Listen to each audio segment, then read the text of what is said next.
All right. Good morning. Well, afternoon, really. How's it going, chat? One sec.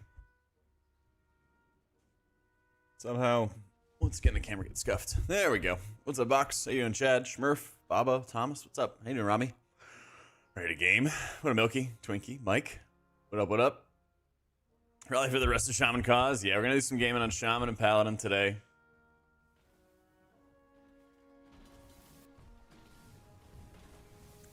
These are two of the big dogs that everyone's expecting to be meta. I guess Ellie Shaman got like a nerf bat to the knees because I don't hear anybody talking about that ever again.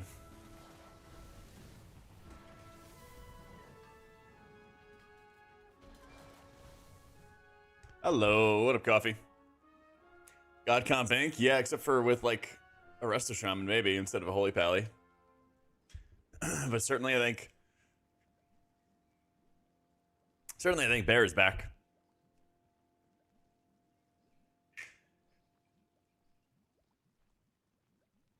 Yep, definitely Baba.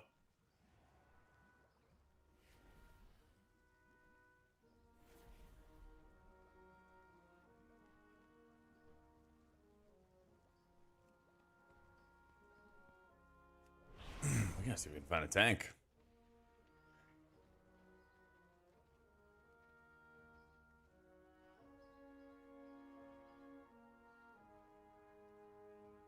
They nerf Shamans further, they have a great toolkit. True. But it's just like, what's going to be the best spec in the Shaman class? And I think that's Resto right now. You know? Nuke mages, true. True. Those are just fucking loves mages. So much, dude. The dungeon,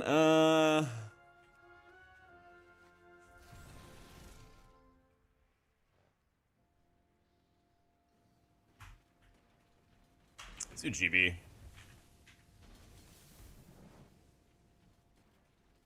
I did a lot of testing yesterday, or sorry, a couple days ago, for trying to get Cloudburst to work, and honestly, it did not feel good at all. So I'm gonna go back to healing stream for both specs. I also learned that the ancestor healing from Farseer does not convert into Cloudburst storage. So yeah, don't think I'm doing that.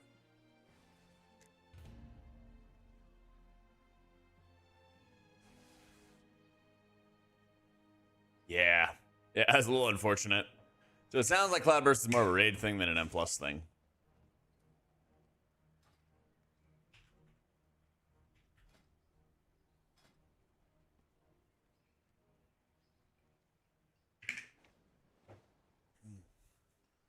Clicking healing range, CBA. I feel that. I feel that.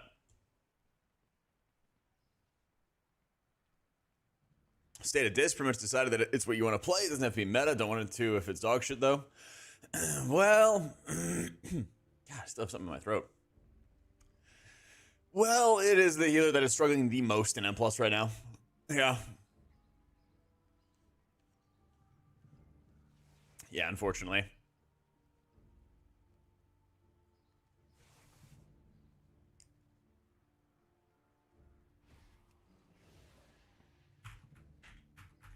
Or this is gonna get a huge buff for at least? Probably. It's been getting like steady buffs, but like the thing is, like, Oracle has good atonement uptime, but your atonement healing feels weak. The Oracle buffs, you only really feel good using them when you have your squid out anyway. So it's like, the fuck? You know, and then Void Weaver has good damage and everything like that, but then it feels like your atonement uptime is like nothing. You know, halfway through your squid duration, you're refreshing your atonements on your allies, you know? Pally or Shaman? Yeah, we're going to do some more testing for both today. They're like the top two, and people have been kind of going back and forth with like, this one's number one. No, this one's number one. So I think at the moment it's Shaman. But both pre-specs feel very good in the raid. That's like the bright spot for Priest right now, is they feel very good for the raid. I think World First is going to be like, at the moment, double Pally, Shaman, Disc Priest. I think things are, you know, going to change. I don't think that HPally is going to do obscene healing, for example.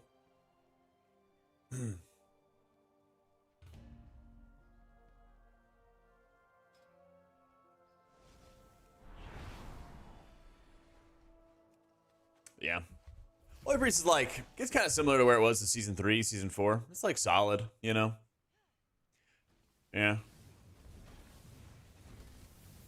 It's like solid, but like nothing insane going on with it. So, not running Cloudburst would be a nice change. It definitely will, Convol. I guess like H Priest is maybe middle of the pack, low end, something like that. It's like nothing insane. Nothing insane, but nothing bad. I think it's Totemic nameless, but I'm going to play some Farseer, get some more practice on it. I don't want to like be too biased on one end or something like that. You know, if I wasn't maining Priest, probably would main Paladin. If Priest got deleted or something like that. Paladin was like my first healer character. I mained it for a couple raid tiers way back when. Way back when. It's just the healer that like I've always kind of come back to. You know? This raid's a bit sketchy for Priest due to the damage profile the bosses showed. I don't think so. No, I don't think so. There's a decent amount of like negative heal absorbs where you can store up holy words to blast back. There's a lot of fights you can stack for, which make it really good for Divine Word Sanctuary. So, I don't really like set up a ton of commands and stuff, Mike.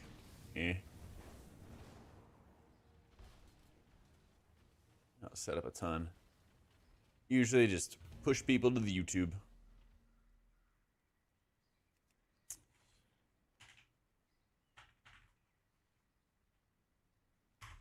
If we can get Artie to tank.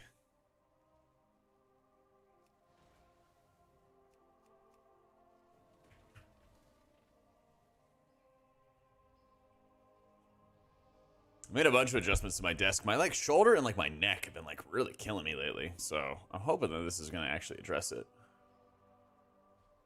I might have to like revamp my whole desk setup or something to get it going.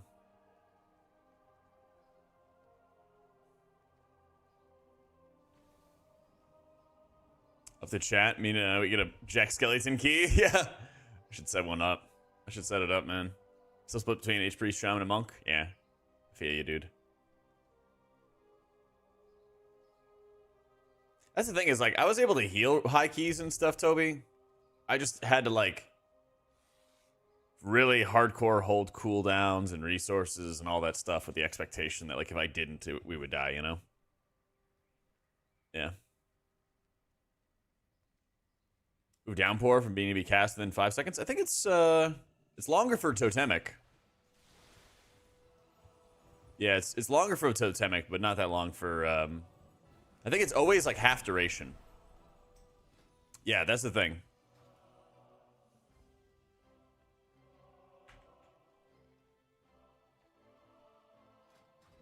Yeah, here's the spec. Yeah, downpour is always I think it's always half the cooldown of healing rain itself. So I know it's longer for Totemic as well. That's my opinion on Echo not using the macro for Farak. So correct me if I'm wrong on this. I just want to make sure I have all the information, right? So the whole private aura basis is that instead of having a weak aura automate it, you just have to hit the macro and then it fills in the weak aura and then you do your, your setup, right?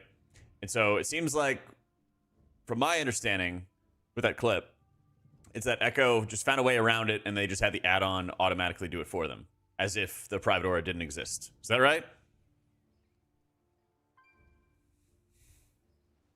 So, I want to see more on Priest. What was it, Thursday? I think I spent like 6 or 8 hours playing Priest. Yeah.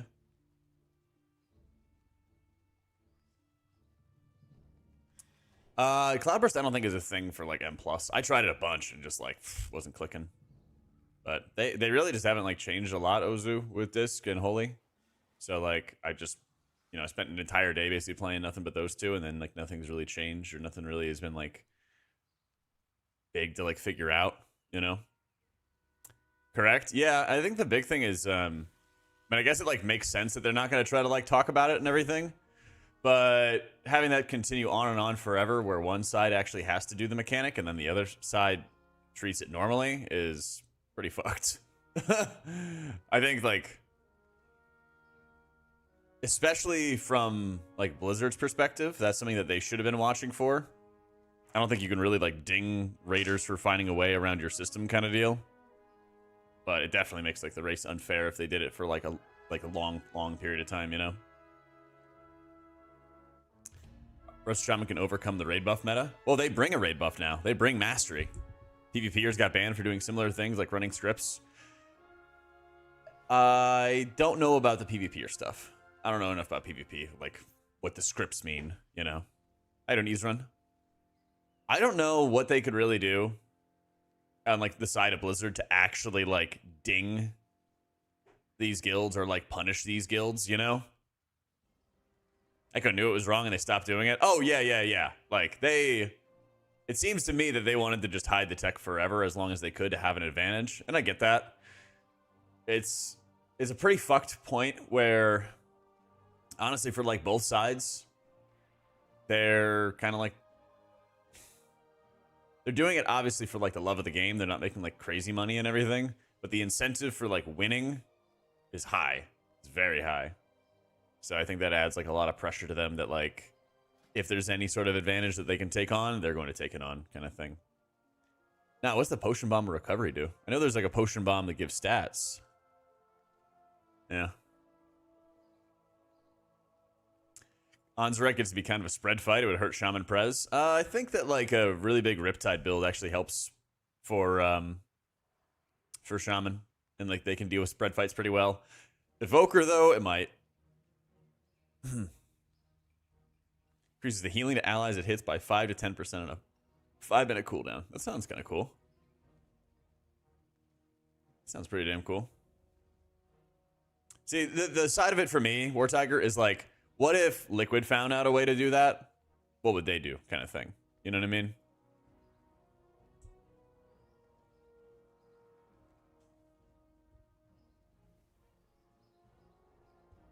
Like Blizzard, probably rightfully so, doesn't really like sponsor or oversee the race to world first in the way that they would oversee like AWC. You know what I mean? I did an ultimatum. Like it's not as sort of like policed, you know? So I feel like that makes it a lot harder to going forward. Look, we'll use it if Blizzard doesn't make a statement. Oh, 100%. 100%.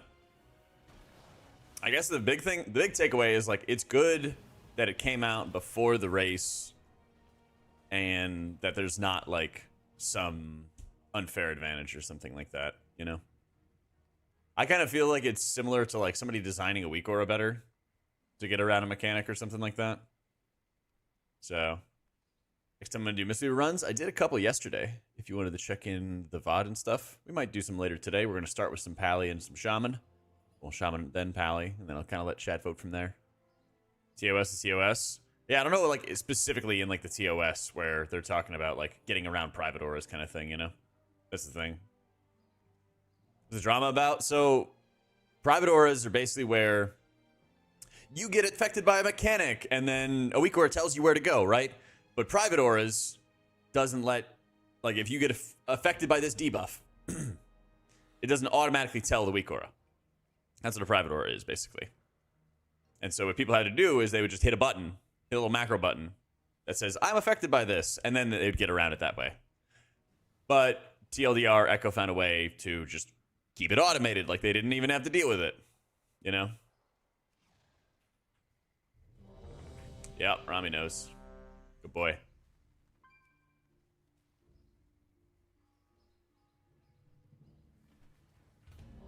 Yeah, it's the Sneak Lewis stuff.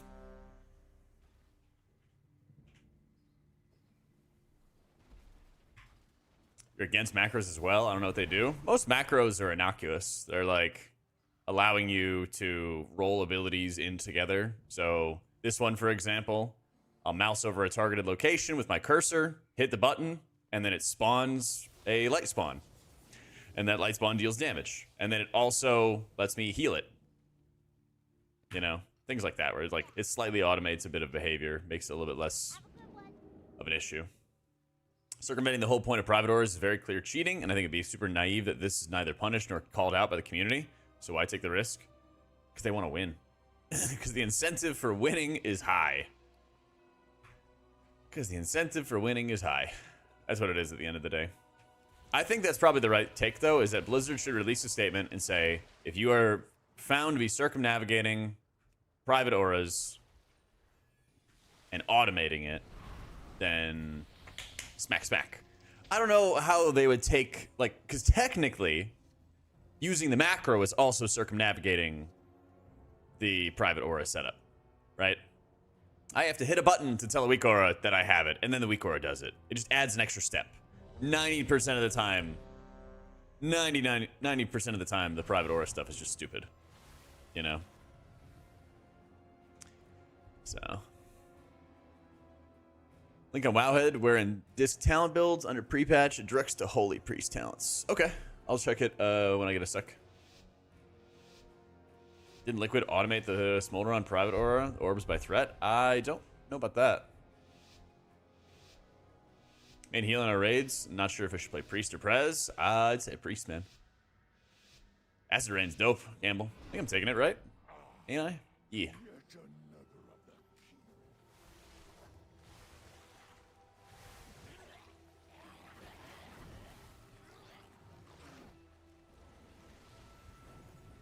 Favorite dungeon so far? I like Grim Batol.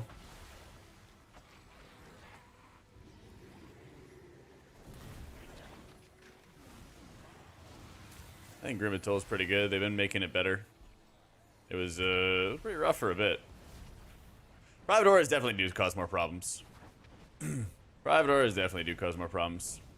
I think at the end of the day, nobody's going to be happy until Blizzard actually adds some clarity to the event. And my concern is that they're just going to do nothing until there's something so huge, right? That they can't ignore it. Gibbs, thank you for the 4 months. And by then, it'll be exploding in their face, you know? That's my concern. That would be very not good.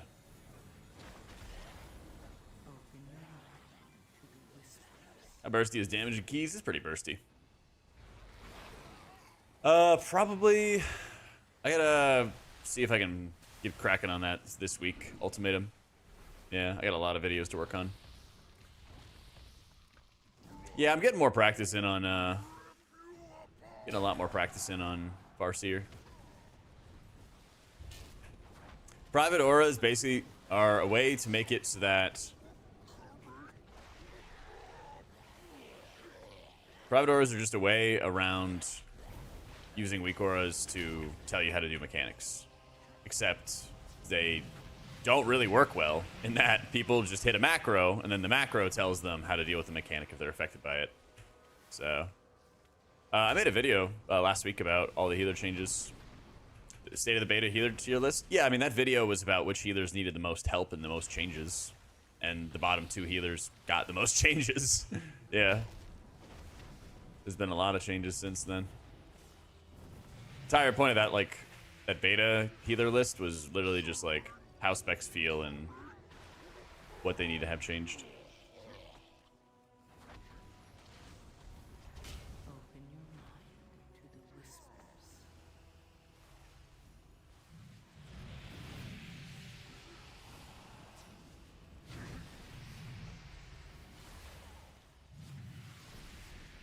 Games highlight and raids if they have tiers deliverance. So what you could do is make a new indicator and then it should be a buff type. I don't know if you can add it to naturally just glow though.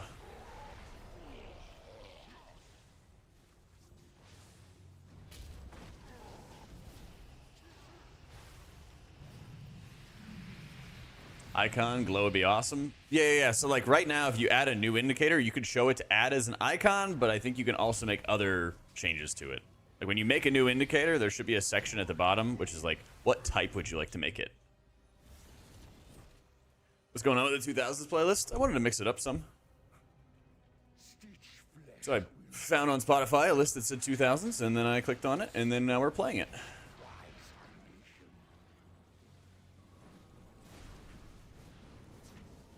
Simple as. That's just meta. Is there a particular tank, Bear? It feels good to heal, Bear, or that you enjoy playing with, Bear. Remember chat authorizing it? Yeah, didn't ask. Super nice. There you go. That's right. Better be. No, I need to like, I don't know. I need like an ergonomic expert to just come on down and fix my shit. Because yeah, I've had like a little bit of like neck and shoulder pain, and it's been like off and on since I moved here 6 months ago. I'll like change one thing and it fixes it for a little bit, and then it goes back. Yeah, I didn't need this. Anytime, Grit. I think the easiest tank to heal is definitely Bear. The most consistent tank to heal is probably Brewmaster, right? Because that's just how Brewmaster works. Oh, mama.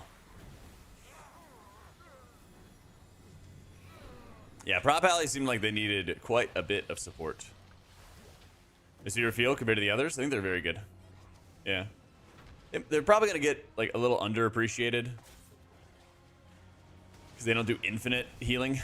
Get an ergonomic expert come in for a few times. The way she set me up was wildly uncomfortable. Oof. Okay, well, I need one that's good. I've been to a chiropractor before. I don't want to like regularly do that, you know? Thing is, like, I get that exercises and stretching and all that fun stuff is good and helps, and I do that. But I know that my setup was fine before I moved. And part of it I know is like I went from being on hardwood to being on carpet, and I even have that little like floor protector thing, but I feel like it still sinks me down into the carpet and stuff.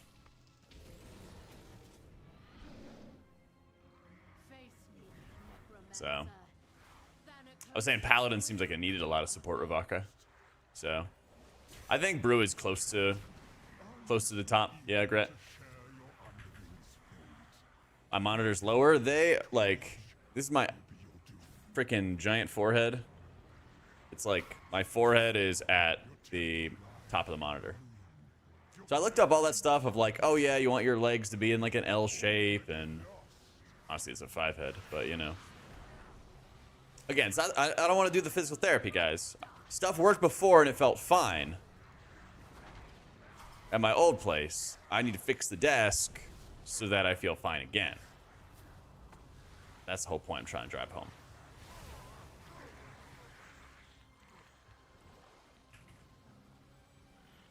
This changes impact its performance in M+. It helps. The spec still has some struggles, though. Sure, it's not my bed or my pillow. I'm sure. I did a whole bunch of stuff working on that.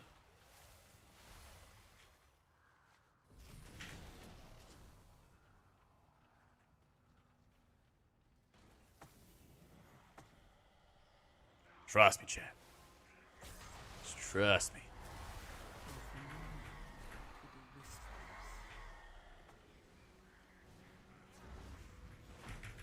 What list are you talking about, Yeti? I mean, no, like I said, I moved, and then that's what caused it. Pally and Resto feel great.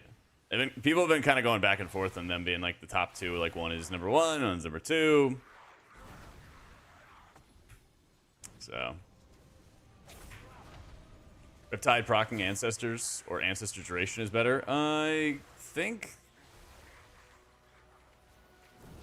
it's probably going to end up being the Ancestor Duration at the end of the day. Why is my Unleash not working? It's like whole dungeon. What the fuck? Oh my god, it reset again. Alright, well that explains a lot. Yeah, that explains a lot.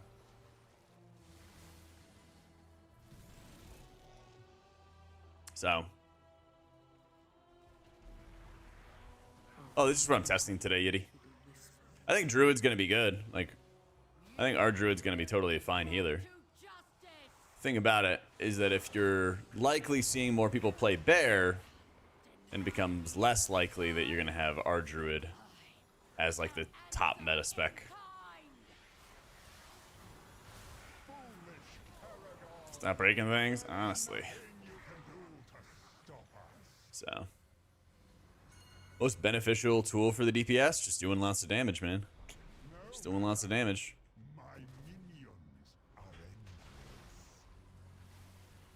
How long it takes to level? People were saying with like a good route, Waterboy, it'd be like 5 hours. If you were kind of just doing your thing and running along. maybe like 8 to 10.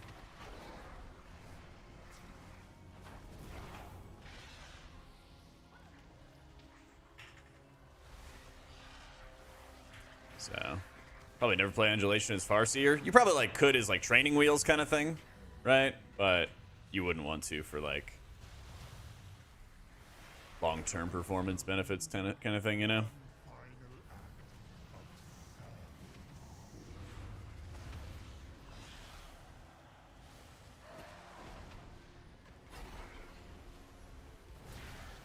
Yeah, after you level your main, it's like a 5% XP buff, something like that.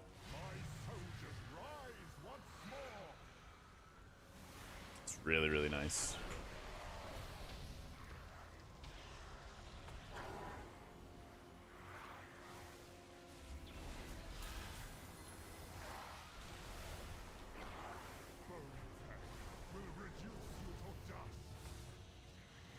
Yeah, the all the XP stuff's gonna be nice. So I'm gonna do like Priest first.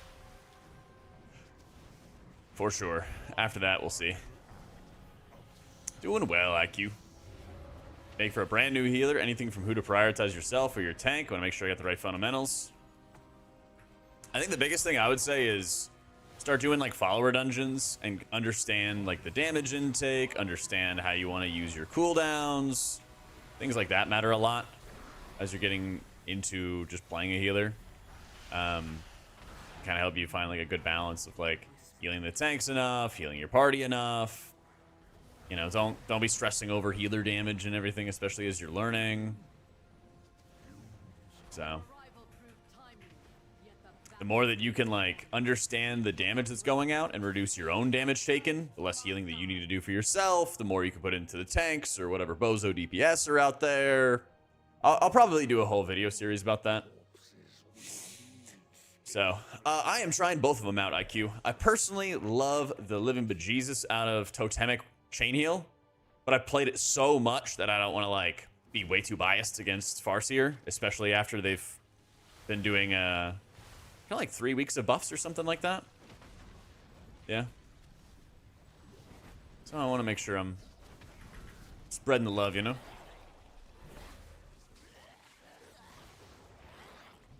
Hydra Bubble's like 4 or 5%. I'll show you my overall at the end of the dungeon.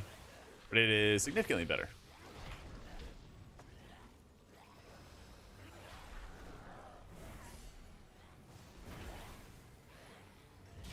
Yeah, spears, orbs, all that fun stuff still works. Open your mind to the whispers.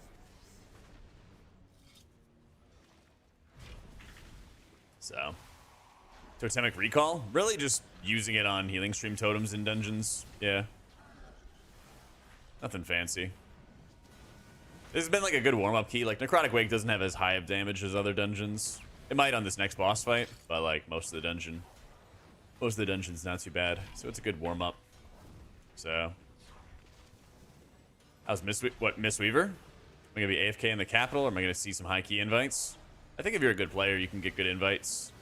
It'll be like one of those healers that like won't directly be oh my god meta, but like it's still gonna be very good if you're playing it well, you know. So playing retail for the first time after playing Years of Wrath Kata. Nice. Inside between HPally and Priest, been maining this your whole life, but it looks so weird on retail. It's different. It's quite a bit different. And unfortunately, at least for M+, for dungeons, this has been on kind of the struggle bus lately. Breaks my heart. Someone that hasn't played Dragonflight, is there some must-do things? Not really. Like, gear your character, right? Do the pre-patch event and everything, lag permitting. Get some gear on it. You know, if you want to play like beta to get some familiarity with the hero talents or something, go ahead for that.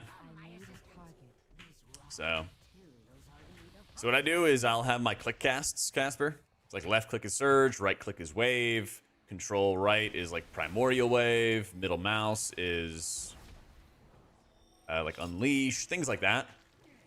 So it's all like based on my mouse clicks, and then all my damage abilities are on my like keyboard. So that's how I like to do it. Plenty of good healers and everything like that also have their like mouse over keybinds. So I spent an entire day trying to force Cloudburst in both a Totemic Chain Heal build and in a Farseer Riptide build, and it sucked for both. Also, the Ancestors, I don't know if it's a bug or not, but the Ancestors do not have their healing go into your Cloudburst. So, how's the damage output? All the healer specs don't really deal like crazy amounts of damage anymore, Shine. Druid deals pretty good damage. They're probably the best at the moment, but Shadowlands was like really, really important about healer damage. They've changed that since then, and it's so much more on just like your raw healing. Yeah. Regarding title, 0.1% title, I think it's Shaman for now. Last week it was Paladin, right? I've tanked as an alt over the years. Yeah. I tanked some like Mythic, Hellfire Citadel back in the day. Yeah, you just click on them. So it doesn't target them, right? My target right here is Gore Grind, but then I'll just left click on to Kachop, and it just casts a Healing Surge. It just does it without changing my target around. So, Totemic Shaman Amiya uses a decent amount of mana. Farseer, I feel like I just have infinite mana. This again is like our warm-up key right now. Most of these guys are not dealing too much damage. So I've just been kind of yapping with you guys and getting ourselves warmed up.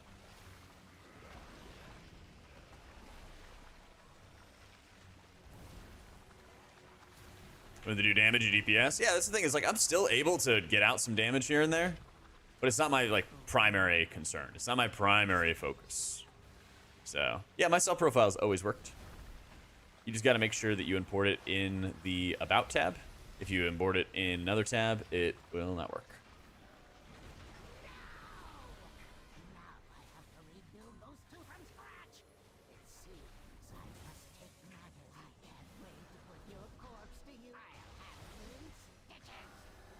Makes Totemic waste more mana? Well, if you assume that you're always casting all the time, Vitor, Surging Totem just costs more mana than Healing Rain. So, not sure, Wolf. I'm not sure what the builds are. I can check after, though. Is it better to watch on YouTube or Twitch? Whichever you like more.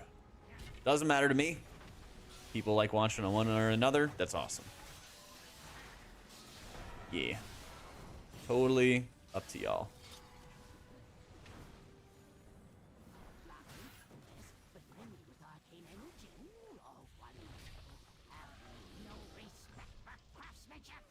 Yeah, Totemic is definitely my favorite so far, but I don't want to get too fixated or too focused on only one thing, you know? Downpour is actually quite nice. I just haven't, like, this dungeon has not really been too heavy of damage, so this is like our warm-up. But I certainly will use it a lot. I actually probably could use it right here, for example, right? Yeah, I'll definitely be using it a lot in other dungeons. Yeah, Downpour is just a very good ability. So, yeah, if you're in the options menu, Nicholas, you just search click casting. It has a section already in there dedicated to it. So,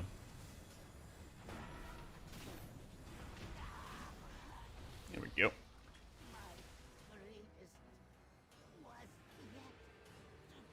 But I usually, Casper, I usually use Cell. On beta right now, I've not really been focusing too much on like my add-ons. But I already have my UI for YouTube. If you're in the description, just scroll down. It's right there. If you're on Twitch, !WA. Crone for my builds and stuff. !beta talents, all one word. So. Sorry, multiple nicks. Just play with Kachop? Yeah, buddy. Class sets and videos, are those obtainable in N+? Like tier set bonuses? Those are obtainable in raids, and you can use there's like a catalyst machine, basically, where you can turn like an M+ item into a tier set item. But there's like a cap to it. There's a limit to how much of that you can do. Oh, no. He said, oh.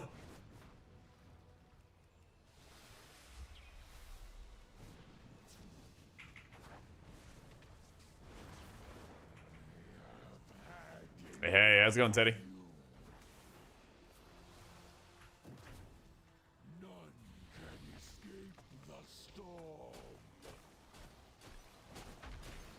Yeah, exactly. So like, if somebody doesn't raid, they can easily still get the tier set. Just might take a little longer. And I think Disc is at the moment very good in the raid, but probably gonna struggle in a key environment, unfortunately. Open your mind Yeah. to whispers. None can escape the storm. Wrong button. There we go.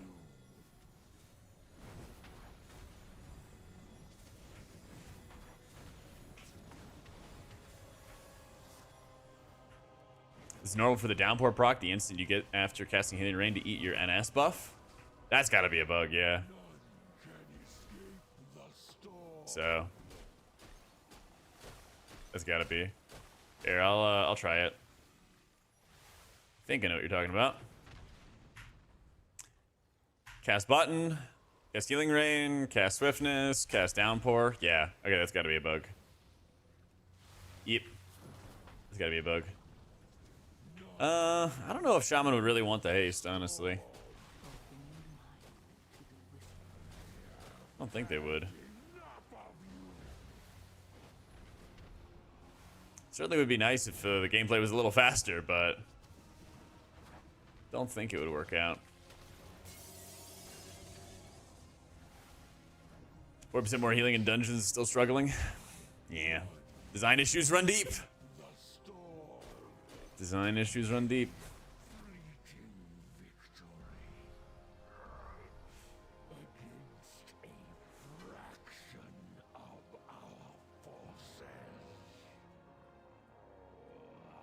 Try with an AUG. Okay, so the way that Disc is right now, basically, you can heal the content, but you have to like hold on to your pet. You have to like time everything really like religiously. Your spot healing is weak, things like that. That's kind of the issue. It's like you can heal the content, but it's difficult to properly do it. So, recent dorky video where he said there would be a god meta: Resto Druid, Mage, Guardian, AUG, and Warlock, I believe. I don't know about Resto Druid. Yeah. What tank did he say in that?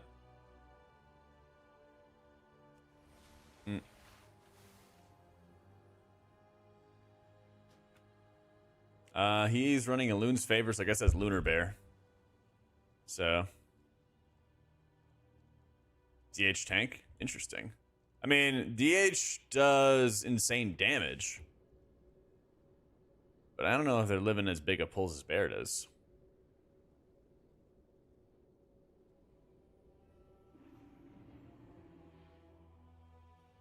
Can't motivate yourself to play beta? They'll do it then. Yeah, just wait till live. Just wait till live, you know?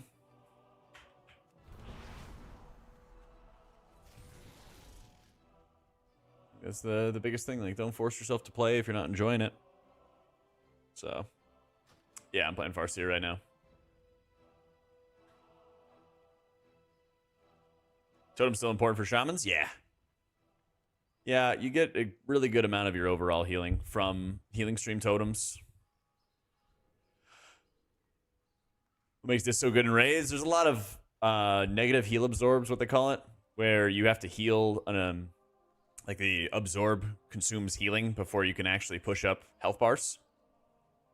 And there's a lot of like very well-timed ones that work insanely well with Disc's healing profile. So they can blast healing for one. They naturally provide the highest damage out of any healer in a raid environment, which Race to World First teams love. And there's a lot of fights where you can just stack really easily, which Barrier loves. They nerfed Symbol of Hope after Aberrus, the second tier of Dragonflight. And so the cooldown reduction you get for your defensives went from a minute off of your cooldown to 30 seconds off of your cooldown. And yeah. That's talent build for beginners. Probably Totemic Shaman. Exclamation point beta talents has a link to all my builds and stuff. So I don't feel like CBT is that good to use in dungeons. Or Shaman or HPally, they're both like the top two. I think Shaman's pulling a little bit ahead. I think it's pulling a little bit ahead. Gotcha, Deku. Heal and DPS, so Shaman's a good choice in M+. I don't know about the DPS specs for Shamans, but I think they're happier. I don't know if how how the other specs are really performing. But yeah, I'll give it a shot. So yeah, Farseer is a lot more fun. Farseer is a lot more fun to play. I still think that Totemic is my favorite of them. But I want to make sure I'm getting in a lot of reps, you know? LA people are mad? Really? Is it the gameplay or is it numbers? Never played a beta? How does gearing work? When you go into the capital city, there's a bunch of vendors. The vendors will sell you gear and trinkets, and all your gear scales up. So even if you have like a green piece of gear, or like my weapon is like eye level 350, it scales up. So no, I don't think Goblin Racial is that good for Shaman anymore, because they moved up Gust of Wind. So you can actually use your Gust jump really easily. So Caster Paladin's not really a thing anymore to Zen. Yeah. It's not really a thing. You can like occasionally cast some spells, especially with like Divine Favor. So you'll cast like your Prism and then your Holy Light after that, cast a little bit faster. But there's not really like a full-fledged caster build. Not like a good one, at least. You could try it, but like you basically just die on repeat, right? So what heals do I have attached to clicks? I'll show you. Right here, I've got Riptide bound to the mouse button 4. That's a side mouse button. Left click is Surge. Control left click is a Dispel. Middle mouse is Unleash Life. Right shift middle is Chain Heal. Right click is Heal Wave. Shift right click is Earth Shield. Control right click is Primordial Wave. So personally, I prefer the Totemic canister, but I want to get some more reps in with this Farseer setup.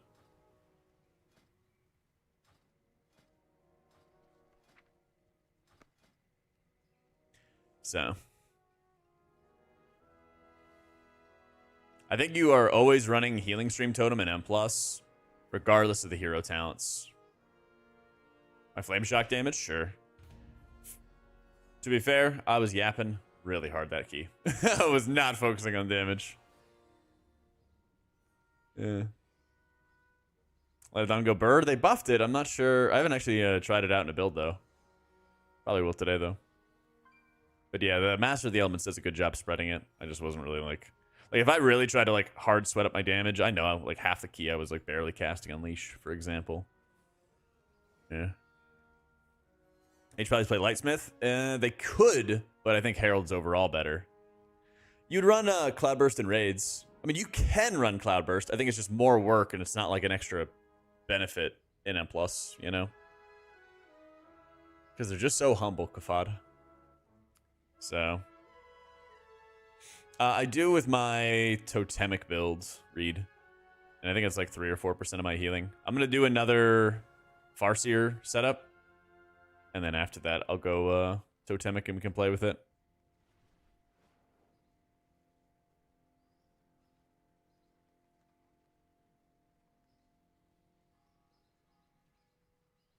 So why do we think Shaman's pulling ahead of HPally? Well, if you're bringing the extra mastery buff to your allies, and you have a little bit better of stops and shutdowns, I think that you could justify it. Like, both Paladin and Shaman are really, really good, right? So, yeah, I mean, if you're playing Farseer, you should probably play Unleash. My favorite race for Resto Shaman? Blood Elf. Holy Priest is doing alright, Emmy. Nothing too insane, though. Nothing too insane.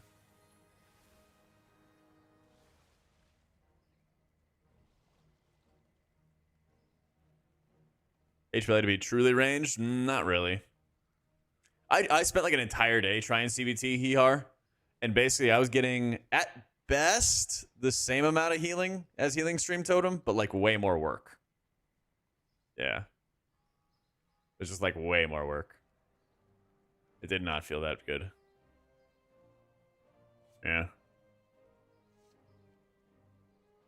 Can't say on Arena, I don't really PvP, but yeah, it's been, since basically Shadowlands that Shaman's been good. Yeah. The other side of it, Hihar, is that your Ancestor healing does not convert into Cloudburst healing. I don't know if that's intended or not, but that would be a pretty big buff for Cloudburst if it actually worked that way. Yeah. Just like the attention requirement that CBT has as well. Yeah. This is the thing. It's like, even when you use it properly, it doesn't feel that strong. It's like just okay, you know? Oh, where are our tanks? Like nothing feeds Cloudburst. True. Rising Disc Priest. Yeah, true rat. Buff disc. Buff disc, man. Season 4 as a Shaman, I've been running with the Brood tank and physical damage mostly. The 20% instant auto seems to really boost their damage. Yeah. It's nice, right? Am I out of vitamins? I am out of vitamins.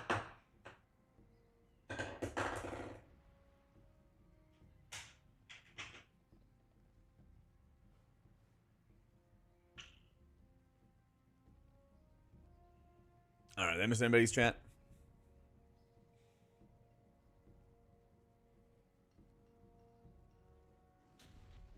Oh, yeah. What happened with Ellie? Did they gut the gameplay or is it just the numbers? Do resto totems be useful? They'd be super useful in like 1 out of 20 situations. Which totems? Gameplay? Oh, yikes. Oh, VDH not being as tanky, but it still brings some of the best stops? Yeah. And definitely DPS. I tried AC for Holy Pallies, didn't like it. Yeah. I don't think anybody really played it in raid testing. Yeah. Gameplay's in the shitter as well. Oof. Their failure numbers and gameplay is also bad. Slow generation of Maelstrom and nerf their funnel. Yikes. Right before release, too. Ugh. Well, that fucking sucks.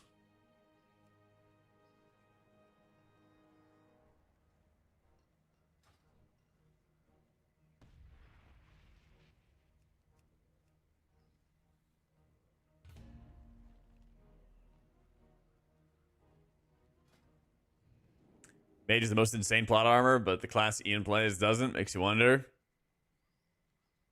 Listen, Ian's at the helm of the ship. He's not going into the nitty-gritty for every bit of class design.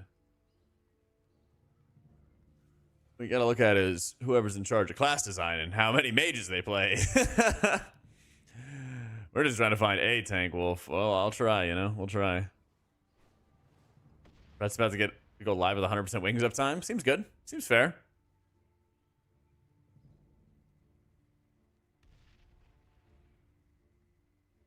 Yeah, I've only played with one prop alley since all the tank changes, and I had no fear, but I was like slamming healing into him the whole time.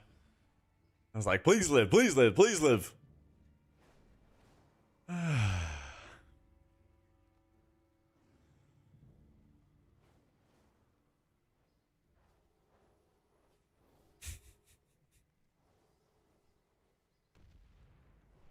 Like nobody's playing tank on beta. It's weird because like I'll have some days where like everybody's playing a tank, and then other days not so much. Our Shaman feels excellent, man. Feels really, really good.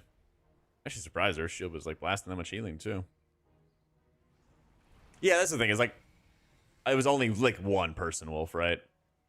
Doing excellent, Camp. How about yourself? Totemic is my favorite by far, Tartemis. Yeah. Totemic is like absolutely my favorite of the builds, and it's so much my favorite that I just have been neglecting Farseer. So I'm like, let me get some more practice. So we're gonna do another Farseer key right here, and then I'll go and do some Totemic afterwards, and then we'll do some Pally. But basically, mana management wise, you gotta like pace yourself and not overcast surges. It's really noticeable. If you can sneak a quick drink here and there, your mana will mostly be fine. You just gotta let your totems actually cast your good chain heals. Yo, Finisher. Thank you so much for the prime. So usually I play Totemic with chain heal, and then I play Farseer with Riptide. It seems to make more sense. Because if you're leaning into a chain heal build, you can basically just let your healing stream totems cast the chain heals that are buffed up with High Tide. You know? Quite a bit, yeah. I mean, being able to have my totems cast full strength chain heals for me is like my favorite thing ever. Yeah. It's amazing.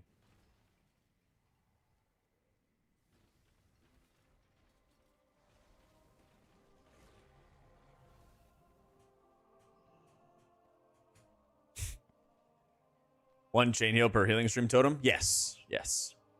But you could also just like cast 3 back-to-back with Totemic Recall. You just healing stream, Totemic Recall, healing stream again. And then you got some blaster chain heals going off. And then you're just riptiding and casting some heal waves in between, and then you're chilling. Yeah, it's super sick. It's so sick, dude. That's the thing. It's like, it's streamlined. It's very fun to play. It's powerful. You know? Pray for the day Jax is excited to play and talk about Mistweaver the way he does Shaman. Yeah. You could stack the totems. You can have multiple healing stream totems active and healing at the same time. It's a good question, though. Because you cannot have multiple surging totems. If you're playing Totemic, your healing rain is the surging totem, right? You can recall your surging totem, but it doesn't give you 2 rains. That would be fucking awesome, though. That would be so sick. Yeah, if you look under my player bar right here, when I hit the totems, you can see that there's 2 active and they're healing, doing their thing. So, the hero talents add a lot, Alexandru. Yeah. Shaman gonna be meta? Definitely. I definitely rest of Shaman in the raids, and I think that Shaman is gonna be the best pug healer by far. I think at the moment it's gonna be the best overall healer, but there's some debate between that and Holy Paladin.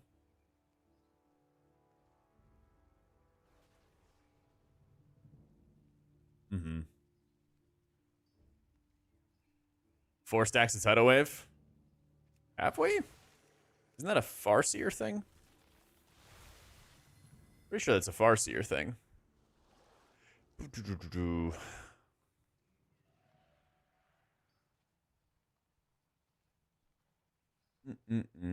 Tidal Waves now stacks up to 4 times. There it is.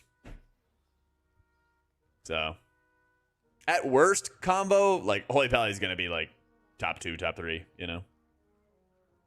So, Sheila's more DPS, Druid, but I don't think that matters that much. Like, if they made those, like, if the game went live today, like, it wouldn't matter if one healer did more damage than others. So, I'll try to re-import him.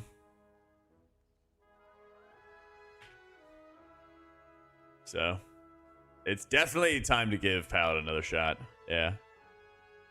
Definitely trying to give it another shot. So, Druid damage nerfs? Yeah, on, like, Tuesday, right? On Tuesday, isn't it?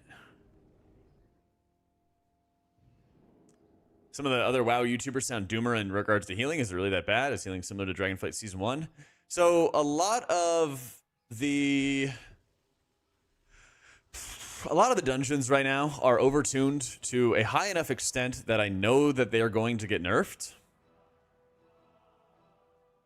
It's just a matter of when are they going to get nerfed. Like, my big fear, right? My big fear is that they're going to, like, wait until these dungeons just start annihilating, like, casual players. You know what I mean? And then they make some changes. But, like, I think part of their, like, excuse for Season 1 was that basically people were running, like, no affix keys. And then they're like, oh, we don't have good data on it. And, like, now everyone is running full affix keys. So, like, the ball is in their court. Yeah, I don't want Ruby Life Pools to go wild for a month. Best hero talent for Holy Pally is Herald of the Sun. Asked. Got you, boo. Caramel, thank you so much for the 5 months and the Prime.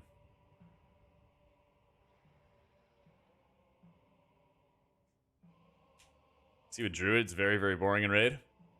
But that's just like your opinion, man. I don't know. I haven't played it. I haven't played it in raids, at least. Favorite tank to heal? Bear or Brew? Definitely the easiest to heal. So, it definitely helps to, like, gear your alts and stuff like that from the pre-patch events. Oh, let's go, Baladar. Welcome in, boo. Yeah. I updated Crone and Gad. I updated the profiles, so hopefully it works. What has Rami been playing? I guess he's been playing Assassination, huh?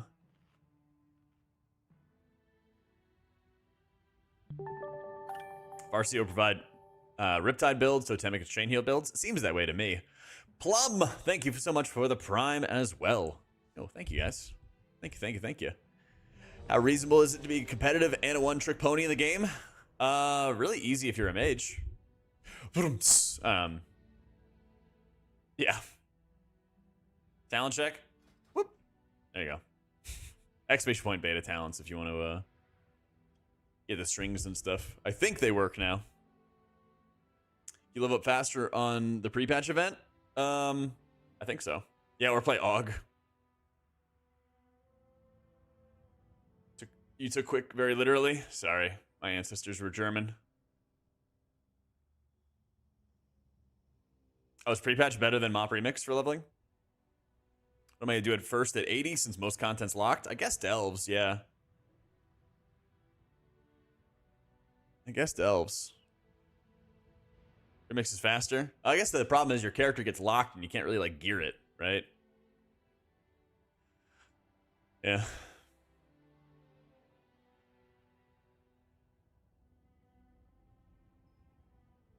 How you doing, Pumpernickel?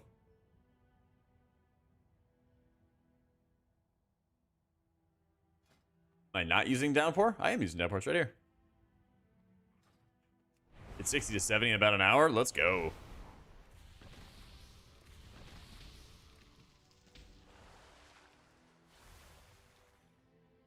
Oh, the overall? Oh, I was like barely casting in that key. Like 400k overall and a 10 is not that much healing. I just like wasn't really casting it. We'll probably cast it a lot more here. Yeah. Like, Necrotic Wake and Mists are like the lowest healer output required.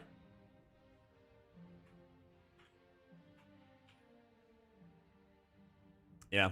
So they're fine warm-up keys, but I'm gonna try to avoid doing those dungeons as much as I can going forward, because like we figured those dungeons out like 4 years ago or 2 years ago, whatever it is, you know. And they're not really that interesting to heal. All right, let's do it.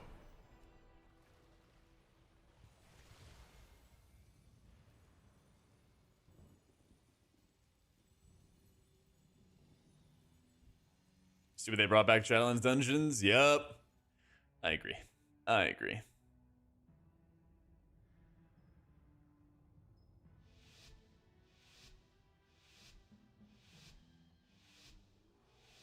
How far today and HPally's gameplay is ultra boring? Wait, really?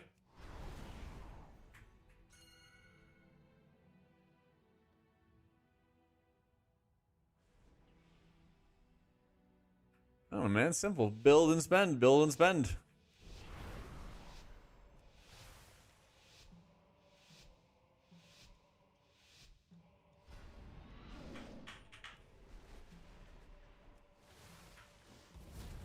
Shock, Word of Glory, yeah. It's just, like historically, Paladin's been a pretty simple healer spec. You looking for some advanced chemistry?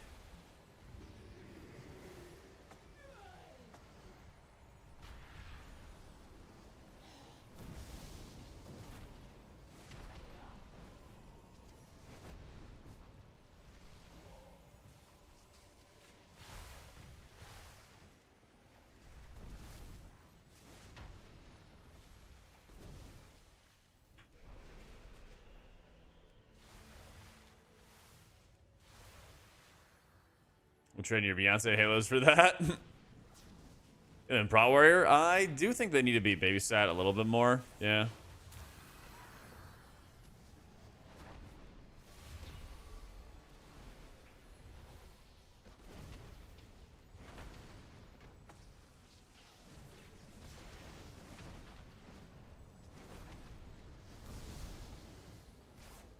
There, I'll try to sweat up our damage a little bit more here.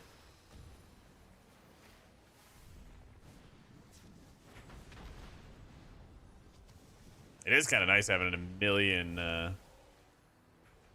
lava bursts. Not for like my beta UI, Jordan. This is pretty scuffed UI. But for all my like live UI stuff, yeah, it's in the description on YouTube, !UI, and Twitch chat. Yeah. Favorite dungeon from the pool? I like Grim Atoll. I like how they changed the gauntlet thingy. I actually think that one is pretty fun.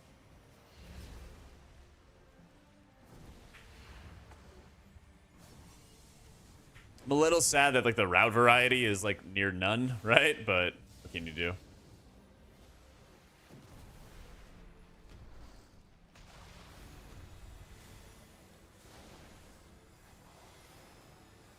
What can you do?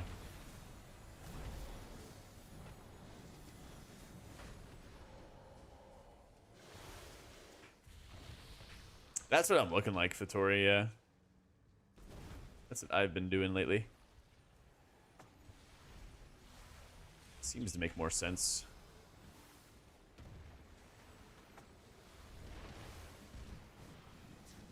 Wait, something hit me? Really? Joined the dark side, started playing Aug. Oh man, as a healer main, it fits your playstyle. I've actually been enjoying it. Well, I'm glad you are. I just wish it was more of an option, less of a mandatory thing, you know? Yeah, we're doing some Farseer, and then after that, we're gonna do some Totemic. I've been slacking on my Farseer practice, so we gotta get back onto it. Oh yeah. Come on.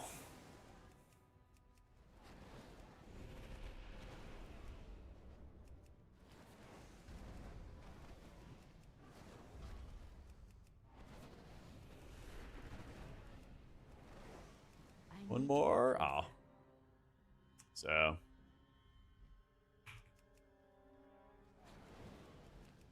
Wait.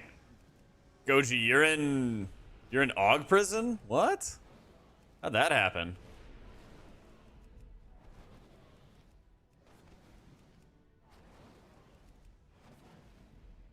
Let's go. Smoked him.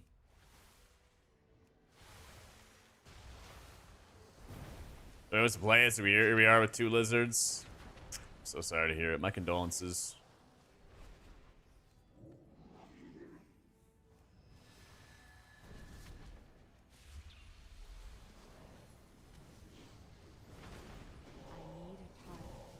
Can't beat him, join him. Back to retail if you use a classic, which healer would I recommend? I just did a video on the YouTube about the easiest healers to get into. I think Paladin and Shaman are looking to be some of the strongest going into the new expansion, but you also got to find what's going to be good for you and what you enjoy playing. So the easy healer video kind of gives like a quick breakdown of like how the healers play, how it is to learn and pick them up, all that fun stuff. I'm gonna do a whole series. I already have a Druid video out. We're gonna have a Monk video out next about like, should you play this healer? Should you play that healer? So those will be coming over the next couple weeks. So, like I was saying, Pally or Shaman right now, Pep. So.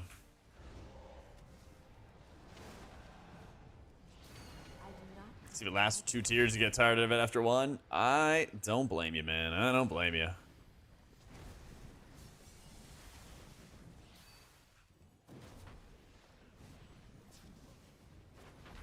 Caster Monk? Nah, Caster Monk's not a thing in PvE. Even in raids, you're basically... Like in raids, what you do is you're like in melee casting spells. That's really how it goes.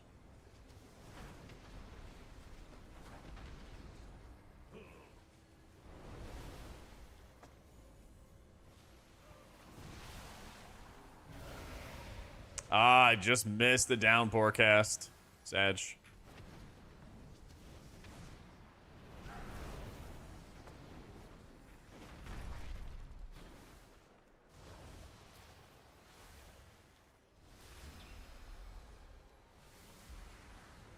Awesome. Season 1 God comp, Druid, and the damage looked insane. I don't think that healer damage is like the primary reason that you're going to bring one healer over another. Season 3, like, Mistweaver was the most represented healer in the title range, and they definitely did not do the most damage. So, like, Druid's damage is excellent, but if tanks are gravitating towards Bear or something, like, maybe they're going to gravitate towards VDH because its damage is insane, but if they have trouble living at higher keys, then they're going to probably go to something like Bear, which is more stable, more sturdy. And then if they do that, then you don't need Mystic Touch from, or you don't need Mark of the Wild, excuse me, from a Rusted Druid, because you get it from the Bear, right?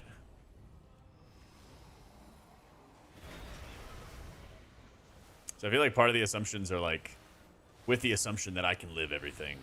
And I don't know if that's going to stay that way.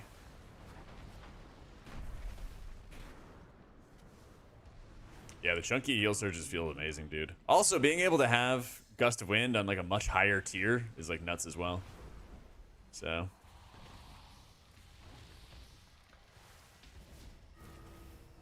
Can we fight this? Yeah, gives us buffs. Buffs.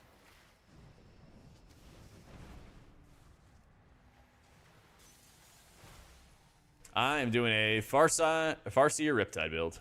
Farside build. H-Priest looks kind of similar to where it was in like season 3. It's like season 3 and season 4. It's like fine, but not like insane kind of thing.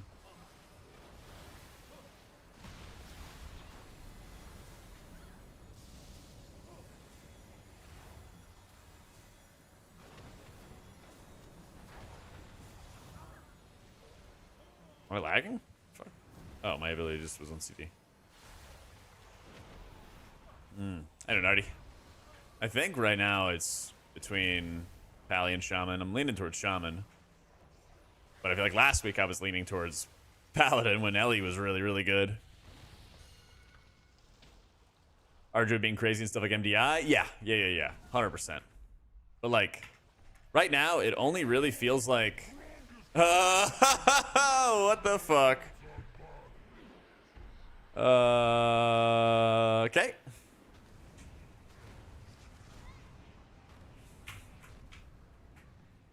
Well, now.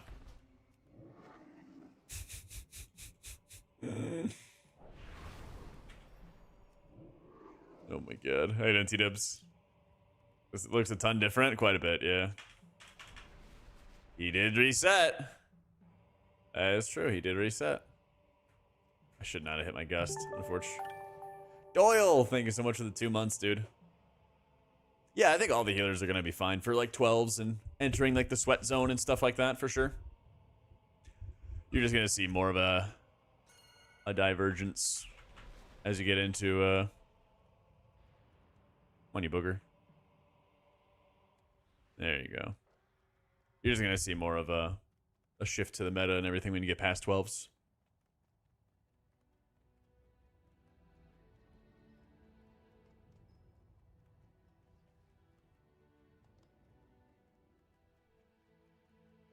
That's the thing. Anything can hit 3K, and then it's a game of getting invites. And then it's getting invites.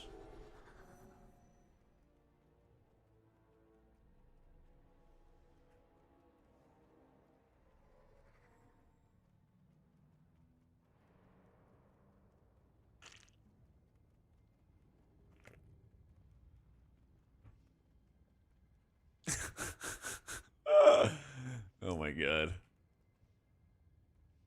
My editor got the thumbnail and everything done for our monk video. Do you guys want to see it?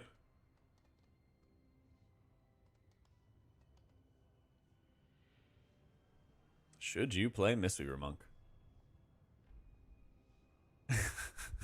Coming soon to the YouTube.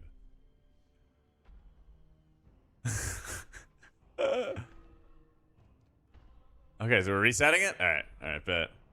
Let's fire? Yeah, dude. Oh, yeah. Banger video incoming. I gave him one, Santiago. I did. Yeah. Where's the arrow? I know, true. Dude, my editor owns. Oh, man.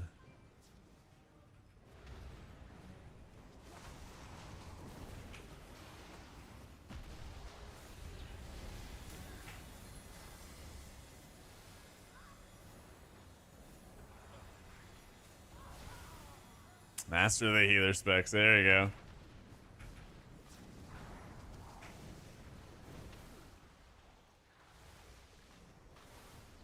I look like the Pikachu cat, yeah.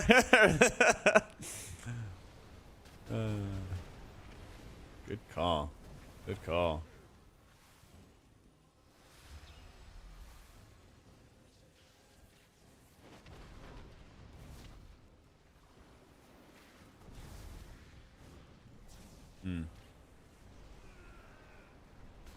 I think Totemic or Farseer is better. I feel like Totemic is better, but I wanted to get more practice in on Farseer. Open your mind to the whispers.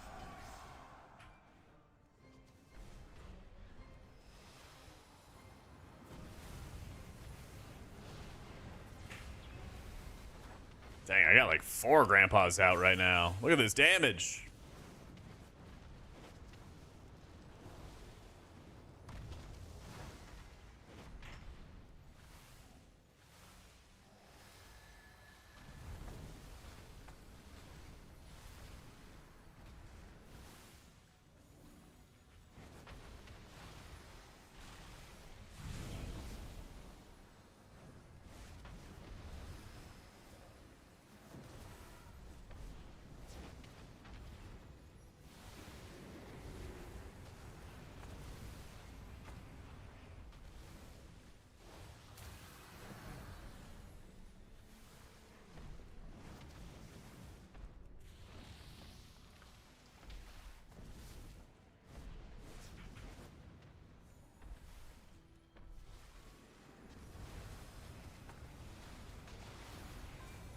Big downpour. Big old downpour. It's a pretty good one. Oh yeah. Oh well. It's fine.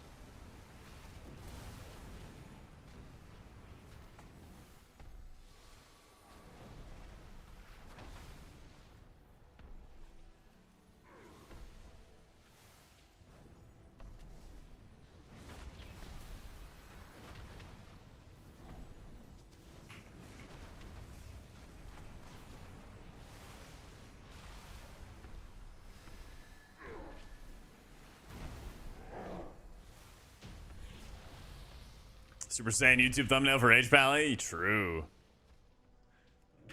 So he said by changing Holy is buffing his damage every week. Isn't that the solution to everything? Every healer problem? Tilu, thank you so much for the 5 months and the Prime.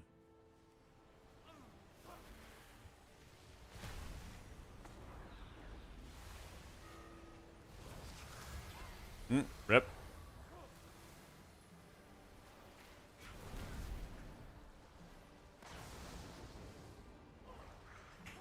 Exclamation point beta talents, Cray.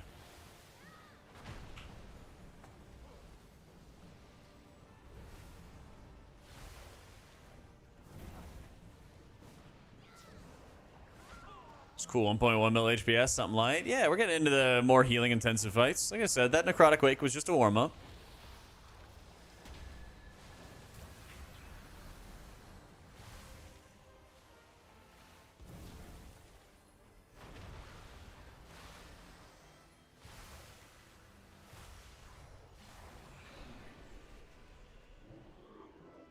Not bothered by how little haste I have?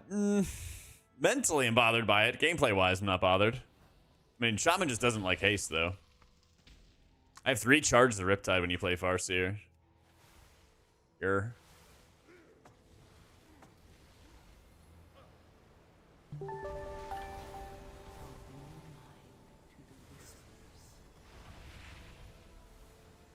Hey, T-Dubs, thank you for the Prime, my dude.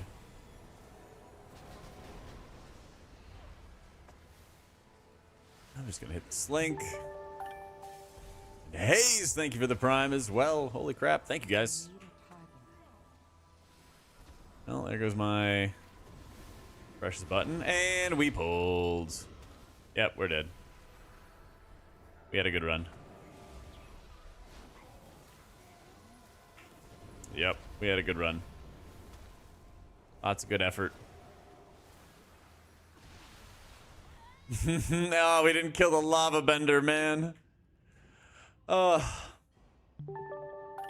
Unfortunate. Damn, all the Prime subs. Frostbite, thank you so much for your Prime as well. Holy crap, thank you guys.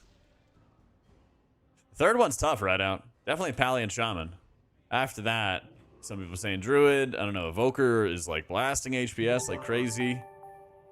Oh my gosh. Grimmy, thank you for the 19 months. How you been?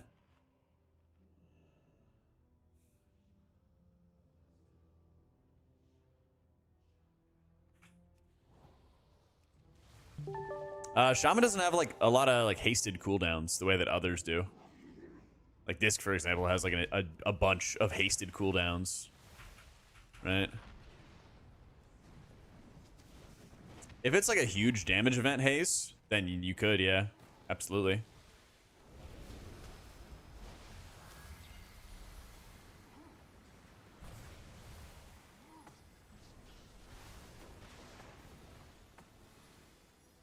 Hopefully he takes this res. Nope. Okay. Rip. Well, I killed one.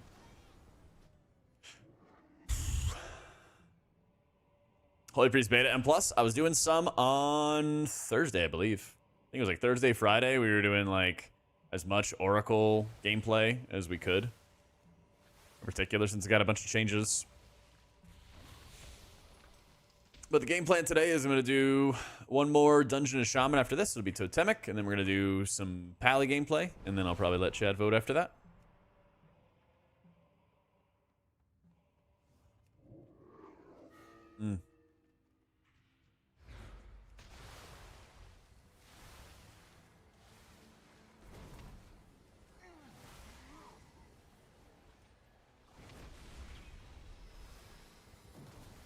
Oh my god, those heals.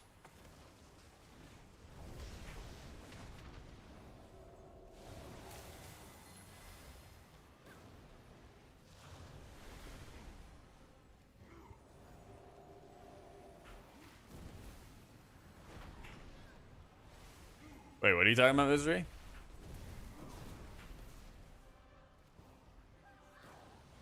Pally and Shaman have to compete for having the ugliest sets? True. Listen, they could have pretty sets or they could have insane healing. Pick one.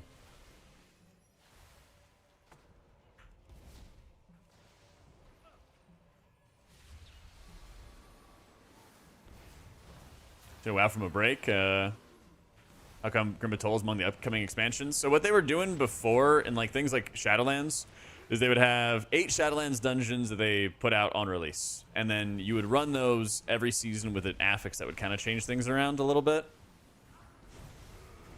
But what they decided they wanted to do instead was have a new set of dungeons every season. So what they're now doing is they have 4 The War Within dungeons for the season, and then 4 Legacy old dungeons that they also have. So like that's what they're doing now to mix it up a little bit. Oh man, we are just gonna blast some healing here.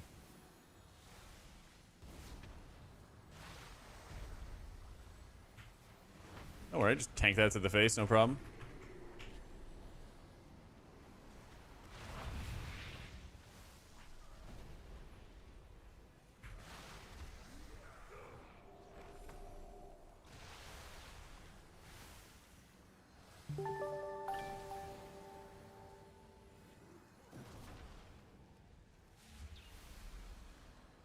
Otaku, thank you for the 3 months and the Prime sub. Thank you, thank you, thank you. Our Druid good? I think it's like alright. The thing about our Druid is like, it seems like only regrowth does good healing in beta right now. And so you're kind of just like setting up other heals to like empower regrowth. You know, which is like, in some cases it's good because your spot healing is really good. In other cases though, I'm just like, whatever. Lilith, thank you for the 14 months. Yeah, it's pretty cool when you get all your ancestors out. You can actually just see the results. See them huck lava bursts with you, you know?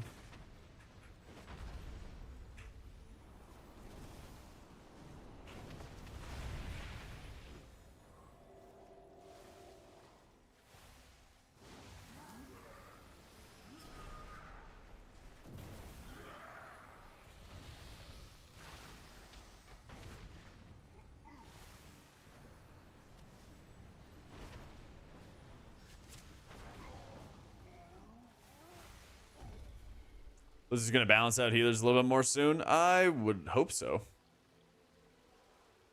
I would hope so, Nita. Yeah, I did a whole video on like all the problems that Disc has a decent bit ago. They've not done much.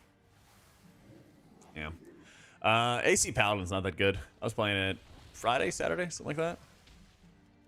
It's just kind of like not as focused in terms of who you're actually healing.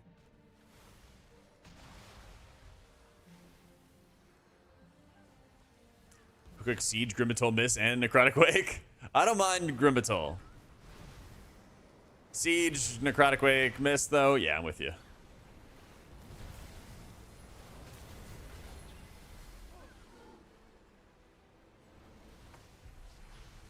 Open your mind to the whispers. Hey, Neeks.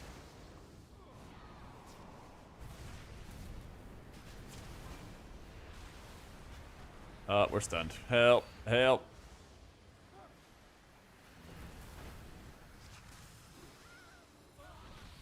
Shaman would be better if it was more melee meta? I don't think that's too relevant. Unfortunately, I don't think we're going to get any melee meta.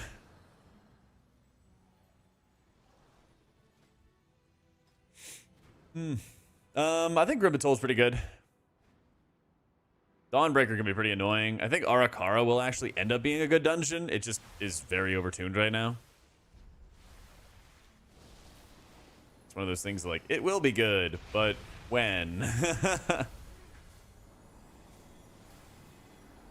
is like the hardest healing part of the dungeon.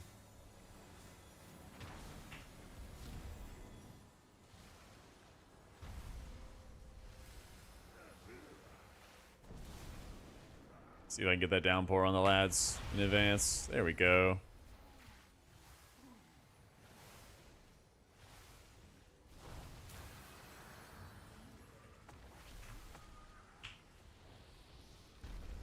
See, now we actually get the downpour value.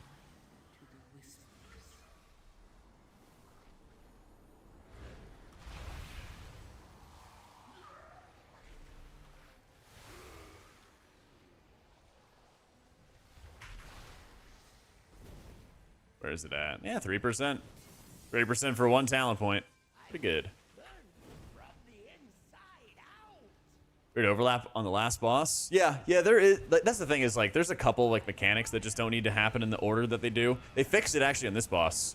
You're getting, like, absorbs you had to heal through at the exact same time you got knocked back. It was, like, so stupid. So I'm glad they changed that. Yeah.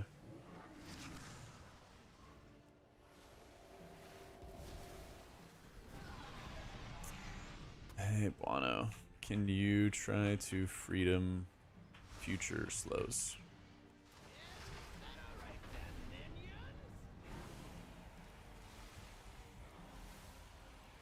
I don't think that the freedoms work. Pretty sure they don't.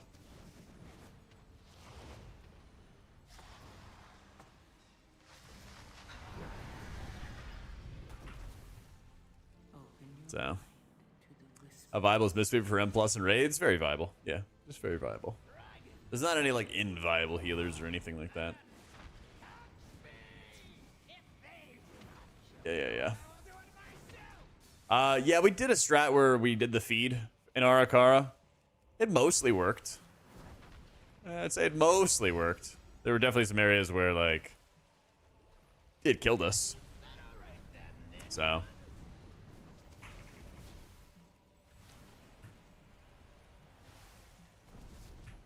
My game plan going into the new expansion is I'm going to do Priest as my main for raids. And then I'm going to be playing Shaman and Paladin quite a lot after. Especially for lots of M+.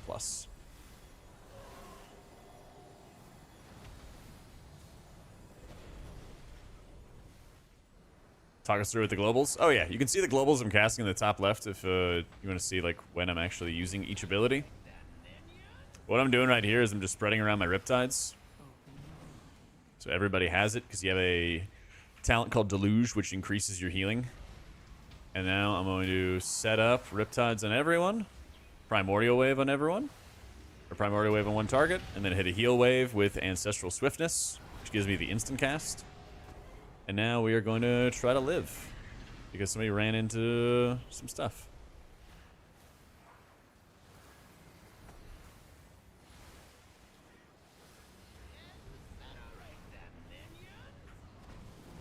Not great.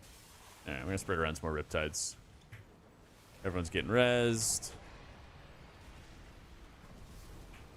And I'm gonna preemptively put out all of my healing stream totems, set up another primordial wave, empower it with ancestral swiftness and with unleash life. And we got some big single target heals on our allies that also cleave everybody. Yep. I mean, if they run into an infernal, the fight's over. GG. I'm actually surprised we didn't get one shot there. And then when we have downtime, just cast our lava bursts, maintain flame shock, stuff like that.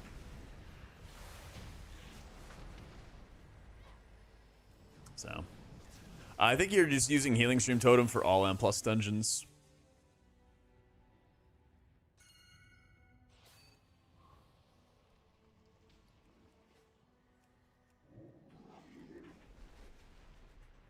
Almost lost that. I plan the usage of Unleash, or just keeping it on CD. I kind of plan it when I cast it, kind of thing. Like, it's an instant cast ability. You just cast it, and then you look at how you can use it. You can use it on a lot of different things. You can use it even on Healing Rain. Right?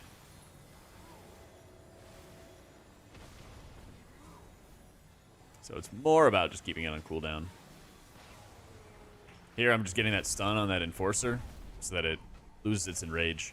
The Enforcer mobs in here, they increase their damage to the tank for every successive melee strike. So if you just stun it once, I think you can even knock it back. So we're going to try that, actually. Or the knock up, I should say. But definitely, Cap Totem works really, really well there. But first, we got to spread around lots of Riptides and pre-popper defensives for when this exact thing happens.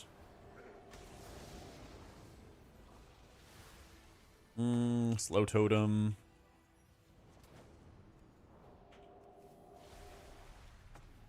Yeah, thankfully the release point is literally right here.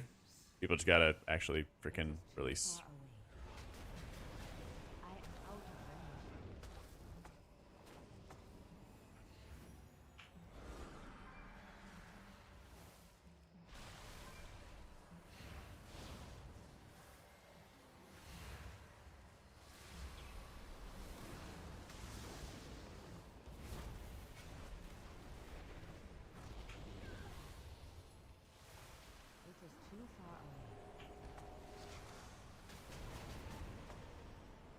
There is kind of a lot happening.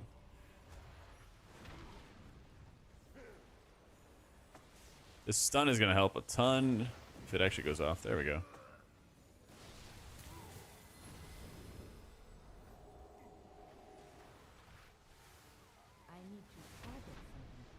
Ooh. Maybe you just DC'd. You could probably get away with running Angulation if you wanted to. Yeah. I think in general you just get more Unleashes or more Ancestors with Unleash, you know? Yeah, not using Cloudburst. I spent, I kid you not, like 6 or 7 hours trying to make Cloudburst work in keys, and at best it was doing the same healing as Healing Stream. So, not too much point. Yeah.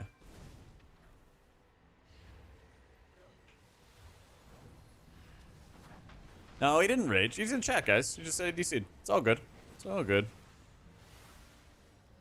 There are a lot of levers in dungeons, but he's here. He's chilling. Never fear.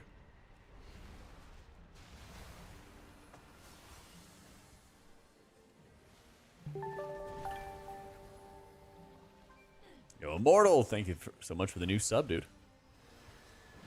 Good for you. You prefer Healing Stream? Me too, man. Me too.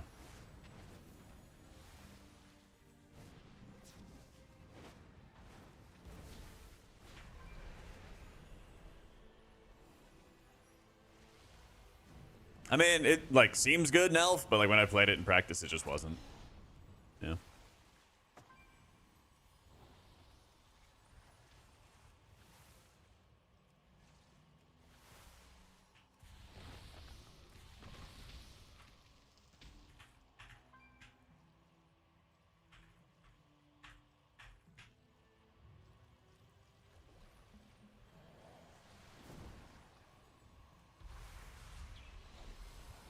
Doing great, Grim. How you doing, man? Which silence, bud?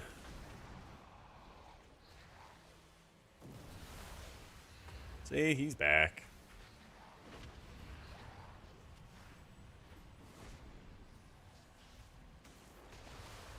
Always be casting, puppy.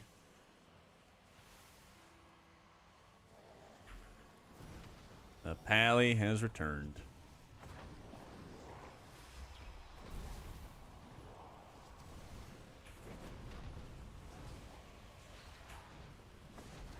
Second time running fail. Do it.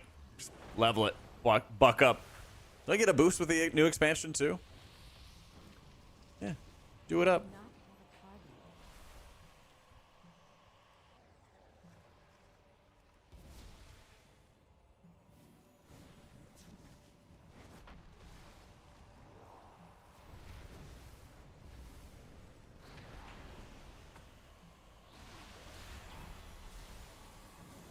Oh, the 3 mil hit. The only silence I know about Sped is like the censoring gear in Stone Vault, but you can interrupt that. And it often doesn't actually target the healer anyway. Usually you're like more frequently dispelling it than anything else. Yeah. So.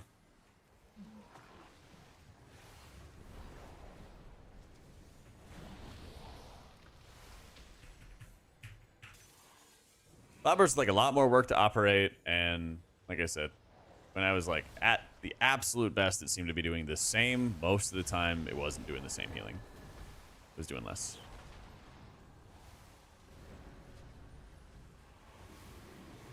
So, I was talking to Thune about it a bunch. Did I get double? No, I just got meleeed. Okay. I just got straight up meleeed. I usually am putting guidance and ascendance on the same cooldown since they're both 2-minute CDs. So, yep, Totemic I think is better for Resto Shaman, but I wanted to get more reps in playing Farseer since I'd been playing Totemic, and Totemic has been better for like 2 months. So.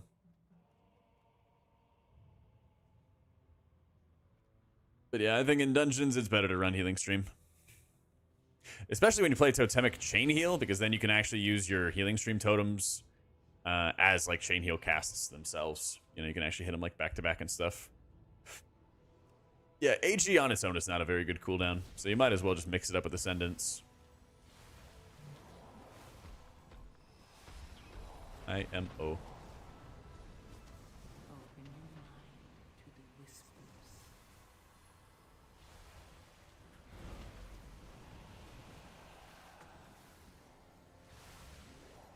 No, I just hit them both.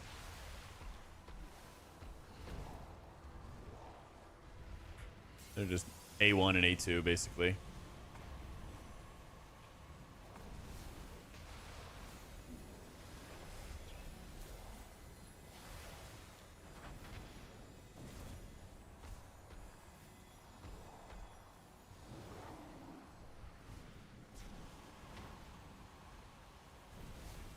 So my Ascendance is Alt 1, and my AG is Alt 2, and I just usually press them both together.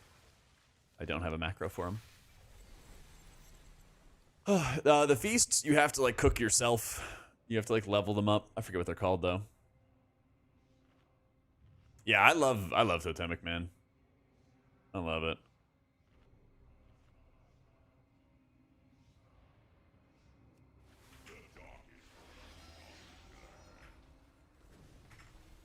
Yeah, I haven't touched any of the professions personally, man.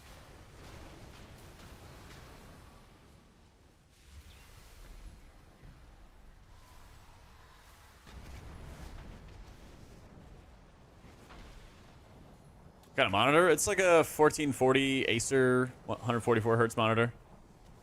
Yeah. I am fighting Mithrax. Huh? Okay. Oh, well, I'm gonna die, because...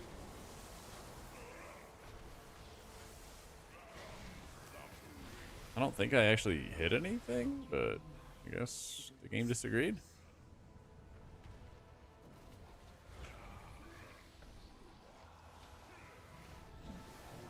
Oh my god.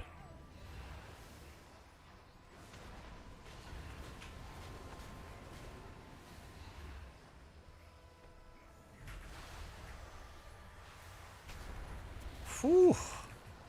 Alright, we are back. A heal touch the cloud. Hate it when that happens.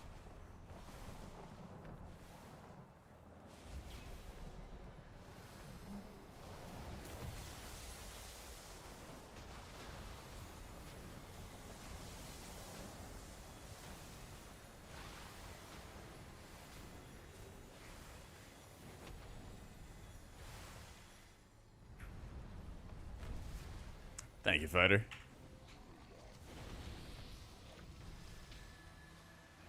Big tank heal. Oh, so juicy. Heat wave, ancestral swiftness, heal wave. We're rolling. Can't forget about my downpour. Yeah, I always just try to run in advance as best I can.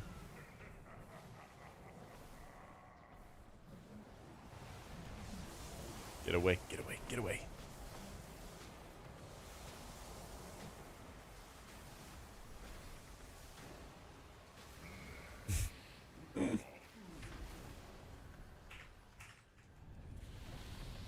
On live, I usually like try to heal the mage last because usually they have so many defensives.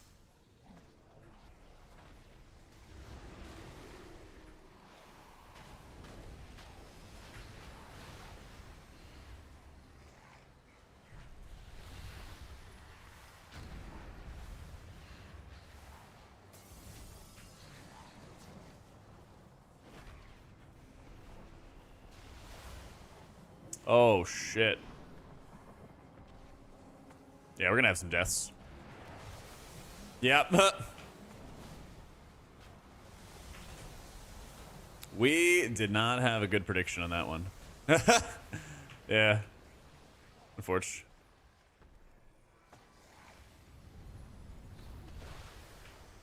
Oh no. Oh no, tank. Oh no. Oh my god. Whew. Dude, that's the nerfed version of the tentacles. That's the nerfed version of it, guys. There used to be more. If you have like one class that can immune them at critical points like that, like if we just have like Rami or Bueno or something like that, just run through a bunch of tentacles and then they clear them, it's so good. Yeah, quite a bit more healing in this dungeon. Actually, like double healing that we had compared to Necrotic Wake. And you can pretty reliably just lean on Surge to smash. I usually had like really good mana too.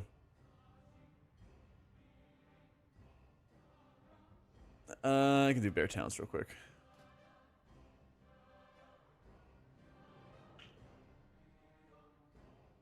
What's your home cook tech, Dex? What you got? I was not running reactive warding anymore. Yeah. Yeah, at best it was doing like 2%, but it was only with like certain tanks. Yeah, this is a 0 chain heal build.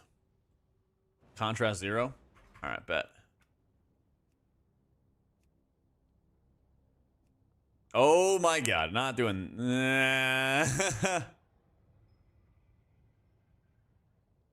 Alright. I see where you're coming from. I do see where you're coming from, though. That might drive me insane, though. Here, let me run to the bathroom real quick, okay? One sec. Yeah, that sounds real bad. Let me get ads out of the way, too. Be right back, guys.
Alrighty.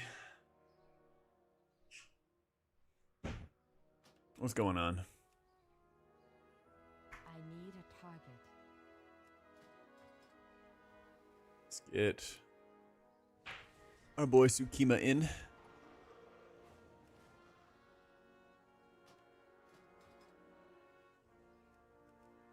They cannot join our group.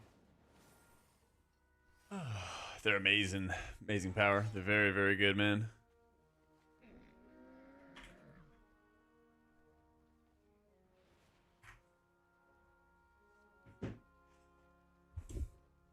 Very fun to play.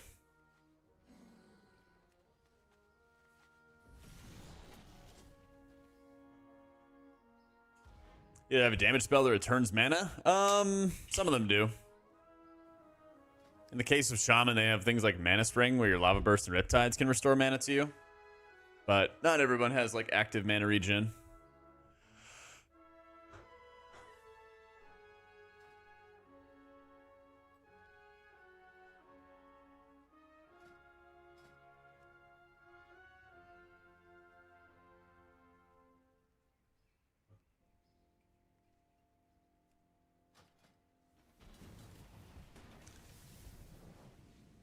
Nice, Strobe. Now's the time for it. I still gotta log on and like get all my bags sorted with the warbands and everything.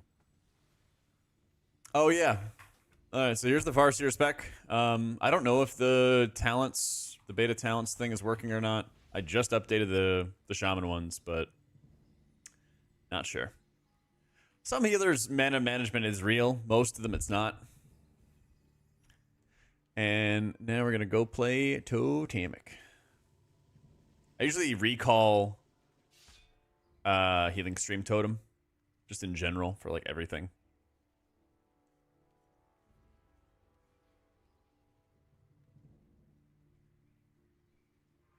Oh, it shows the healing surges from ancestors too. Okay, that's actually really sick. So the chain heals from the ancestors are here, and they're 3%.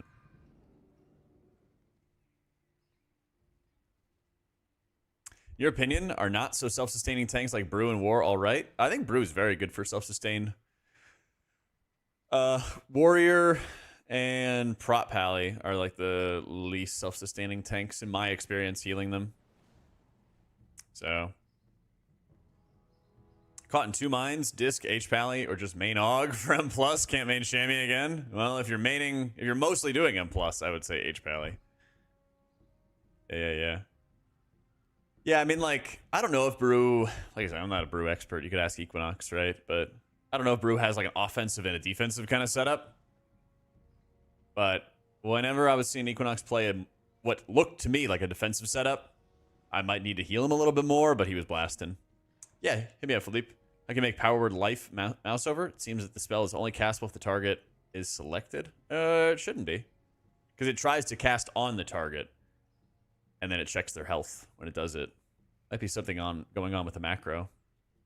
So. I think it's way better than the Riptide because it causes you to heal more. Oh, it's better than the Riptide causes you to heal more talent. Okay, I can try that next time. It's this one, right? I think. Yeah, I'll try it next time. I don't know if I have an extra point really to burn into it. Maybe I'd get rid of the Earth Living improvement, but Earth Living was doing like 5% of my healing or so. HPally is silly good. Yep. I am definitely not going default raid frames for the War Within. No. If you check the link right here, it's in the description as well for YouTube gang. This is the UI I'm going to run with. It's really nice and pretty and everything. But all the profiles and everything like that, they're up on my website. I just didn't want to like take all this stuff, put it into beta, and then something breaks one day, and then I'm running with like a half-scuffed UI or whatever. But yeah, this is cell raid frames. I still gotta find it so that it... Oh yeah, actually, no, I fixed this. Yeah, I fixed it where I could actually hide the action bars at the bottom. The action bars will be hidden at the bottom whenever I'm in a raid and stuff. But yeah, it's all like nice and pretty.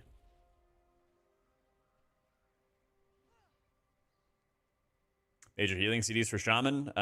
Usually I'm using AG and Ascendance together. Spirit Link usually I'm using kind of on its own. If you're playing a Riptide healing wave build, you're using Primordial Wave as a healing cooldown alongside Ancestral Swiftness, which is the Farseer version. Healing Tide's a pretty good cooldown too. Pretty good healing cooldown.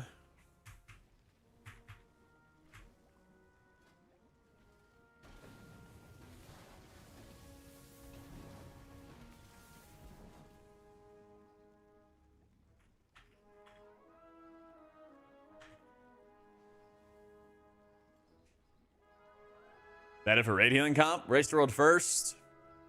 I think right now it could be double HPally. I don't think it's going to end up that way, but if the game went live today, probably like double HPally, Shaman, and Disc Priest. Does that require a lot of manual setup?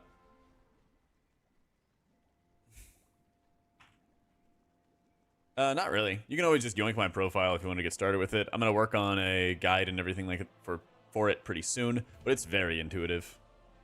It's very intuitive. Yeah, AG got nerfed 2 weeks ago, I think. Yeah. And you have a 2-minute cooldown on Ascendance, so it just kind of works to pair them up together. So, I grabbed an add-on. I forget what it was called, Legend. I don't know if it's listed on the website. I think it is, actually.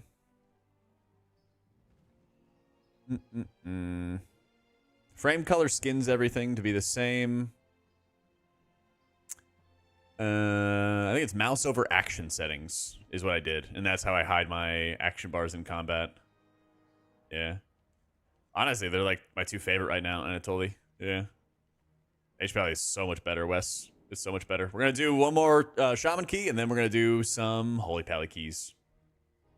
So. Yeah, click casting does not work with Cell. So if you wanted to do the click casting, you have to set it up with Cell. If you like using click because you heal NPCs and stuff like that, I have a little clip right there which shows you how to set it up for Cell. So, yeah. Here's all my UI stuff. All my imports are in there as well, and there's also notes on the website too. If you check on the website and you want to import stuff, things like Cell, make sure you import it in the About tab. This is an old video, but I'm going to update this video soon. Probably spend like Tuesday working on videos and everything like that. Yeah. I'm doing this as Totemic. So. I use a lot of Healing Wave whenever I'm playing Totemic. Surge, I feel like I can be a lot more aggressive when I play Farseer. But usually, like, Surge you're using for more immediate, faster healing at a higher mana cost. How you doing, Gadgets? You could also use mouse or macros if you wanted to. Yep.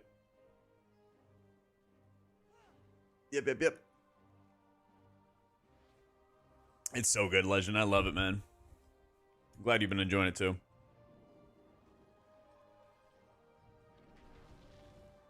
Hey, whichever you prefer, Gadget. What keeps you playing WoW outside of it kind of being your job? I just enjoy it. I think the big thing that I enjoy and like gets me excited is each new season. Not only is it a time to like come together with a team for a goal in mind, which I always is like one of my biggest things is like when you have a whole group of people working together to achieve a goal and like grinding towards it. It's super satisfying. But also for like the new season, being able to like cast Race World first for the past year, well, 2 years or so, is like hugely motivating. Get to catch up with friends, get to just talk about the game, you know?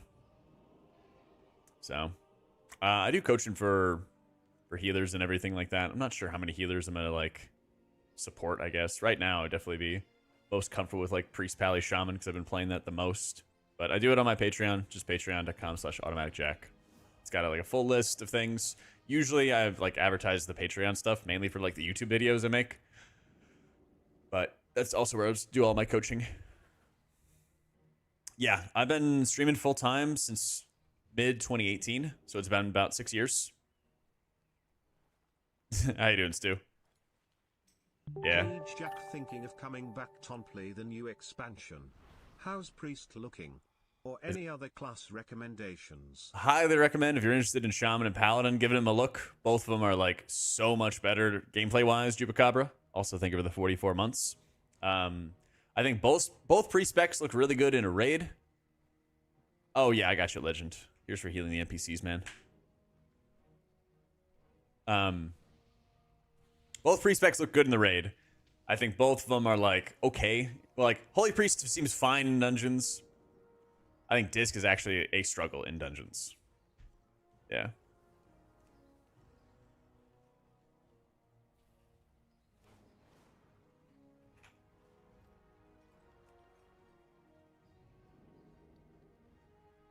So, some damage gamers. Usually just checking with the streamers and everything like that. Yeah. Could teach chat how to heal as Resto Shaman and only have 3 sentences to teach you. Stick to your fundamentals, you know, Earth Shields, Healing Rain, stuff like that. Riptide spread. Be aggressive with cooldowns like Ascendance, you know, setting them very aggressively. Get used to the unavoidable damage on fights. Pop cooldowns for those. When your cooldowns run out, aggressively be stunning, crowd controlling, knocking up, something like that. HPally or Shaman for the first time healer. I think Totemic Resto Shaman's a little easier to get into. I kind of had a video 2 days ago talking about the easiest healers, where I talk about some little like the overviews of the specs. So I definitely recommend checking that out. I'm also going to have dedicated videos for each healer as to like all of the pros, all of the cons, all the guesses that I have for their future performance and things like that. Oracle or Archon? I think Oracle might be a bit better for M+, but it's definitely more work. So if you were like a Holy Priest trying to push your way up to title or something, I could see you definitely running that. Or definitely preferring Oracle, but like if you just want a game, Archon's easier to work with. What's my stand on the Echo drama? It's good that... It's really, really good that it came out before the race, so that there's not another unfair advantage. I just, like... My thought is, what if, like, Liquid did it? Would they also go out of their way to, like, would they go out of their way to hide it? Would they go out of their way to say it? You know? Basically, like, TLDR, private auras were made to make it so that mechanics could not be auto-solved by a weak aura. And so usually you press a macro to solve the weak aura, right? That's the TLDR. But Echo found a way that they basically didn't have to press a macro, and they just played it as usual with the add-on doing it for them. And it just came out recently. So, yeah. Personally, I think the root cause is that private auras are dumb. Private auras are largely very dumb. With any luck, we'll drive this scum from the city before high tide. Started watching the moment you started streaming. You were a bit rotund back then. Yes, indeed. Yes, indeed, man. Yeah, I was, I'm 6'4", which is 194 centimeters for our Euro gang. Very generous way to put it, Legend. But I was like 230 pounds, something like that. Get rotunded by chat. I know, man. Yeah. But now I'm like 180, 185. I went to 230, height of COVID, 170 after I lost a bunch of weight with skin and bones. Now I'm trying to bulk up, and now I'm 185. So. The weak aura thing we're talking about with private auras is referring to the raid, Eevee. So. Well, yeah, but it was all like gut, MB. If I was like, you know, Josh Allen, quarterback of the Bills, 6'4", 230, it'd be fucking strong like mountain. You know? But it was gut. Trying to, Andy. I'm trying to, man. Bills mentioned. Yeah, buddy. Correct me if I'm wrong, Stummy. I'm not a Bills fan, but... Oh, no. Actually, what I'm thinking of was the Titans quarterback. I forget his name. I saw this great clip of the Titans rookie quarterback, like, steamrolling some cornerback, I think, from the Dolphins or something like that. He just, like... Yeah, Will Levis. He just, like, ran this fucking guy over. I was like... Strongman competitors with big guts? Yeah, but I don't want a big gut. Yeah, Will Levis. That dude running at you is terrifying. Heroes, we'll secure the docks while you push further into the district. But you really want to be as Derrick Henry? I could never. Trying to think about like how freakishly strong NFL players are, especially people like Derrick Henry. who can pick up other NFL players and just throw them like it's nothing. My God, man. My God. But yeah, TLDR. Trying to bulk up for sure. I had back day today. I got push day tomorrow.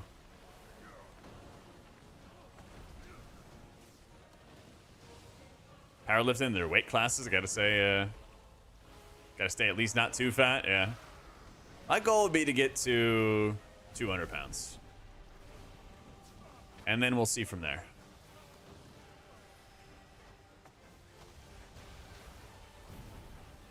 It's the most athletic 300-pound, 6-foot plus dudes and getting up like it's nothing over and over. Yep. Actually insane.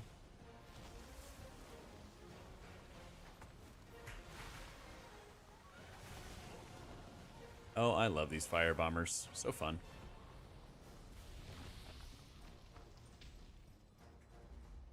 Typical back day. I do 2 back days. One of them is like a lot of isometric, a lot of single arm type stuff, in case there's any imbalances. So today was that single arm day. So I did wider grip on lat pull downs. Get ourselves started. Followed it up with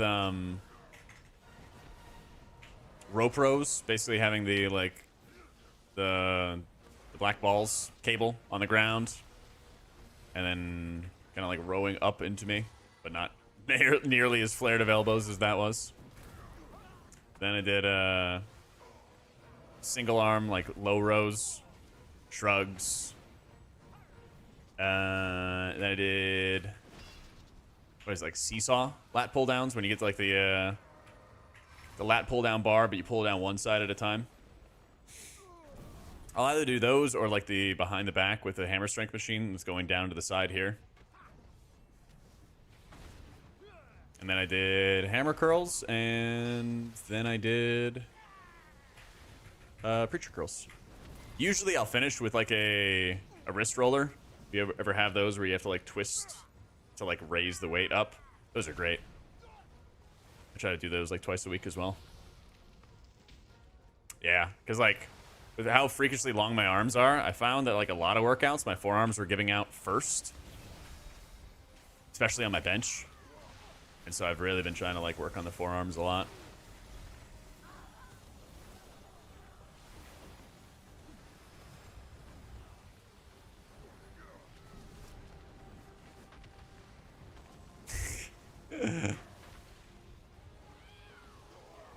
I preach curls a lot at the moment. Keeps your shoulders from trying to take over. Me too, yeah. Me too, man. Yeah, I've been feeling the forearms building up pretty quick. The protein, I've been using Transparent Labs. They're like more expensive, but I feel like they've they digest better. I don't know.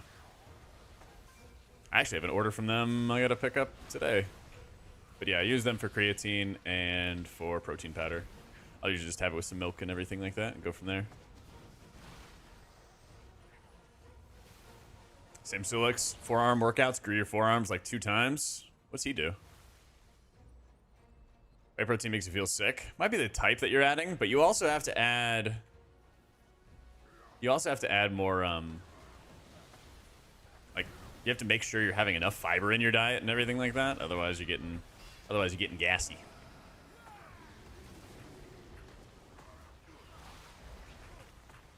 Is very important. Sometimes if you're just adding like protein into your diet, right? Ain't gonna be too good on its own. Or at least won't feel good for your digestion.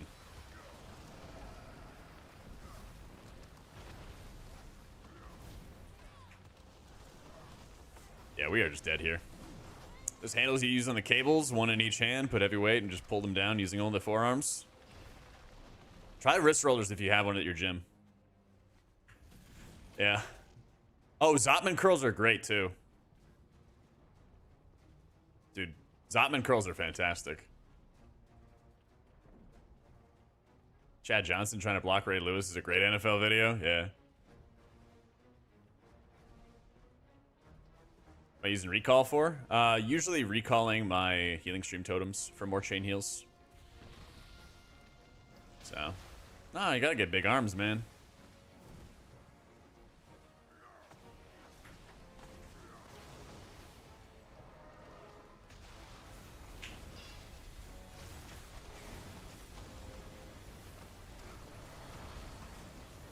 I gotta say, I feel like I'm doing pretty good healing. But group still dying. And we're all dead again. Randy, thank you so much for the 74 months. Like dumbbell 5'10", forearm facing up on a table, wrist over the edge. I've done those, yeah. I've done those. But I don't know what it is. It's just the wrist roller is really fun. I'll like stand up on a big box, and then you have to like lift the weight and like curl it up all the way. Yeah. Yep. Introduction to solo queue battlegrounds. You think we'll see more PvE participation? Don't know. It'd have to be some kind of incentive for it. Are we already leaving? So that area is banned. He is, I guess, gone. Hella weights, eat hella protein, trying to get fucking swole. Yeah, something like that. Something like that. The thing is, I just want to be like more filled out, you know? I actually feel like my back workouts are by far my best. I just want to make sure it's all like proportional. The tanks we feeling for TW? Definitely Bear. Bear is pretty wild. BDH does like the most damage by far, but it's definitely squishier. We reset the instance? Yeah, looks like it. Alright.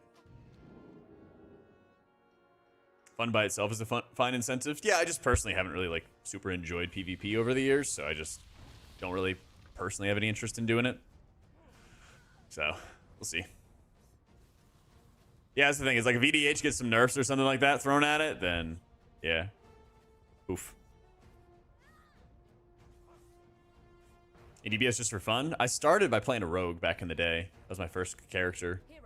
And I got my first cutting edge in Siege of Orgrimmar with it, and then I switched to healing, because I just prefer to be a healer main. But over the years, I'd kind of play DPS alts here and there, but I prefer just kind of playing all the healers now. It's kind of more fun to me.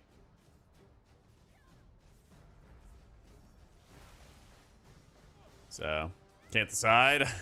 I think I'm leaning towards Shaman personally combat, but I'm going to be playing both. I know I'm going to play both of them a bunch. Yeah. I really don't think you can go wrong with either Shaman or Pally next XPEC.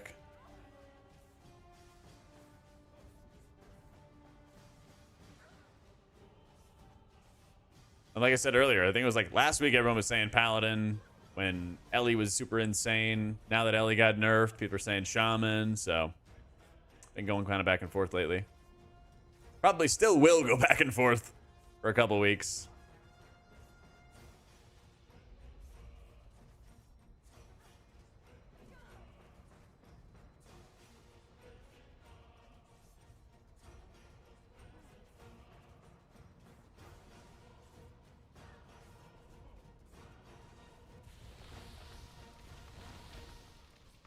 They both got it? Yeah. Hey, you got 2.5 weeks at the start of the expansion.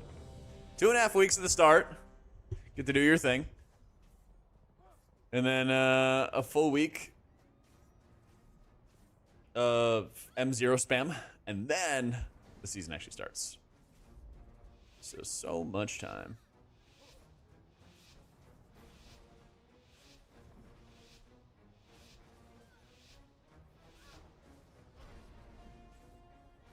Just stop forcing M+ers to play Raid, just like Raiders are no longer forced to play PvP. All modes should have their own gearing. I don't know how they would do that, though. Especially if, like, certain trinkets are really good. Katarina, thank you so much for the Prime. Oh my god, Delph spam. I know. Just make it good for the healers to do Delves, I beg. Oh, what are we doing?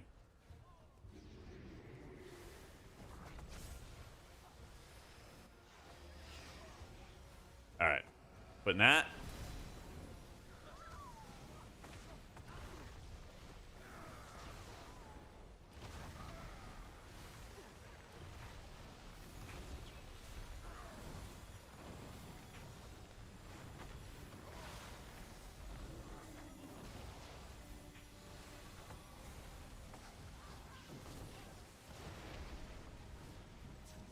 Is there just no Sigil of Chains at all anymore?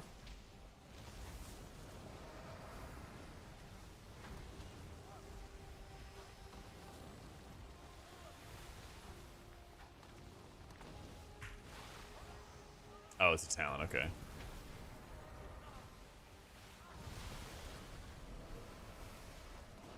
Do I like more? I think still Totemic. I think still Totemic. Alright, only one death. Perfect.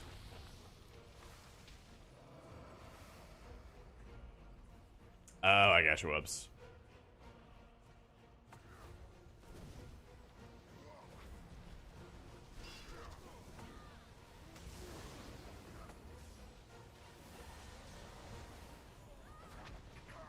Yeah, I'm running DRE. Seems like a good ability. And Mousy, thank you for the 34 months and the tier 2. How you been doing?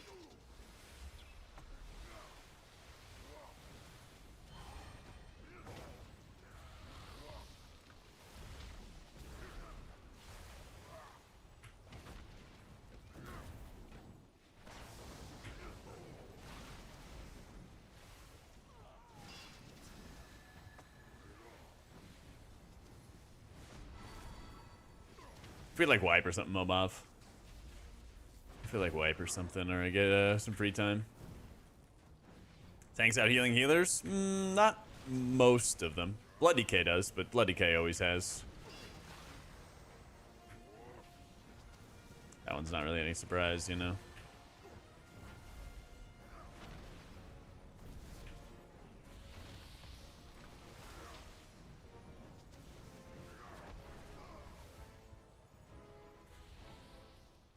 All right, super quick talent check. 3, 2, 1.5. All right.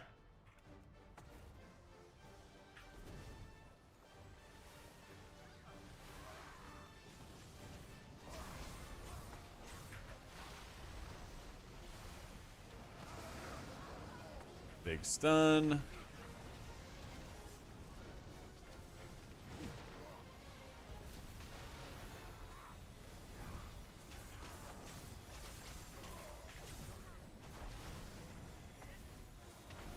Hey, thank you, Hauk.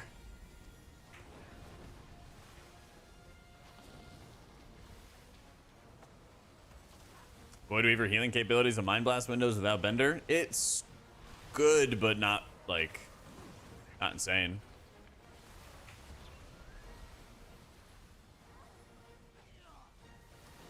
I think they need to take some power out of the Mindbender window and put it into your baseline abilities.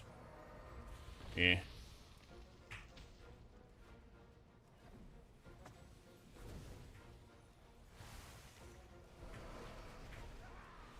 I believe. Oh, Rami's dead. Ping, ping, ping. Get owned.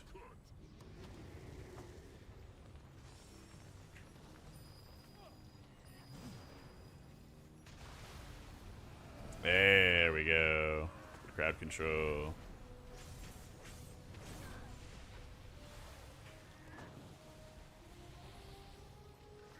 Oh no. Well.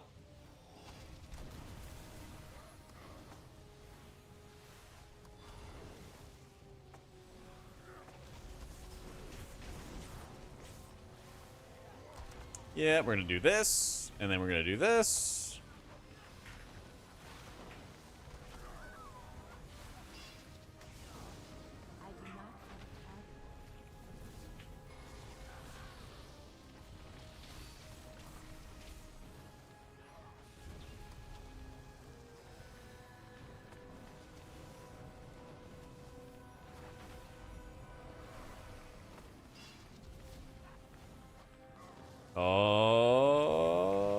buttons. Okay, we are so back. We are so back. A little touch and go. I got cooldowns rolling. Nope, nope, nope, nope, nope. I'm doing a bad job of maintaining my downpour casts. I realize that. Opinion on Shaman and Druid? I think I feel like Shaman's better. Just like straight up. I think the only thing the Druid does better than Shaman right now is damage. And like that's about it. So TFF, the floor Favin. Yeah. BDK is very good. I don't think it's the best, but I think it's very good. Yeah.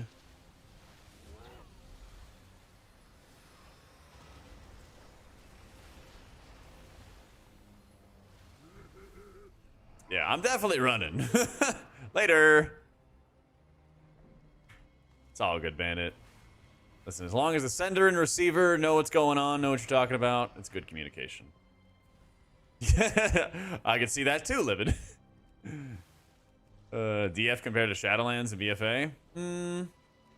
I think that Dragonflight was kind of like a combo of like a safe expansion and also kind of like an assembly line expansion.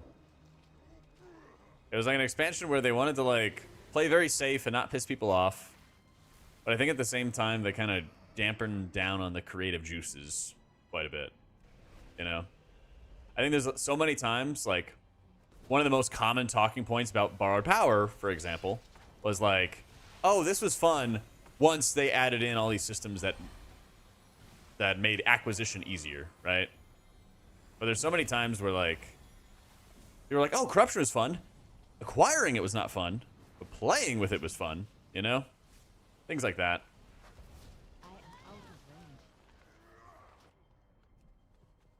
Where is humanity going? What are you doing?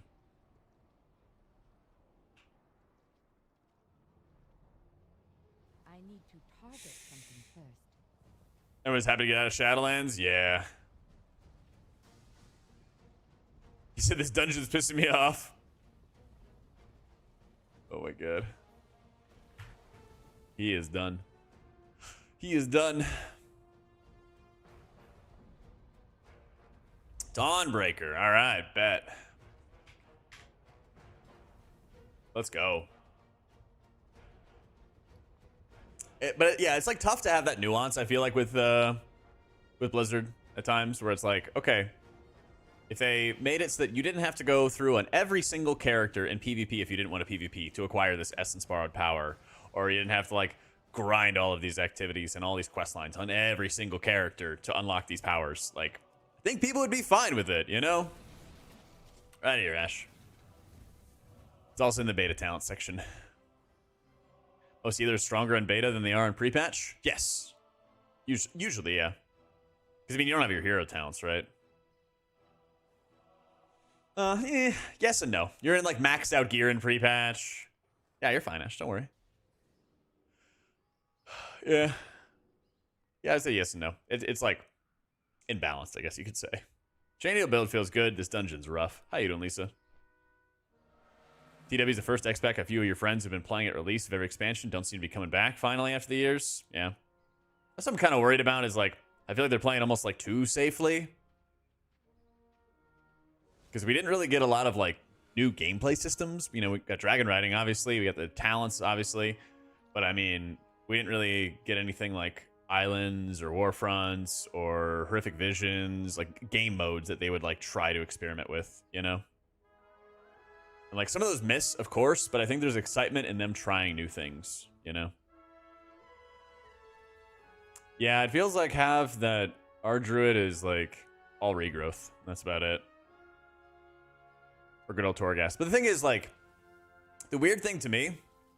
Sorry, I was talking about Dragonflight Quindor. I was talking about Dragonflight. But yes, they are adding delves, which is going to be cool.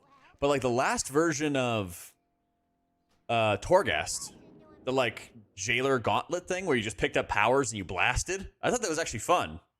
Problem was there was no point to do it. Everyone's super burnt out of Torghast at the end of the expansion, you know? So yeah, I don't know if they did something on beta to like mess with talent strings, but a few of my talent strings just ended up breaking, so I'm not sure why. Yeah. But I was playing Prez yesterday. You can always see it in the VOD, and I probably popped up my talents a bunch of times there too.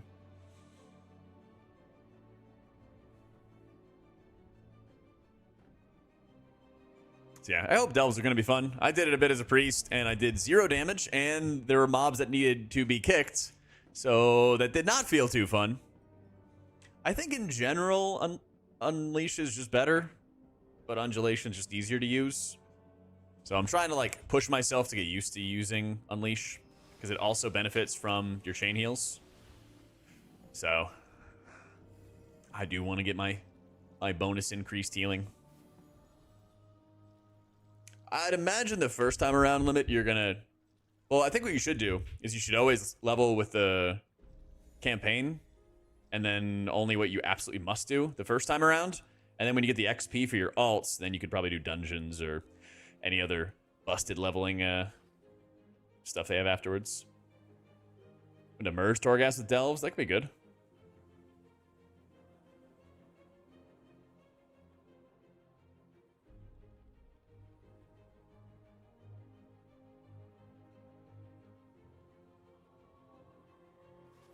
If you're gonna use it, yeah, that's the thing. Is like if you're not using it well, you might as well use Undulation. But yeah. Posse Hope for Maiden Priest in S1. I think it'd be fine if you're playing Holy. Definitely like... There weren't dungeons that I felt like I could not heal when I was playing as Disc. It just felt like it was more work. That's all. Now I have a 3070.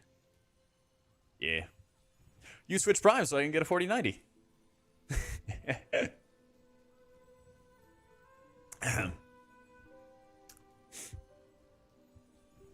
And Shaman for Endless and Raids for alt can't substitute Prez or HPally.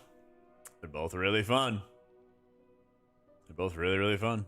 Wish we had more raid testing to do. I kind of want to see how Prez is playing in raids.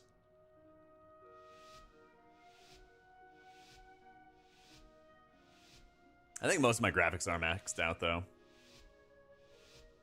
I believe. With its complement of cannons, it can... Wait. Who are those intruders?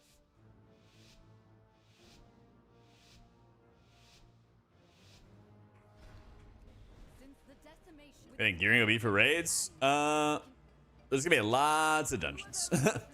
We're gonna have lots and lots. I mean, you're basically gonna spend a week of like everybody raiding, because all you're gonna be able to do is do M0s, and like that gear is gonna cap out pretty quick.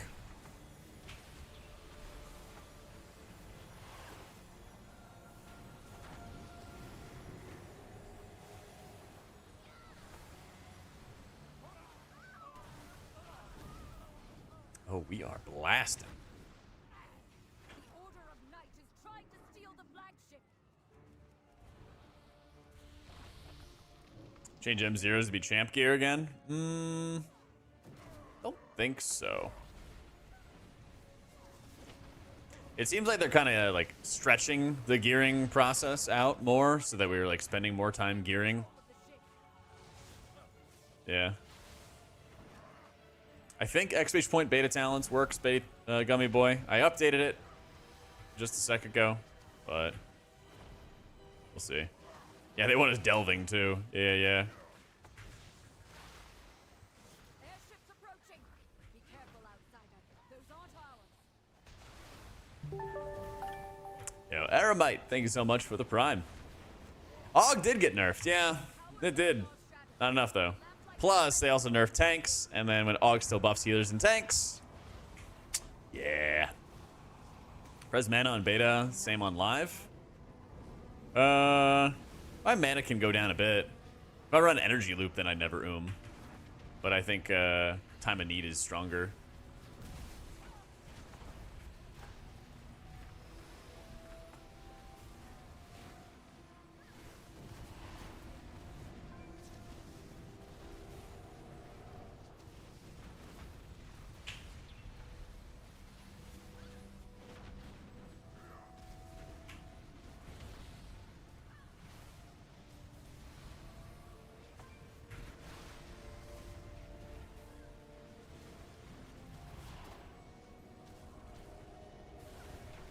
I don't know. I guess they changed. Can you guys confirm if the shaman stuff works at least?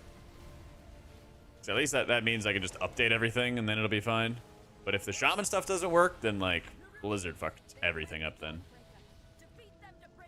Some of my abilities like don't place properly, frack. Not from Wowhead, from the exclamation point beta talents. Yeah.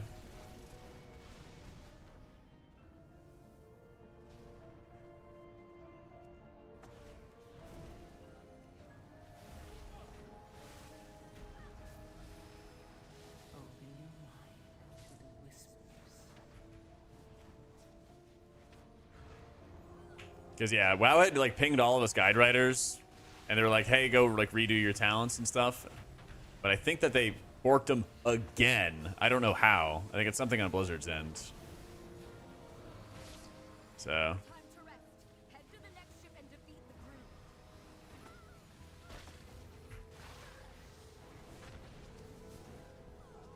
So the M+ players need 16 weeks if they're ultra lucky to have items 10 eye levels below raiders. They want people to raid. Usually I've been more of a horde player over the years, but now that everything's like cross realm, I'll probably end up playing more alliance because of the racials. Even though I dislike it.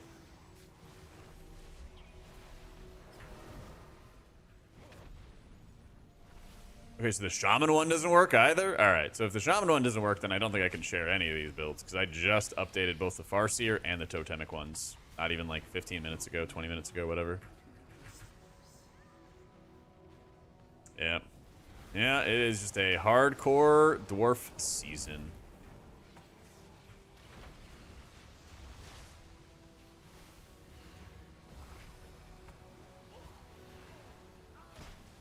Best race for HPally? Dwarf.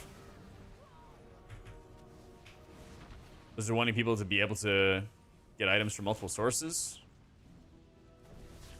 I mean, they do, but like... yeah, I don't know. I don't have an answer to the question. I'm sorry. They never said anything about it being equal.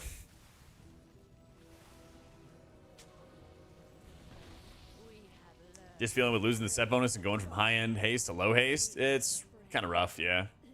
You have to like hold on to your mind benders for specific moments when you're keying. You can't just like freely send for damage all the time. So that feels really bad.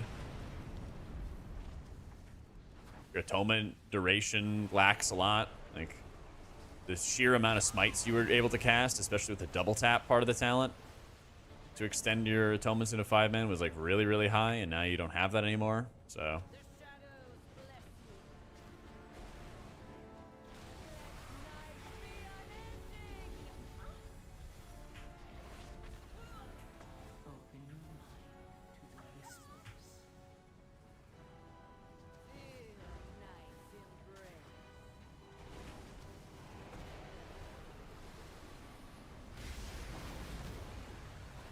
oh boy.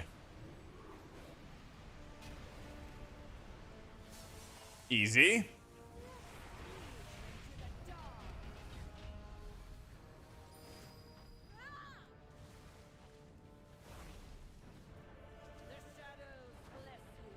Did I not have Aura Shield on?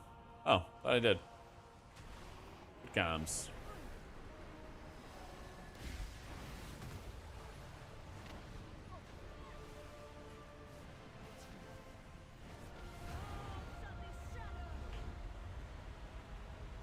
I think Totemic is more pug friendly, yeah. HPally is an excellent app city. We're gonna play it on the next key.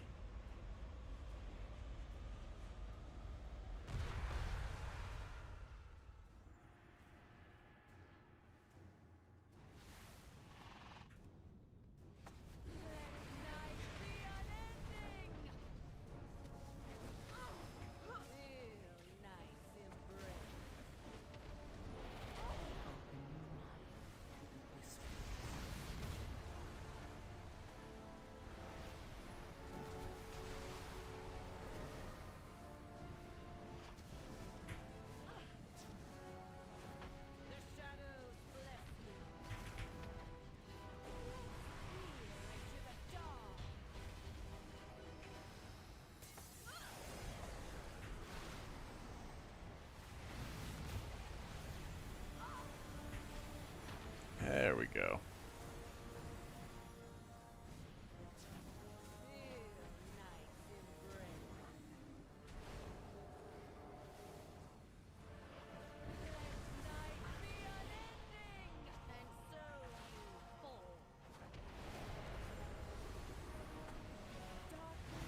Woof.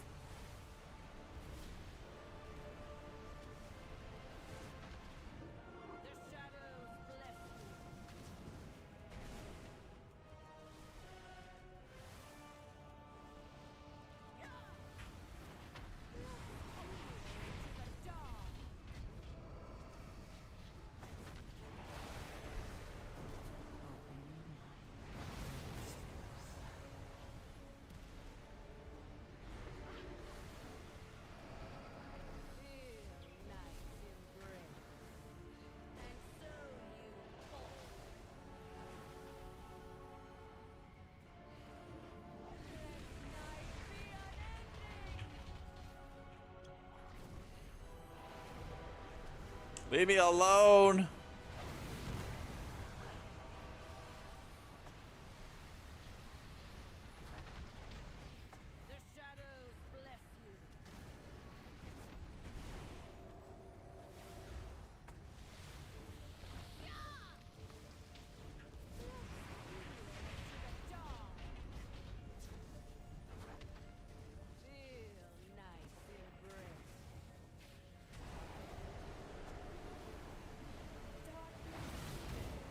It looks like it's up to me, lads.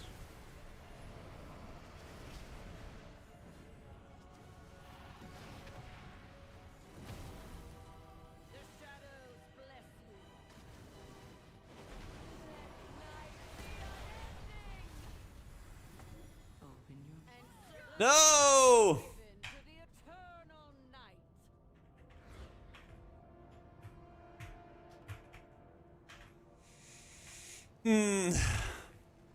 We literally just gotta like move the boss more.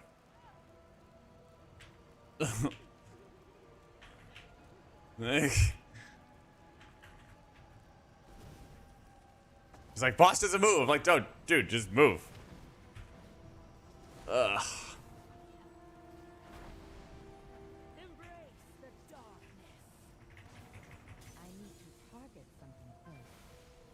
I know it's hard to move, but like he like gives up on it and then runs back into melee to start dealing damage, and then like you just have to stand out there and move more, you know.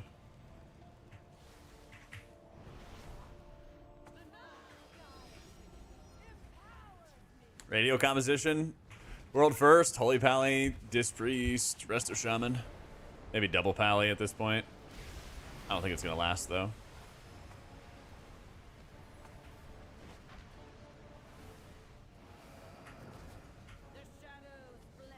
And plus, it's gonna be harder than Dragonflight. I think it's gonna be similar.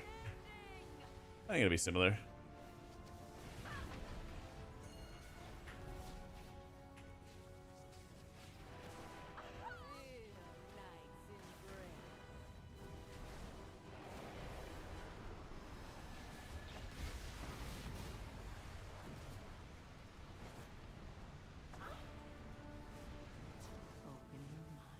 Oh boy, move.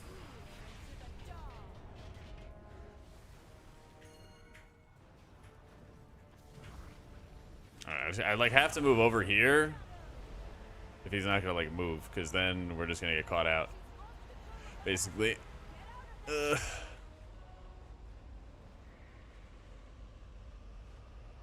Damage okay? I don't think healer damage is gonna be the difference between meta healers and non-meta healers. It's like a leftover from Shadowlands. I think just because like, what?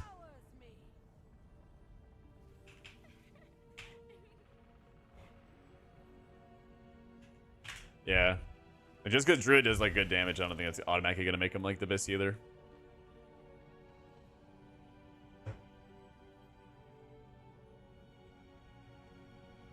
I think it was the affix went through the floor as we took off. Pretty sure that's what happened. Embrace the darkness. The night guides me, empowers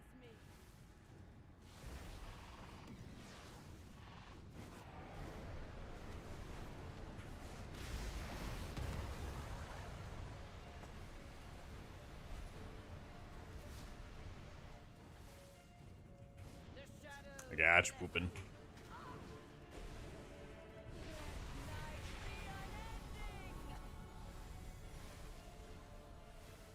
It's cheated, yeah. And it was like the affix spawned, and then I guess we took off, and then it probably like fell through the floor, fell through the whole world, and then like triggered a boss reset. Very fun.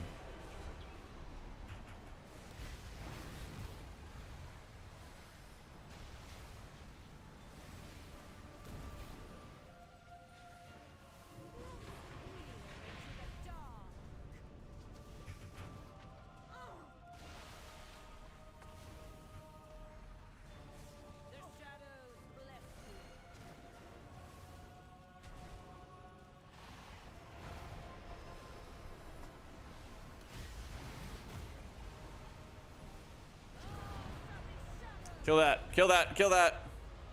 Add. Alright, we gotta leave now, I guess.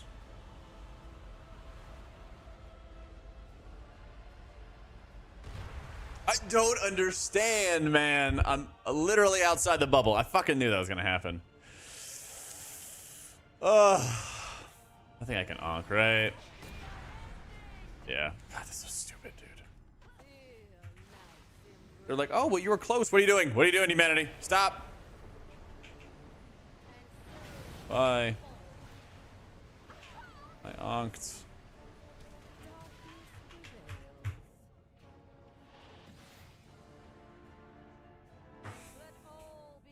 Alright, I'm good on humanity for the day. Alright. I'm out. I'm out. We're not gonna do that. We're not gonna do that. I can't take these rage quits. I'm sorry, Quasi. I can't take him like rage quitting every other dungeon. I know, Luke. If half intermission phase to go, you know, we just had to like pull a little bit differently and we'd be fine in Borealis. Like I'm over it. I don't want to deal with it anymore.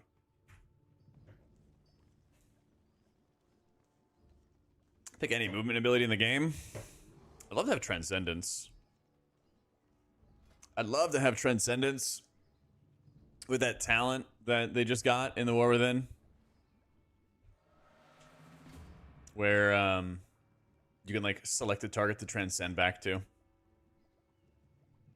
Finally got the chance to play, so happy. Sorry if I did something not so nice. No, you're fine, man. You're fine, dude. I just don't want to like, I don't know. We don't have a battle res. We already struggled on the boss fight. We would have been fine. We just continued, even if we had Rami dead. We have, you know, half of a boss fight to continue with, and like, we would have been fine in Borealis. We just pull a little bit differently, or we reset the boss, continue progressing the dungeon. I feel like we're just doing like these like, oh, it must be perfect, or we're not doing it. Like, I don't want to do that stuff. I don't care if we rack up a bunch of deaths.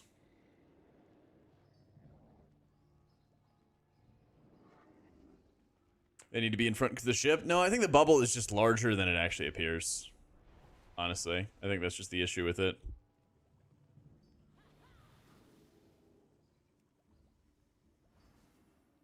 It's just missed in necrotic wake every time.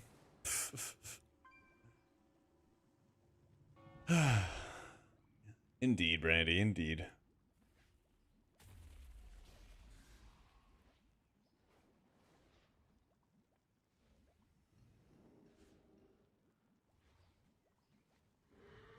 Man, I'd be able to invite me to the Delve group. I don't know how I'm gonna get my Delve IO up, man. I think it might be chalked for my priest. No interrupt. Healers are doing 0 damage in there as well. Just over.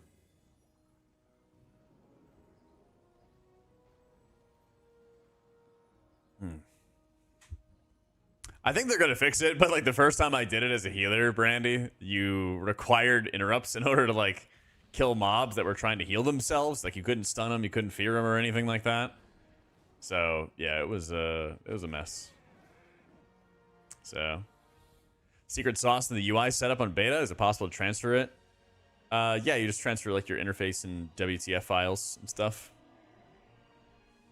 Yeah.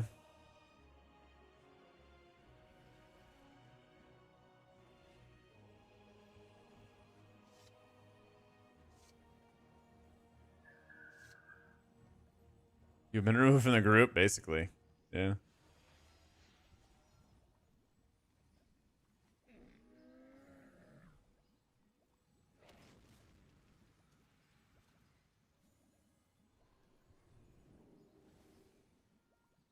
Brand doesn't mess around. Yup.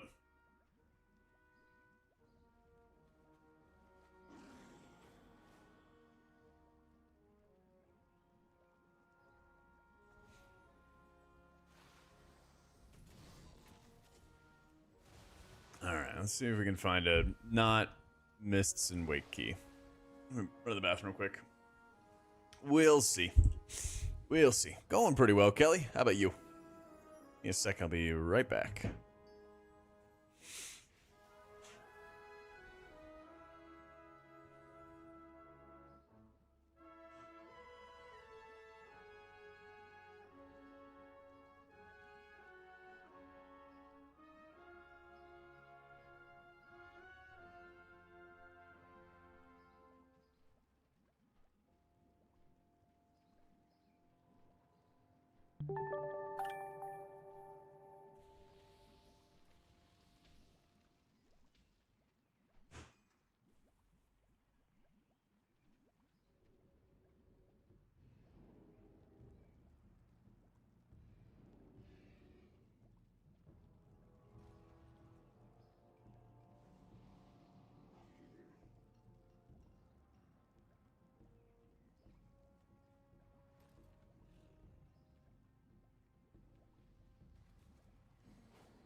All right. Dud, thanks so much for the prime, dude. All right, let's roll.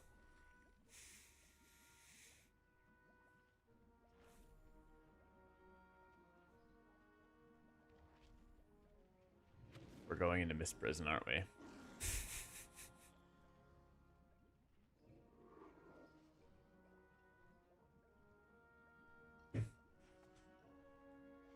What about Garth? Fellowship game coming out? Yeah, I saw Growl's video on it and everything like that. I mean, it's good that Blizzard's getting more competition for M+, but so much of that looked hardcore ripped from WoW. Like, really, really hardcore ripped from WoW. Yeah. Yo, Agrath, thank you so much for the new sub, dude. Riptide somebody, and Riptide also applies to me. It's Primal Tidal Core. It's not always you, but it could be you. Often, not always.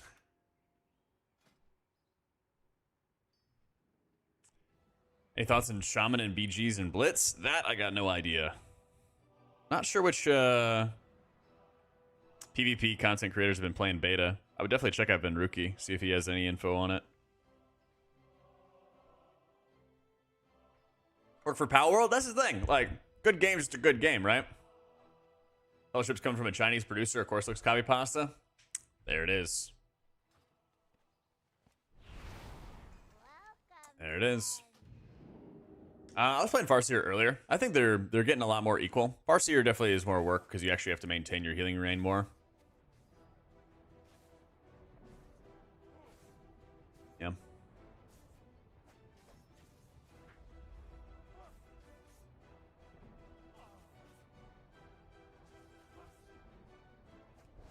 Yeah, I think it's like crit and burst and stuff like that. The UI is just straight LVUI default. Yeah.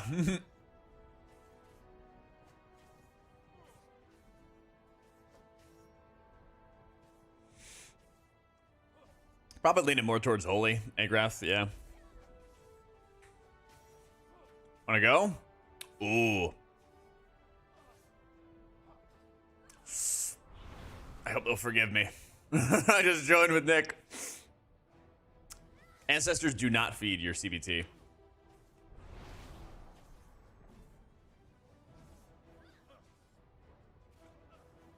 I do want to run with Daddy Boar.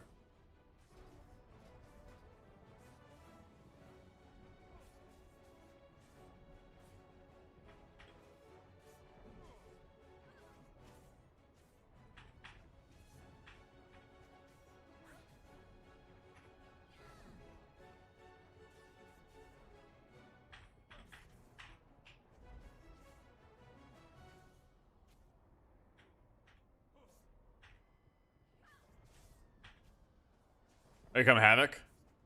Or...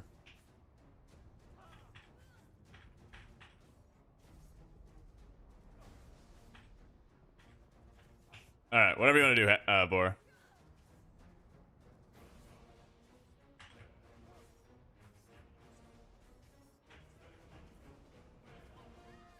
Let's see. Kalamazoo. How are you? Yes, we got a... Oh, yeah, check this out, Squirrels. We got a Monk video coming up soon, too. My editor just hit me with the thumbnail.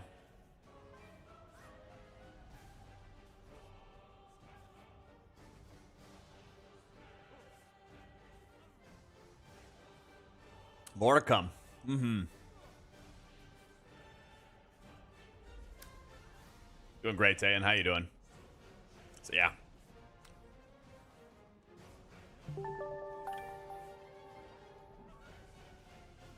Yo, Blue, thank you for the 70 months.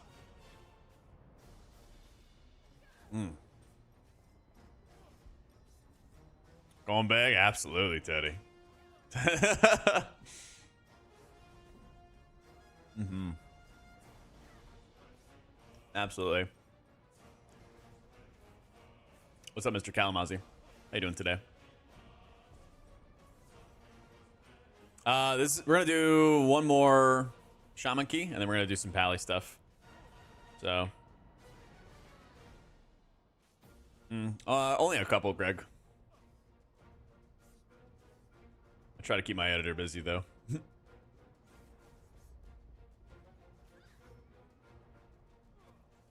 Here, what's up?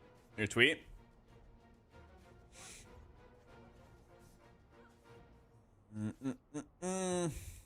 I, Kalamazoo, after 5 years of playing Warlock, have decided that it's now time for me to main a Holy Priest. Hey, congratulations, man. About time. About time.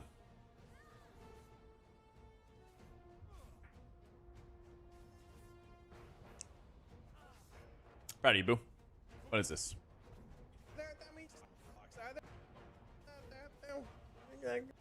I was asked last night if Warlock's gonna be meta in the war within.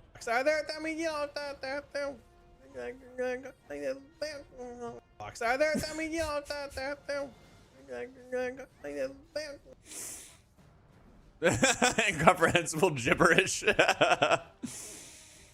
Yep. Typical Warlock gaslighters. Mm-hmm. Wait, we're not doing Barrels? Where are we? Half of us are here. Half of us are here. It's a good clip.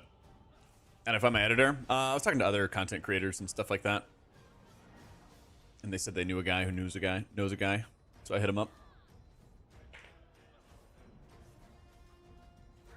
Acid Rain just moved positions. Is here now instead of over here. Yeah.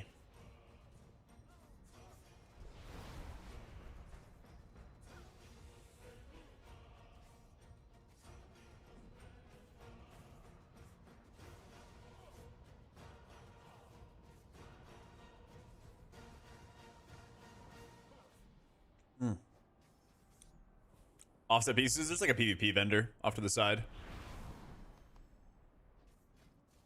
Yeah. Yeah, I'm running Healing Stream Totem for M+ in both specs.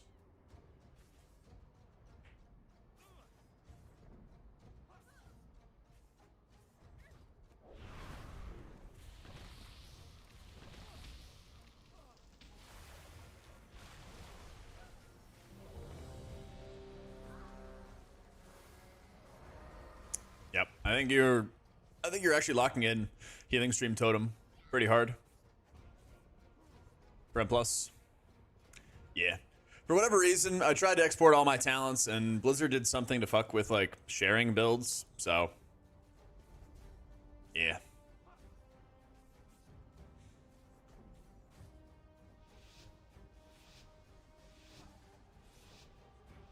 Yeah, I'm personally planning to just only play Healing Stream Totem in dungeons.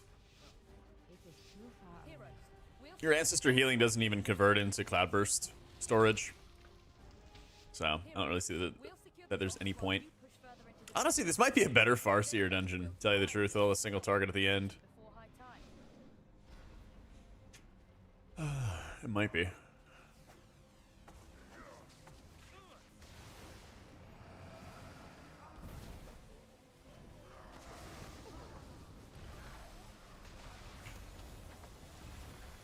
Oh no!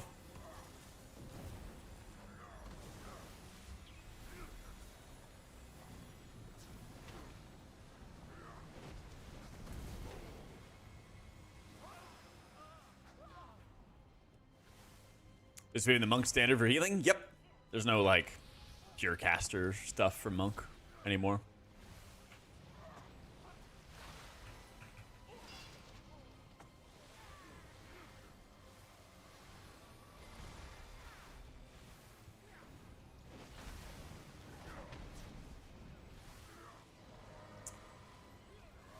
Me too, Pex.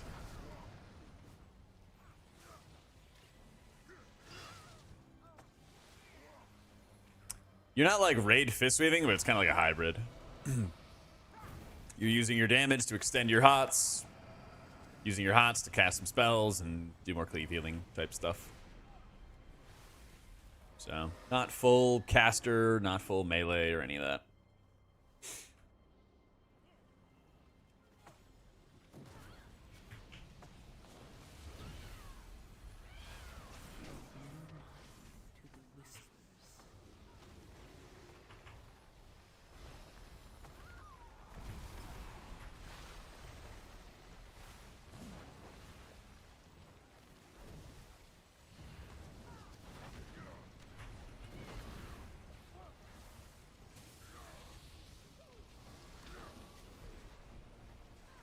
Trying to not burn Spirit Link yet. Trying to. Farseer Totemic, what do you think would be better? I think in general Totemic's gonna be better, but like I was just saying, in this dungeon, there's a lot of spot healing, particularly on the final boss fight. And so I almost wonder if it might be better in some dungeons that require a lot more single target, that it would be better. The other argument is, like, when you get into really good groups or well coordinated, usually what you need is, like, a lot of single target to help healing the most vulnerable person. But when you're in uncoordinated groups, usually what you need is a lot of burst AoE because nobody's using their defensives well, you know? So I think that's also a pretty, like, decently relevant factor to think about. Oh, where are we going?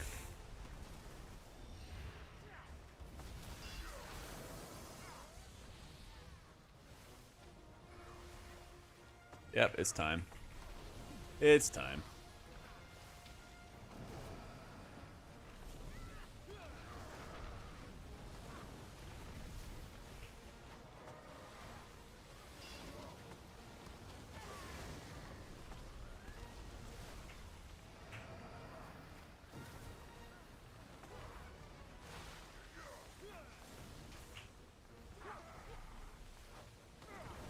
RSham is super fun, dude.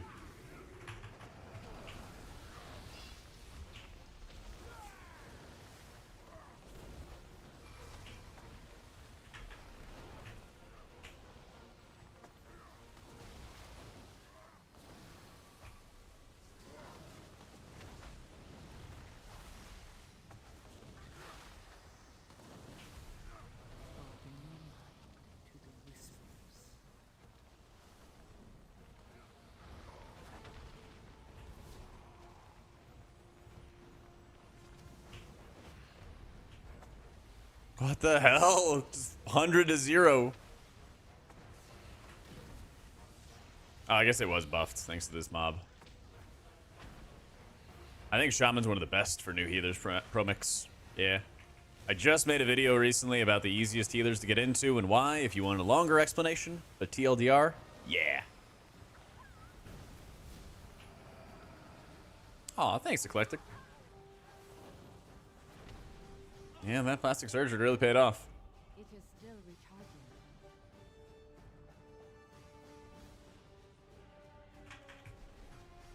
Rule of thumb for casting Wave and Surge. Surge is more expensive, and Tidal Waves, which comes from casting Riptides, increases its crit chance, whereas it speeds up the cast of Heal Wave. So you're casting Surge for more burst healing, you're casting it for more immediate healing, things like that.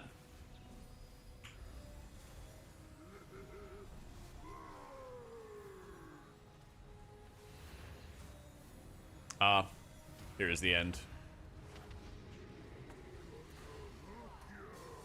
Dang, that's unfortunate.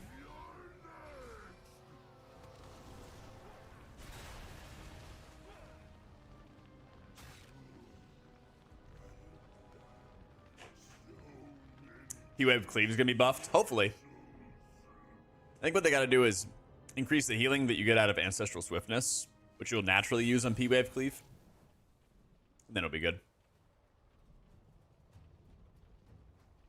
Totemic without Tidebringer. I don't think I would want to. To be honest. Yeah. I mean, I guess it's not consuming Tidebringer buffs, is it now? Yeah. Well, I guess it's including the jump distance, which is the relevant part. Right? I'll ask Thune about that.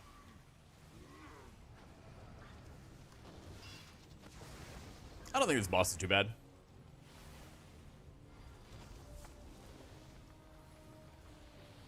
Break was nice. Time to knock the rust off of disc. Man shrugging. Hell yeah, Colby. Welcome back. Thank you for the 44 months and the tier 2, my dude. We'll have you chocked full of the content. That's for sure. The raid ramps are going to be weird, but I think when we nail them down, I have a couple ideas in mind for how it's going to work. But once we kind of properly nail that down, I think it's going to feel pretty dang strong.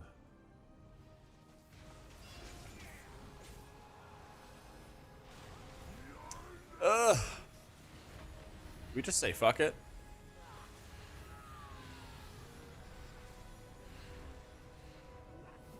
Let me out. No. Oh, we're so back.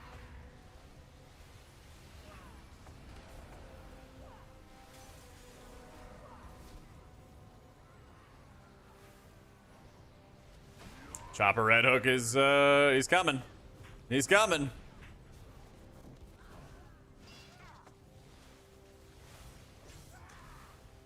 I'm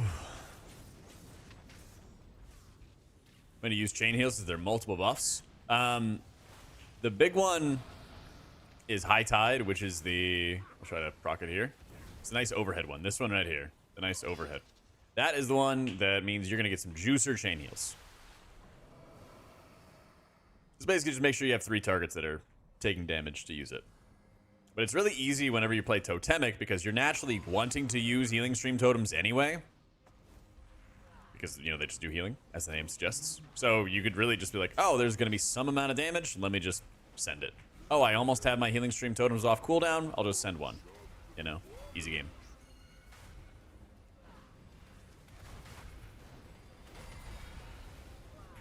Run, my boy, run! Oh, no! Oh, no. All right.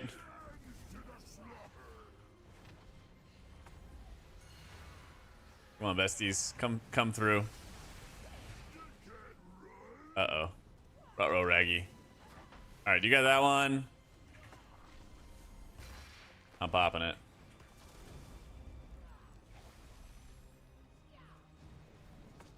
We are so back.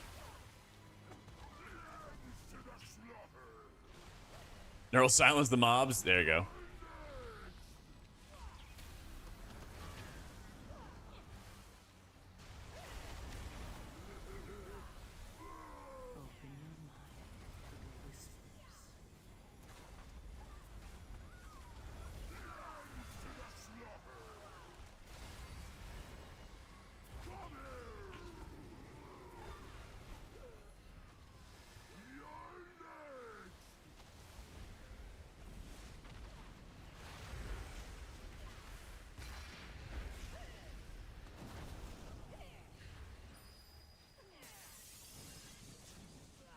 Yeah, the thing is, it can target any of these range, so everybody kind of has to be in position. So yeah, I'm on the hook. I'm in position. Easy game, easy life. Heroes, my scout revealed heavy fighting near the palace. Please, ensure Lady Proudmoore's safety. I'll remove the rest of this filth from the docks. Chain heal even without it? Try not to. Yeah, because it costs a lot of mana, and it doesn't really do that efficient of healing. So often not. So, I think it's a bit easier to get into Shaman, especially Totemic Shaman. I got a whole video, which, like I said, I posted the other day. Goes over the easiest healers to play, how easy they are to get started with, basically. Talks about some of the skill cap later on. So the content, watch a lot of your YouTube. It's awesome. Glad to catch you on stream. Welcome in. Thank you so much, Alina. I think the mages are, it's kind of like the stock market. They're kind of going to whatever is hot next. You know, first it was Arcane, and then it was Fire for a bit. Now it's Frost. Everyone's kind of just jumping to the next big thing. So, when's the monk video scheduled? Let's see.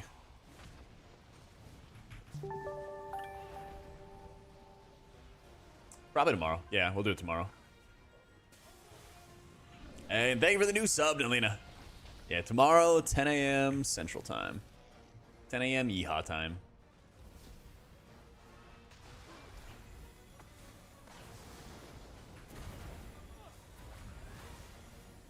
I'm missing Earth Living. I don't think I'm talented into it. Oh, no, I am talented into it. Let's see. Or button. Oh, it's right here. Yeah. It's been there. It's just a weird-looking mallet. Yo, Igort, thank you so much for the Prime. Yeah, you do get some Earth Living effects from Totemic on its own. from like the surging totem. But yeah, it's so good to have.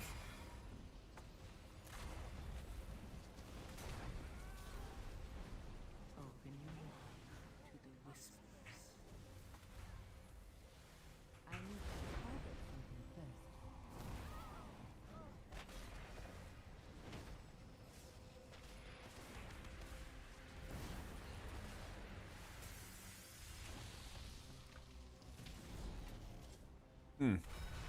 We got even more friends.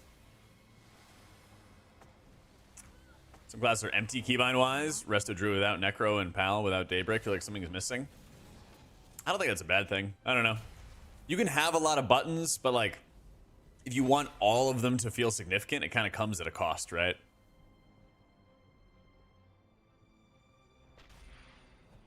That's kind of how I view it.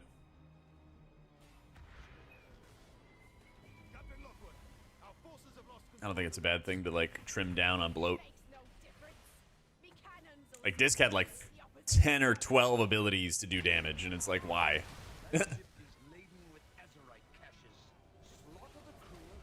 Much does my approach change depending on my tank? In a lot of these early dungeons, or like beta dungeons, I usually am just playing safe. You know, like I get comments a lot about like my damage, and I'm like, well, who cares? Because like, if I'm greeting for some extra casts and somebody dies, the run gets bricked, you know? All of these dungeons, especially when people are like learning or progressing through, I might as well just like play safe and secure and all that fun stuff, right? So I think a lot of my approach in these dungeons is, what is the unavoidable stuff? What's the damage that's always going to happen? And so if I know that like early in a pull, there's going to be a lot of unavoidable damage, then I'm going to go into it with cooldowns, with some kind of big output. And then as those cooldowns fade, especially when I play a healer like a Shaman that's chocked full of crowd control, that's where I'm really going to stress about like how I can use the full range of my kit. So like, if I know I'm going to walk into a pull and there's one mob I can kick, I'll go kick that, pop cooldowns, start blasting healing, right?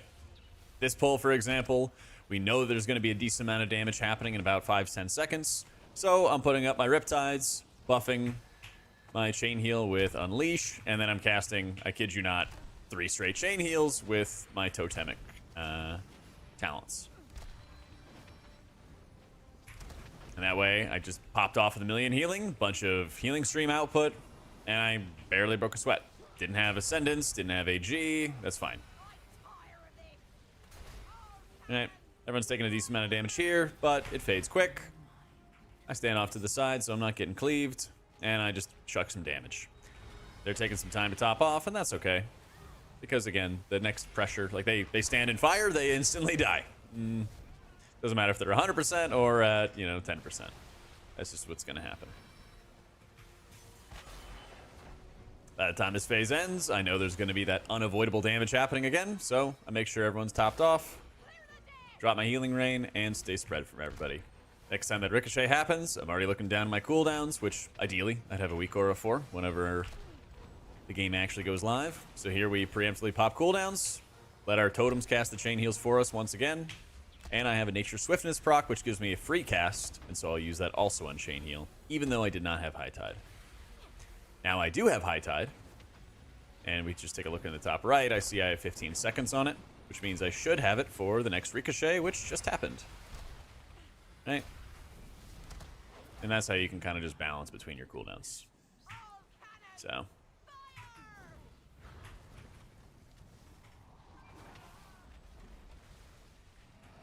you just repeat the process. Think about how you have like buffs and modifiers for your output, when you can best utilize them. Prepare them for those unavoidable damage events.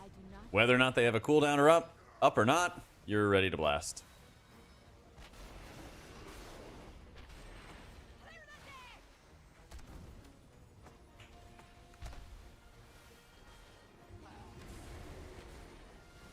No.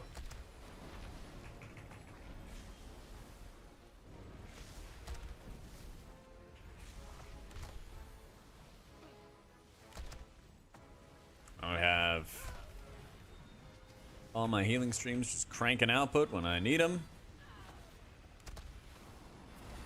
Actually, what I'm going to do is I'm going to run into melee here. Get downpour on myself. Big heal onto Nick Bolts. There we go.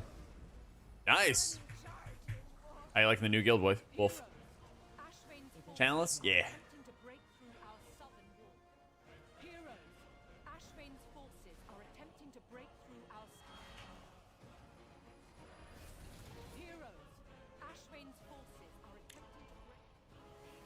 This would have wiped there. Now you're just baiting me to play Disc Swit. I'd be like, no, Disc could heal that, and then you're like, go prove it, Jack, huh? Oh, I'm on to you. I'm born yesterday. I see what you're up to. Smart strat. I prefer. I really enjoy them both, Cooper. It's tough, man. Definitely leveling both of them and planning to play a lot of both of them.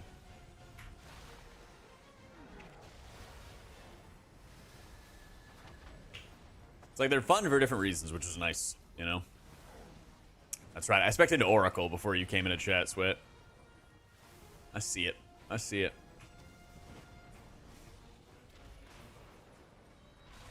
We did actually spend, I want to say it was Wednesday, actually it was Thursday's VOD. Thursday's VOD we played like Pure Priest all day. If you're interested though.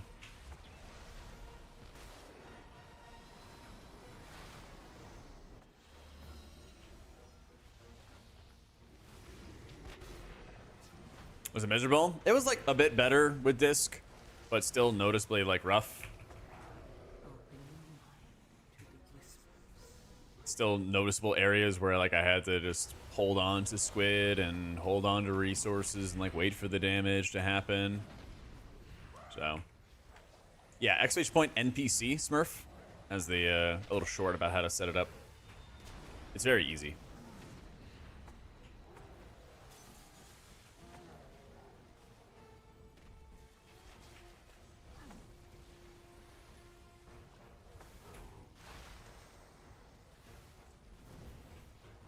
No problem.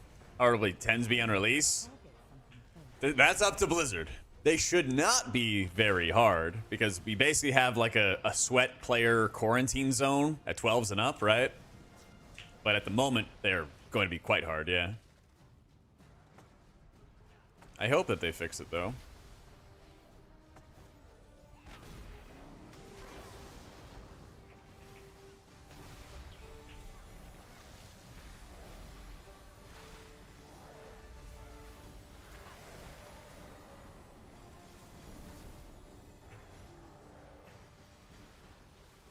Live, my boy, live!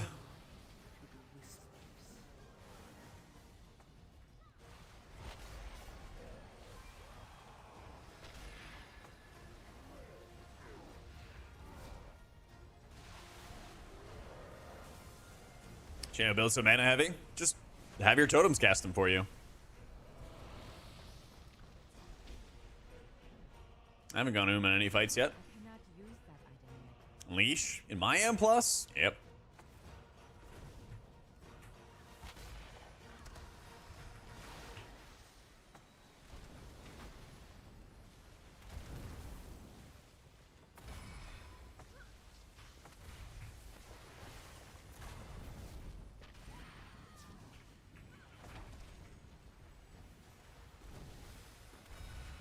Oof.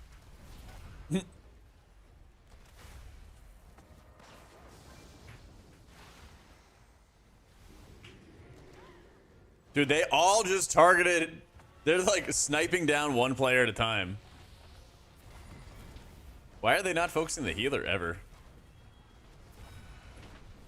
That is strange. I'm like invisible to them.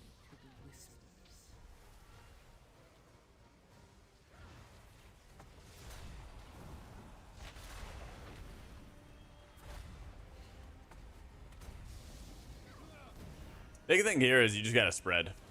Because the ricochets are like the most lethal part. Heroes, we need your aid.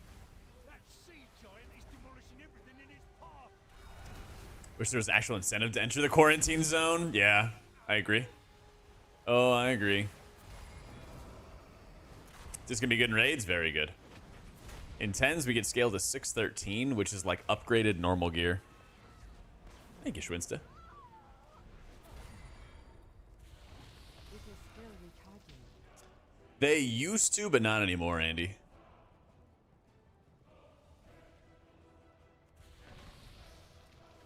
Not anymore. Favorite season 1 dungeon? I actually like Grim Battle. Grim Battle. It's pretty fun. Couple like stupid things that they are certainly gonna fix, right? Copium. Like things like the last boss having like 50 million tentacles.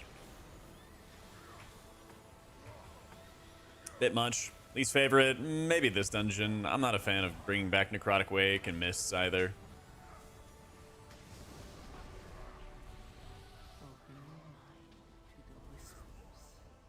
I imagine that's no surprise to anybody, right?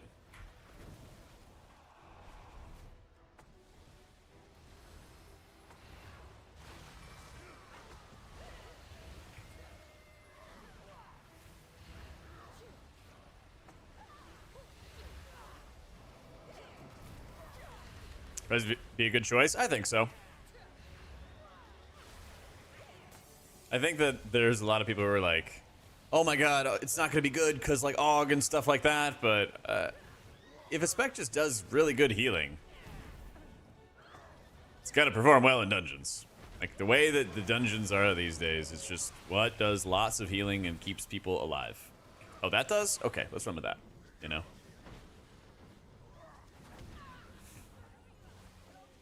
Yeah, last boss of Morales fucking blows. That is for sure.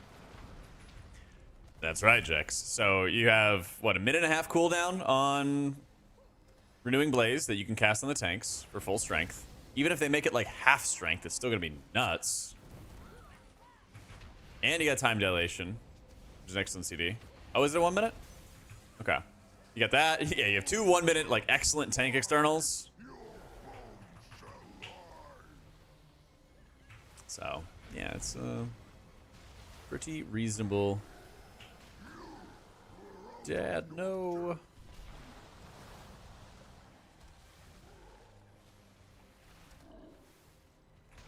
Man.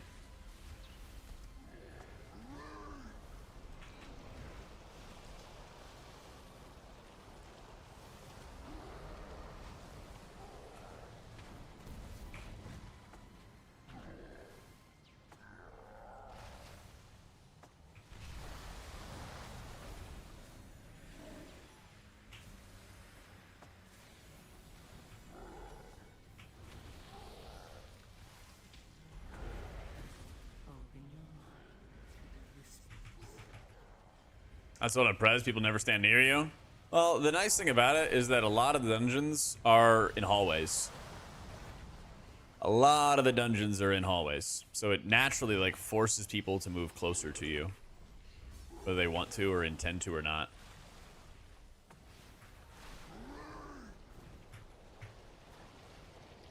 Yeah, I'm like 90% of the time Aura. I just use it on healing stream. Gives me more chain heals. If you can recall the surging totem, but it doesn't give you 2 healing rains, so there's not really any point. It replaces the 1 healing rain with another.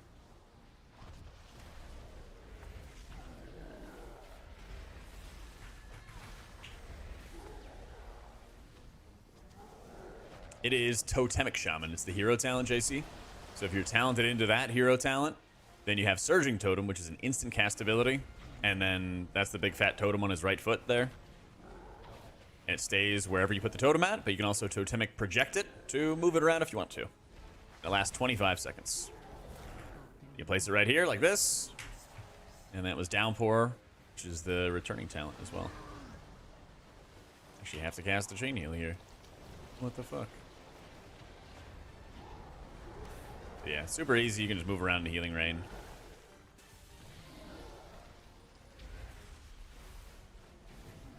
Mob control and utility are Shaman and HPally at the same level. I think Shaman's a little better. Yeah. Yeah, you can hardcast Healing Wave. Probably hardcast it quite a bit, honestly, when you play Totemic, because you're auto-casting chain heals so frequently with your totems. Yeah, this is a BFA dungeon. Me too, of these. I wish we'd get some good disc buffs, man.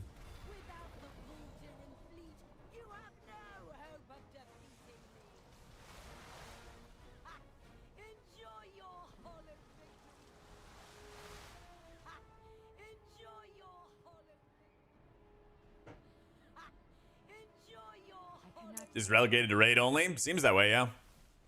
Ashvane's beast is destroying. It seems that way, man. Looks like there are still artillery pieces in the wreckage. Come on, Jack, be thick right now. Before we have nothing left to repel Ashvane's fleet.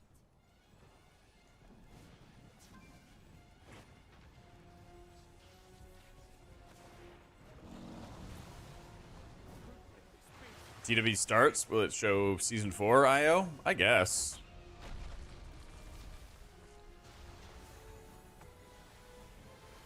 I guess so. Open your mind to the whisper.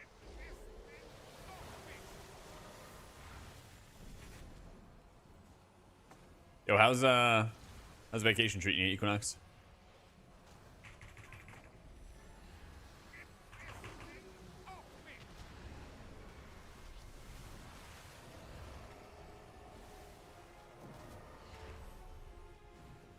Yeah, I'm using Cell on live. I just didn't want to set it up on beta because me lazy. Oh man, that almost bounced me.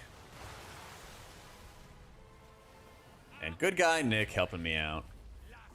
Love that man. I am out of range.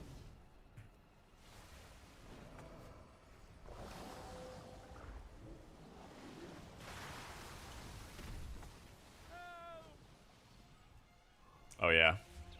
Tee. You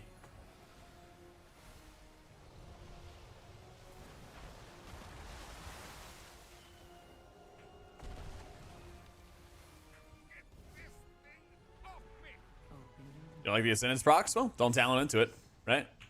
I'm pretty sure that there's enough talent balance that you can mix it up. Pretty sure you can get away with it. I am kind of hardcore trolling Nick right now. These dispels. One day I'll do better. There we go.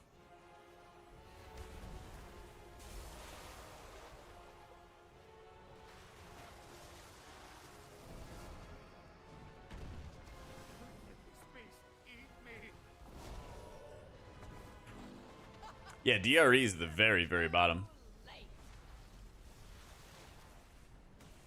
In retail for the action bars, I use mouse over action settings, I think is what it's called.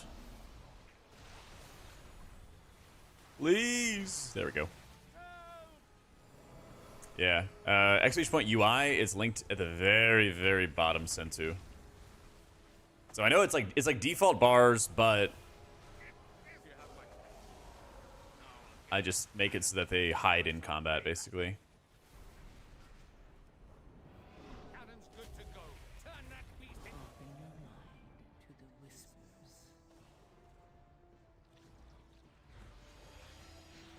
Cha.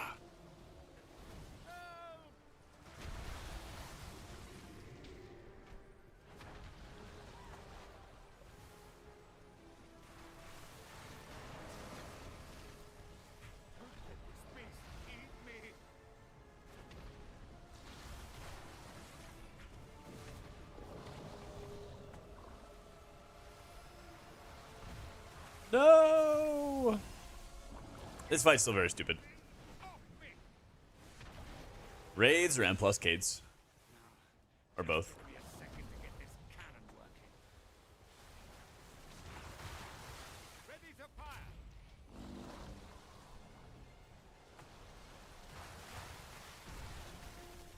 Pachow! Both? Alright, where are you at in raids right now? Where are you at in like both right now? What's like your highest? What's your highest performance over the past 2 seasons? You've done I well. really like them both, Cutie. Honestly. Doing great, James. How about yourself? Speak with me when you're That's the ready. struggle right now, honestly. Ashvane's They're both really, really good. They both play really good. They're both very fun to play. Fun for different reasons. Like, personally, I plan to play 3 healers. I'm going to do Priest, Pally, Shaman at the moment. Unless something changes. That's the current plan.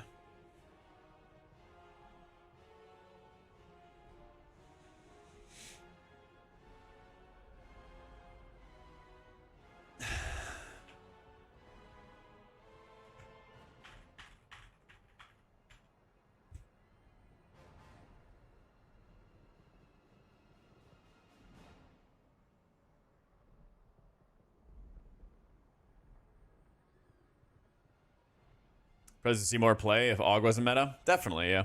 Definitely.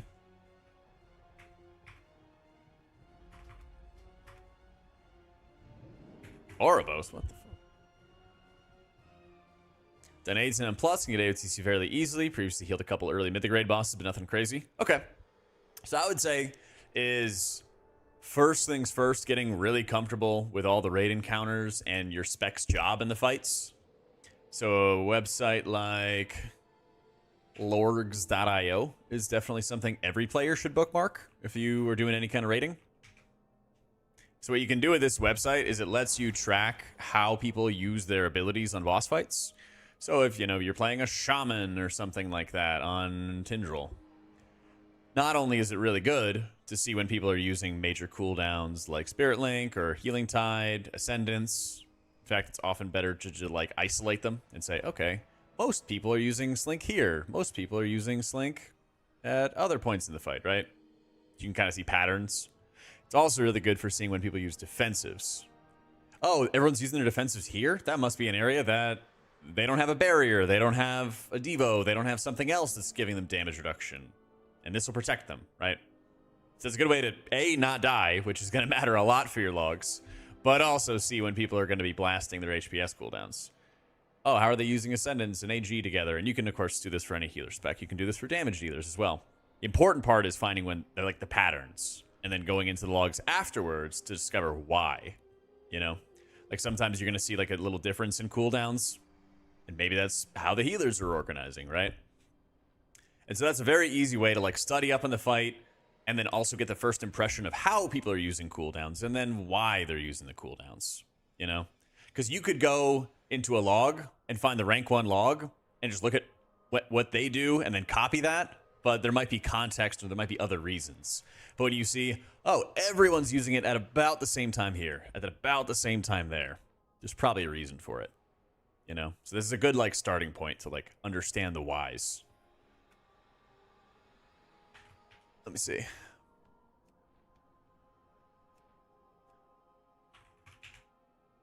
So definitely do that. Help you like understand the fights.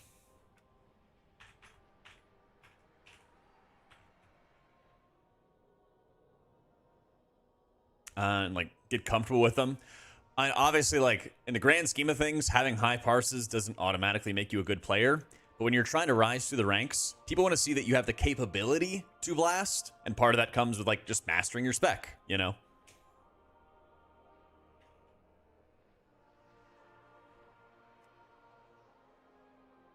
And so you want to be able to see that like, hey, I can blast when I need to. And then when you get into the team, a lot of early mythic fights, you do need a healer that can actually blast and can carry. But as you get into higher and higher ranks, you want to have healers that can all work together. They can blast when it's their turn to blast. They can, you know, contribute, do mechanics, you know, not stand in fire and die, and things like that. Renew? Nah. Okay. Let me see. I got to see if Boar is still gaming. Something like that. So, I don't know. Catfishing opinion. Bit of catfishing. I think so, Lava. I think so. But yeah, that's a good way to like study up on encounters, Cades. And then as you're getting used to like whatever healer that you're playing, definitely like if you have time off of work or anything like that to take, the start of the season, the 17th, that's the time to take off and really grind, slam content. But like the more that you get good at like understanding why people died, the better things get. You know, like here, for example, the slam went out on Putrid Waters, and honestly, I just wasn't doing enough healing into Nick, right? The slam went off, and the dot tick went off, and he'd been taking the dot tick for a while. Now, in a perfect world, he would have dispelled himself, but I screwed up how we were doing our dispels, so that one's on me, you know? I'm going to level as Holy Priest first, and then I'm going to level all the other healers in healer spec next. I mean, it's like a 15-second cooldown Nara, so you can basically use it on CD. Yeah. All right. Is Boar still gaming? Don't think so.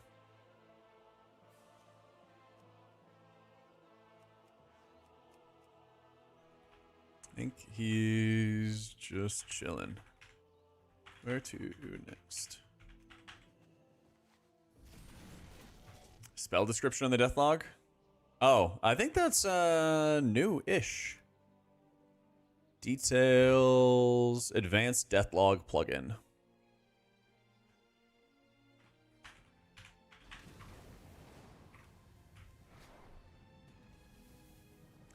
Banger of a raid again. It's looking pretty good. As long as that Silken Cord fight's not just horrific. As long as it's not just straight horrific. But yeah, like that's also a good call, Beep. It's like, okay, how do you understand the deaths that are your fault, the deaths that are not your fault? What cooldowns did you have? What resources did you have that you could have used instead? You know, stuff like that. Ibex, thanks so much for the new sub.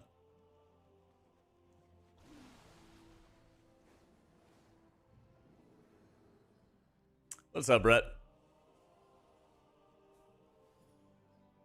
Tank wanted me to sandbag so I wouldn't pull threat off him. I said, no, get better. I would join our raid sometimes. I would actively play mechanically bad, snipe CDs, etc. in a way that would allow him to parse higher, demanded innervates. Yeah, and that stuff's like insufferable. Like, nobody wants to play with those kind of players. Yeah. That's the thing, is like the best healers know how to snipe, know how to pad, know how to blast tons of healing, but then also know when it's needed and then when it's not needed. Disc historically has had a lot of main character syndrome for good reason. Because like if you have a really good ramp, then you don't need to use any other healing cooldowns. The ramp can just carry everything. That especially happened in like the Sanctum of Domination raid when you had like Boon of the Ascended. And you just like blast off, and everyone else would just not, you know, nobody else would blast. So those things, you know, sometimes there's a time and place for it, but there's also a lot of healer cooldowns in the game these days. There's a lot of times where you don't need to be blasting that way. So, any other healers that have playstyle like Resonant Words? Oh, like hit a big buff and then hit a spell, hit a big buff, hit a spell.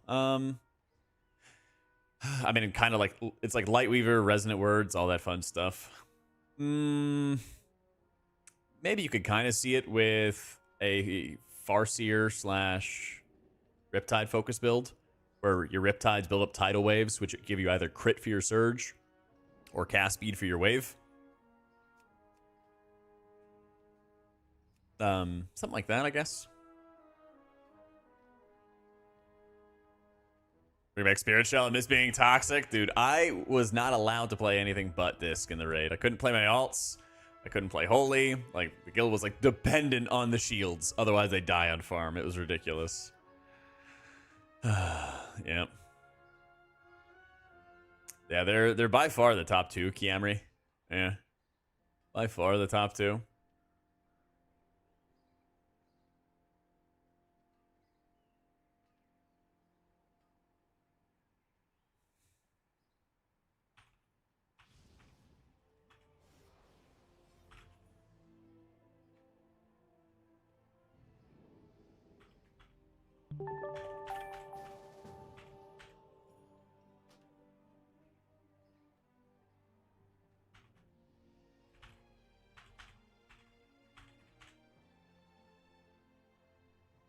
Kuba, thanks so much for the prime.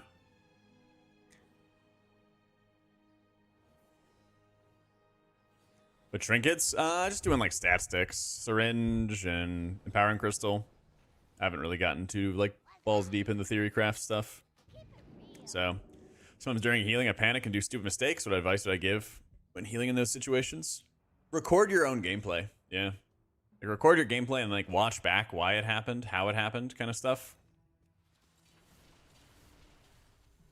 That way you can kind of like get more comfortable with understanding how that happened to begin with, why it happened to begin with, kind of stuff.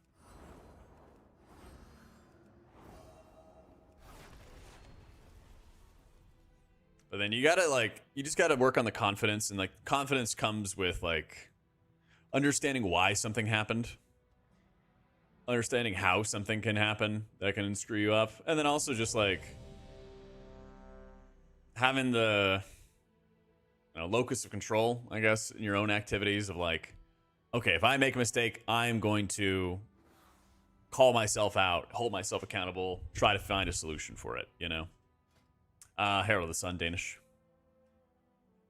Yeah, like, panic happens when you when something unexpected happens and then it's like, oh, I don't know if I can deal with this. And then it comes to like the personal lack of confidence. But like building up your confidence means that like, okay, maybe I'm not going to play perfectly, but I'm going to figure it out for next time. I'm going to figure it out later. I'm going to understand why this all happened. Because there's going to be plenty of times where you're not going to be able to save everybody, but you're going to be able to save 4 people. You know, you're going to be able to save 3 people. You're going to avoid a wipe. You're going to be able to battle res that person, then move on, you know? And that's a lot of like high level challenging healing is triage and understanding that a win doesn't mean everybody's alive. A win could mean the tank is alive and a couple key players are alive and you're alive. And the pull can continue, you know? I've been using these same 2 trinkets on like all my healers, guys. So, no, they don't have active mana regen. There's the gruesome syringe and the empowering crystal, but I haven't really gotten into like the super nitty gritty. I don't know if they're bis or whatever. They're just solid trinkets and just went from there. There's always bound to be like a lot of trinket tuning before the season comes out. It's not as insane, Beaver, as it was before. Yeah. So you actually have to like think about how you use it. Pallies have blinding light for their AoE stop, kick, and a stun. Yeah.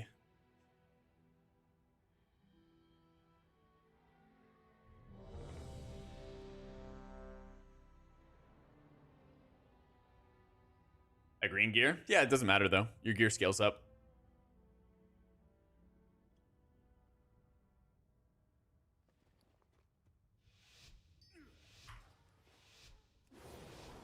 I say you get like a couple sockets in there or something like that. Yeah.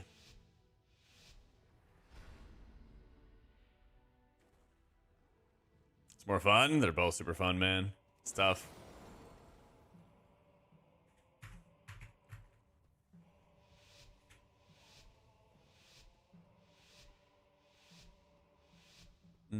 Let's see. I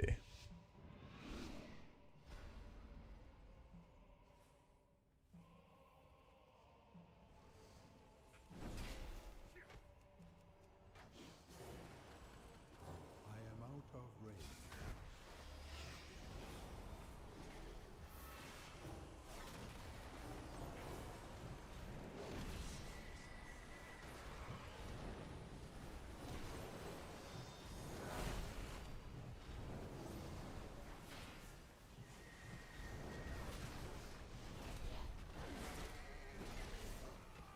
Right there, I just dropped a stun on that Earth Caller because we had the Oppressing Roar up. I'm gonna bubble. That way I don't have to worry. And then I'm gonna be in position to kick that mass tremor. There we go.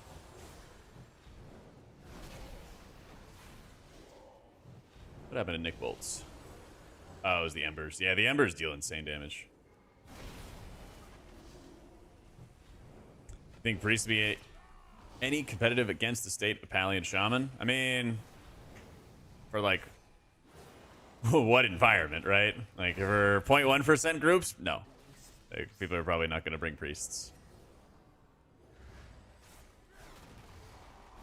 For like the average group and everything? Yeah, you can heal the fights. You can heal the content. Yeah, I was able to heal these things. It's just a lot of work and not as easy as the other healers. It's really like the issue at this point.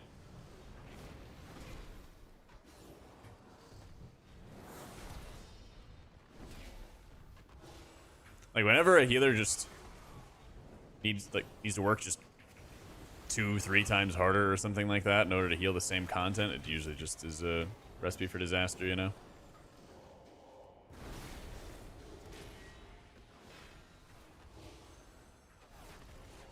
I usually just go to the death log and then just mouse over their death log. And then it kind of shows what's going on.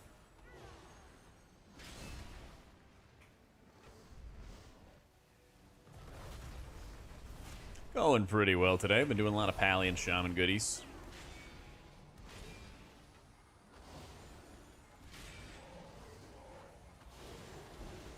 Open your mind.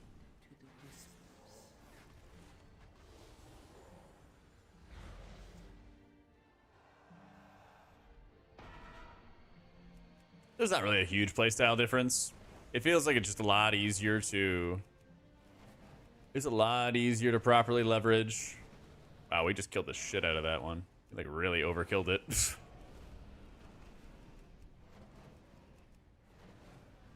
a lot easier to leverage Light of the Martyr when...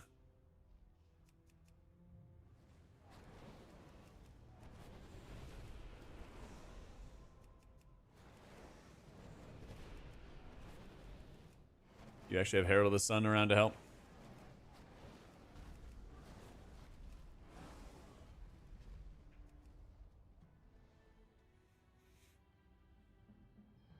Mystery was very fun. Mystery was like very fun and easy to get into. Honestly, it's like a tie right now, PI. Most HPS, is it still Prez? I think so. I'd like to... I wish we had another round of raid testing to kind of confirm that, but... Wait, who pulled and then how do I have aggro? Did I just get baited? Oh, man. Oh, my goodness. Yeah, Bear is quite good. Yeah, I've been alternating between Double Beacon and...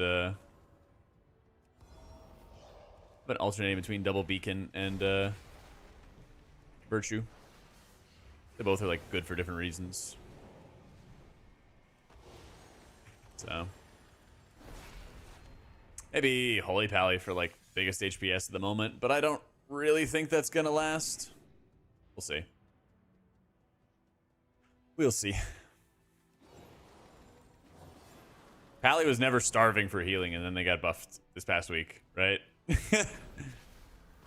So probably Bear is the easiest tank to heal.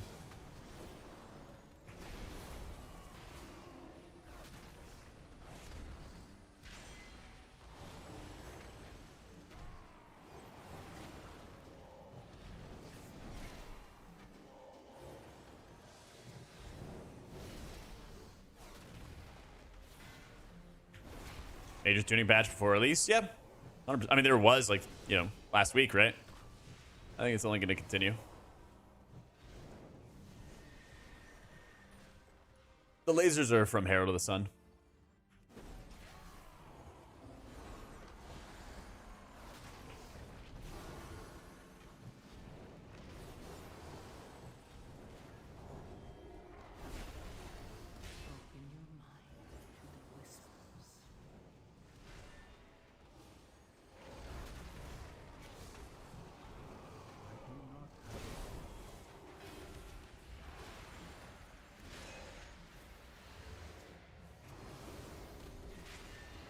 Still looks like it's more of like a ranged M+ meta, for sure.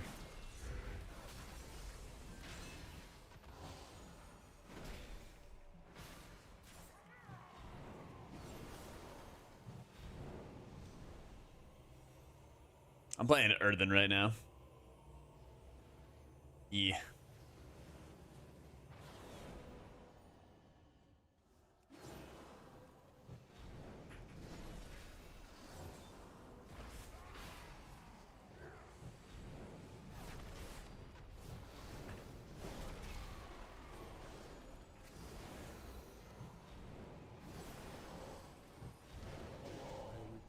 Ow.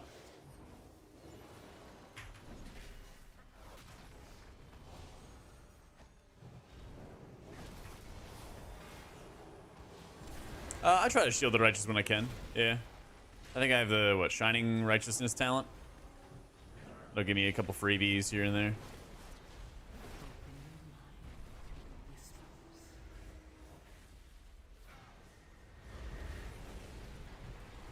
But they did just buff its damage, so it's not a bad option. We have excess holy power.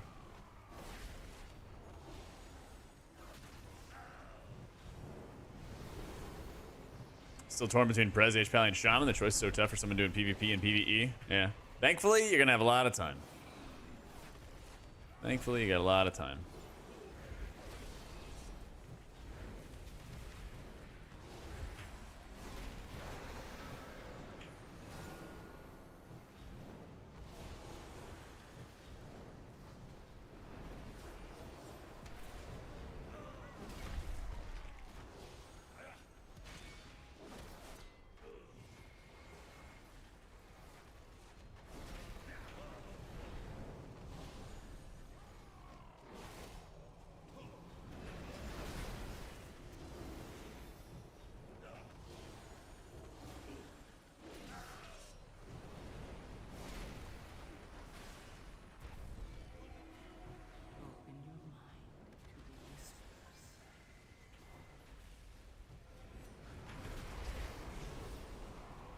This lane is a little clogged, unfortunately.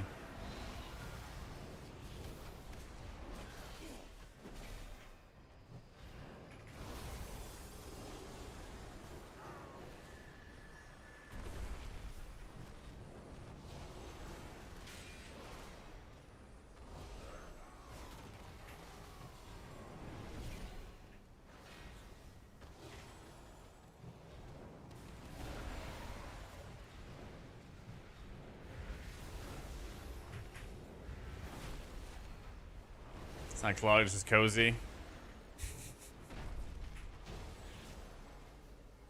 I was gonna ask if you've ever been on the radio, Nazgrind. I think I've seen you on Monday Morning Quarterback. Just kidding, just kidding. But there was a radio station called Monday Morning Quarterback. Back in the dark days when you couldn't actually, like, plug in your phone to listen to music. Very dark days.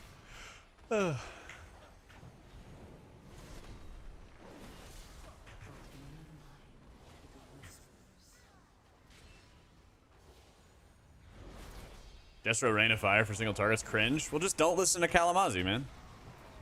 Like, you don't legally have to listen to him. You know? He could say you do it, and then you just don't. Right?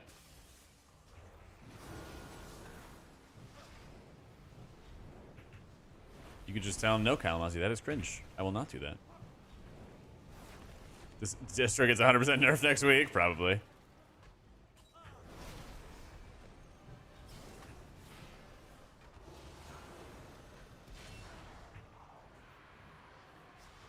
I got nothing.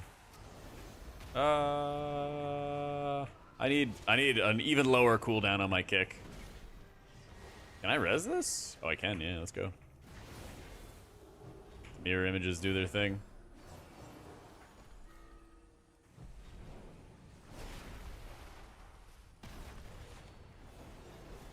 Okay, we're alive.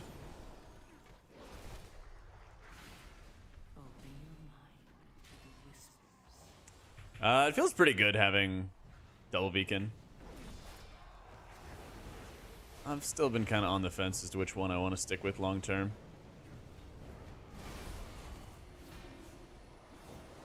Yeah, I played with a couple dev. Cass was playing Devastation with us.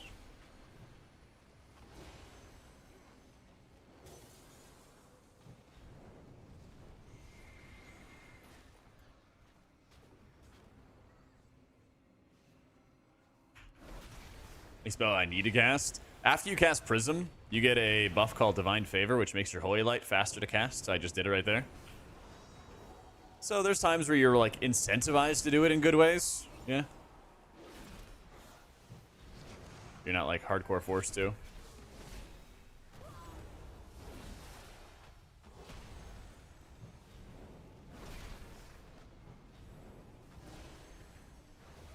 Well, you can get away with running Virtue if you wanted to.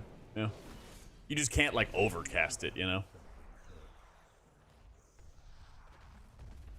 Blessing off the GCD feels way better. It's still annoying, you know, it's still blessing, it's still another maintenance ability that doesn't have like an immediate impact kind of thing, but it is so much better to play with. Waiting for the tremor check. There it is.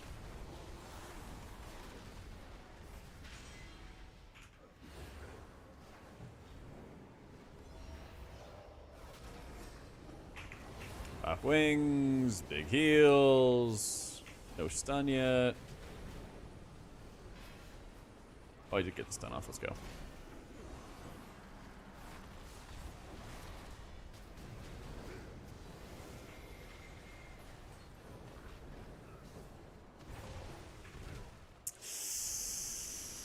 Ooh!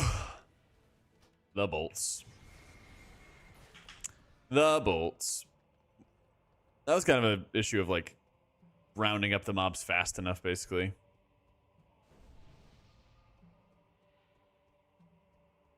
So, yeah, I keep updating the talents and stuff, Kieran, but for whatever reason, the like Blizzard's like breaking our talent strings. So I literally like updated them, updated the paste bin and everything, and then they like still didn't work. So I can show you what I'm using, but it's about as far as I can go.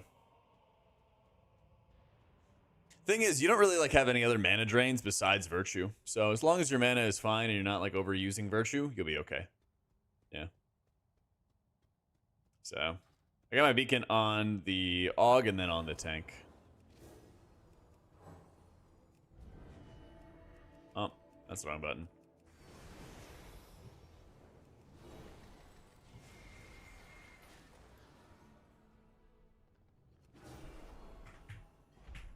I think Tears of Deliverance is still bad. I think. Yeah. I have no plans to run it. Yeah.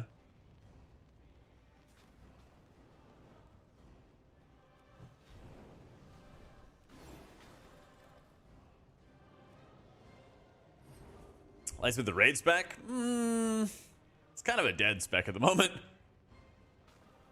It's kind of a dead spec at the moment. It's like, if you can run... So, you're basically just always going to run Light of the Martyr. Right? Light of the Martyr puts up negative absorbs on yourself, which means you need to heal through that before your health pool goes up. And you can't use Beacon to cheese it. Right? Yeah, you know. Gameplay-wise, it's just infinitely better to have a healing over time effect like Eternal Flame on yourself to deal with those negative absorbs. You just almost never have to actually do additional healing past that point. You can just let... Look at the hot, right? The hot is just going to munch. You just go and you let it munch. And then I'm going to go do other activities. You know? So much room for activities in time. Right? I just go do other things. Oh, the hot ran out? Okay, I'll just put on a new one. You know? Like, we'll see with more tuning and adjustments and blah, blah, blah they're going to do for the game. But just that gameplay loop is so much better than Lightsmith, where you have to actively be, like, healing yourself even more, you know? That stuff just gets, like, rough.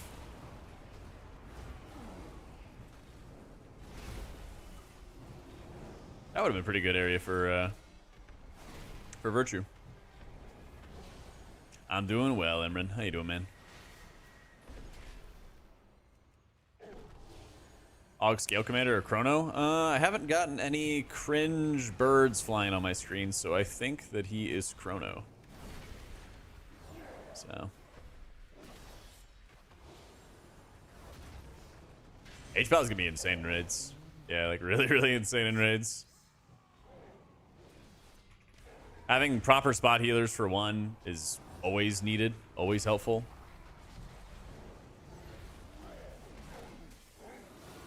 Yeah, that's just Virtue. Yeah, you see that like massive absorb on myself? Well, I'm not going to do any more healing to myself. I'm just going to damage and chill. Alright. Cast some heals. Easy game. We're vibing. Makes HPally good in raids. Really strong healing, and the type of healing they do is like very single target focused, which helps to even out health pools. So one of the most common things everybody can agree on is that defensives are very imbalanced. Some specs have all the defensives, other specs do not. And so single target healing is insanely valuable in raids because the people who do have defensives are usually higher health. The ones who don't, lower health. And you need somebody to actually have their job be equalizing those health bars. And Paladin does that insanely, insanely well. They historically do. I think Beacon's necessary on tank? Not sure. That's why I want to like put it on the entire run and then see.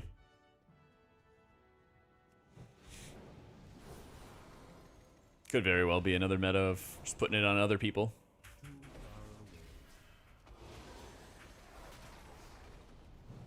How hot? It's like 97 today.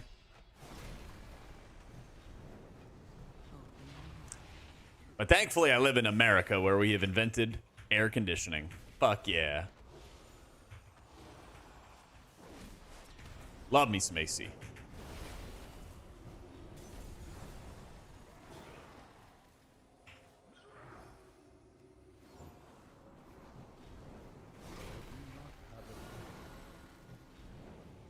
I've been messing around with Virtue. I still think it's good to play. Lecture bill in this number's crazy, but it's worth it. Okay? AutomaticJak quit? I have no idea. I saw he was playing Hearthstone the other day. I wouldn't be surprised if he's just taking a break. A lot of people have been taking breathers and just chilling, you know? Woof.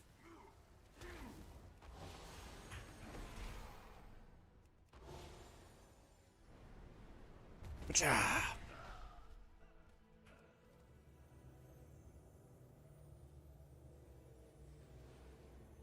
Did he have the...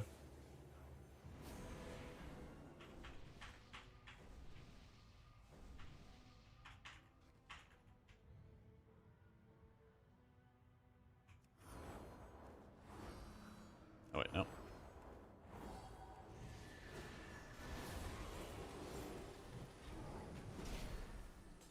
As Og performing, they're still insanely good. See, I'm gonna stun the Enforcer. Let him drop his stacks. It's the weapon enchant. It's fiery resolve weapon enchant. Now, I did not make those negative absorbs on myself. Alright, I got a bubble.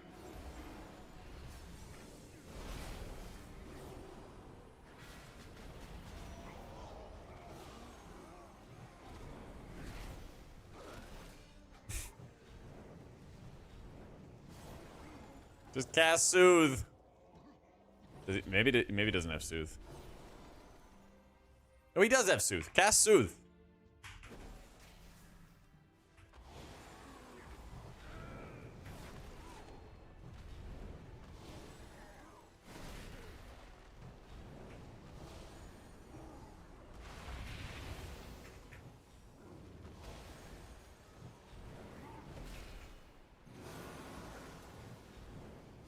Oh.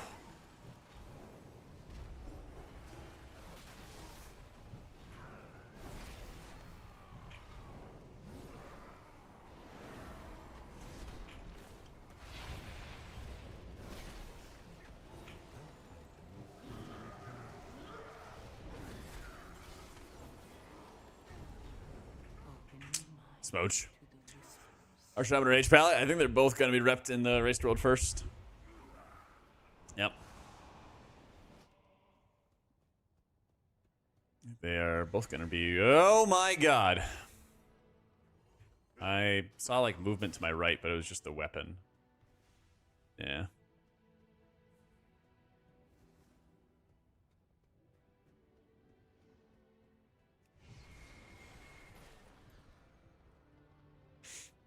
I like it when we clear all that trash out. Playing healer harder? Harder than Dragonflight? Hopefully not. Hopefully not. There's certainly a lot of overtuned dungeons, but that's just beta. That's just beta, honestly. I think Druid is the highest HPS, or DPS, excuse me. But, like, I don't think that the best healer is going to be based off their damage alone. I think there's a lot of other factors, namely overall healing output that's more important.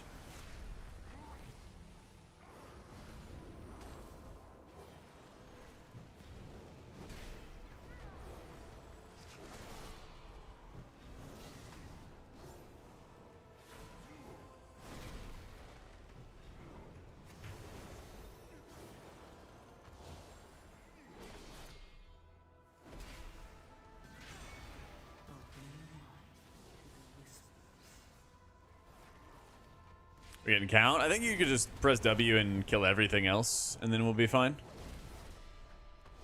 So.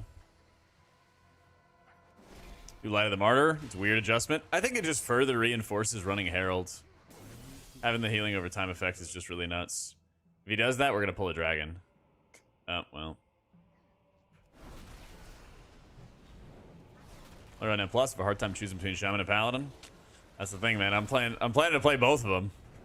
Planning to play both of them next X-Pack.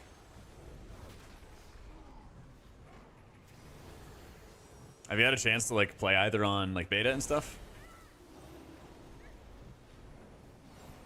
Or have like history playing with them? The healing absorbs come from the Warlocks. They have this enveloping shadow flame that they put out. And I think it afflicts like 2 people at a time. Yeah. Who's the final boss, the last Titan? Who indeed? Does it actually work? There's a lot of skips, but we also need a lot of percent.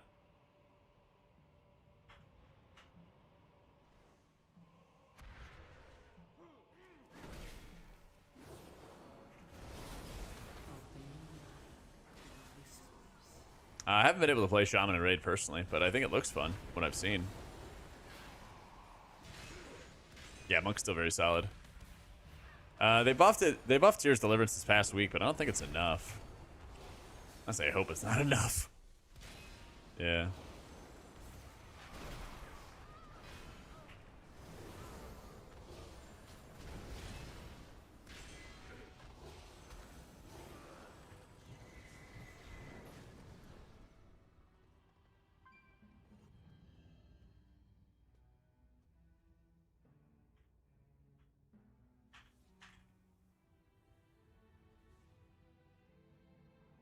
Why not both, Deceive? Why not both?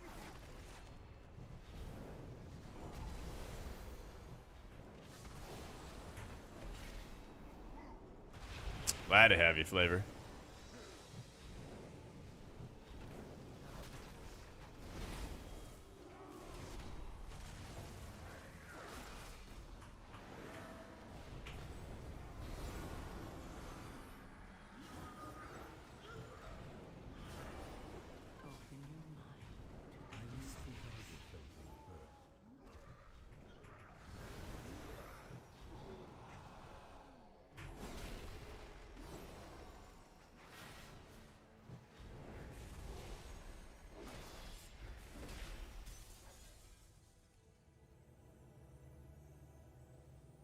Yeah, that's the thing, is like having 3 different like major cooldowns to juggle on low CDs is just not fun. Because again, they usually just end up getting so watered down that they don't really mean much anyway, right? I think Monk is the best survivability for healers right now. Monk just always has some kind of cooldown available.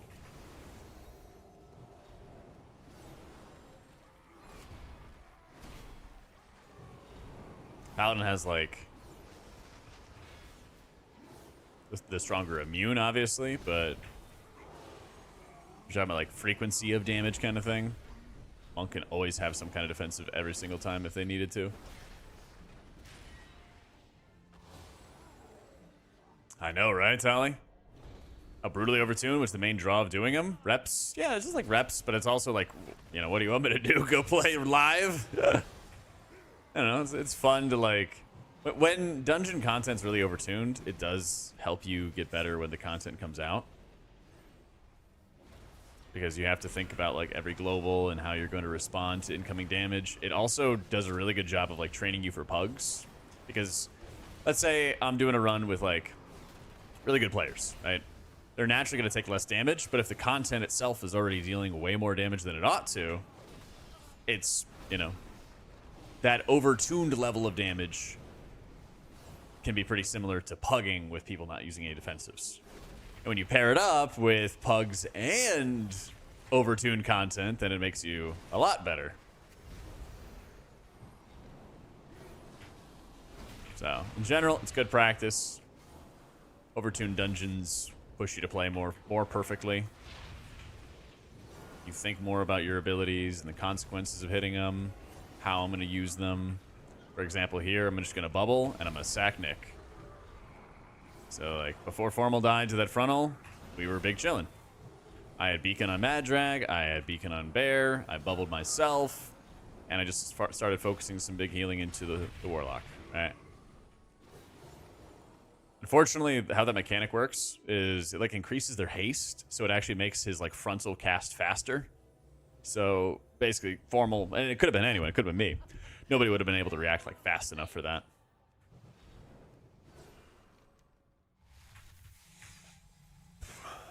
RSham will be what people go to for Curse Dispels. RSham and Bear, yeah.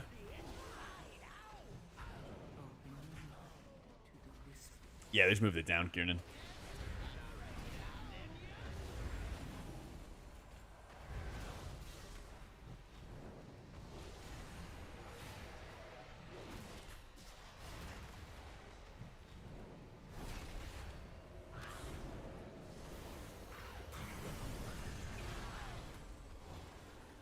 you doing, Reed?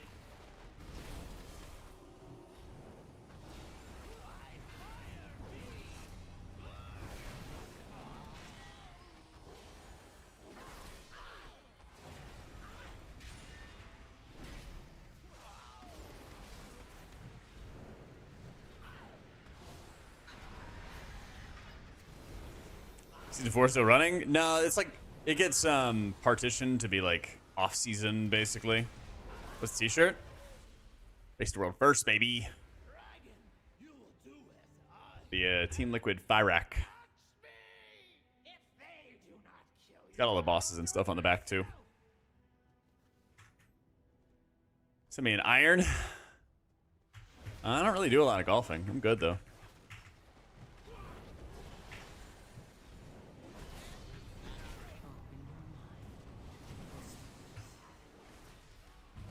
Yeah, I am kind of curious what Liquid's gonna do for apparel next time around. It's like a band shirt? Yeah, exactly.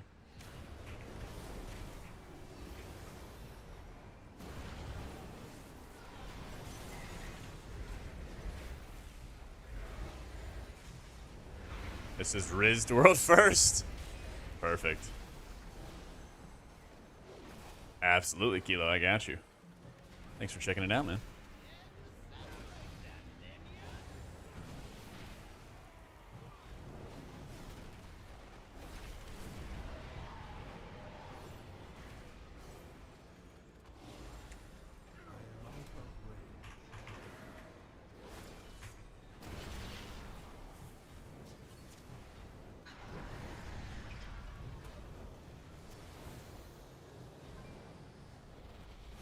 Thank you, Boo. Do I have some Riz? Thanks, man. And I thought it was just my IO. Better gadget. Already very excited. Sincerely hope they have a couple bosses that are as good as Tingel to watch. And Farak, me too, man. Me too. So far, I think they're living up to it.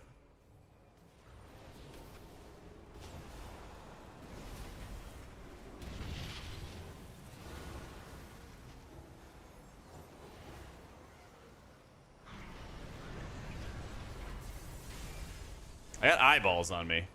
I don't know what's fixating me.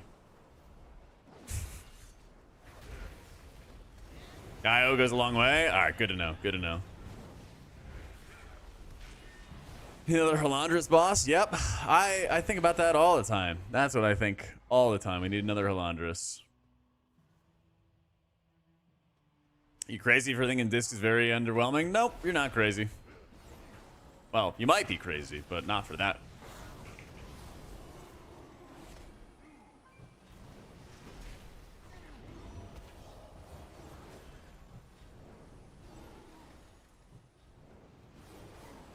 Alright, bubble, sack. Tank has no fear. He is strong like mountain. He is just going to eat these hits. If I was not bubbled, I would be healing myself an insane amount. Healers do the most damage. Doesn't matter. It's Druid, but, you know, it doesn't really matter.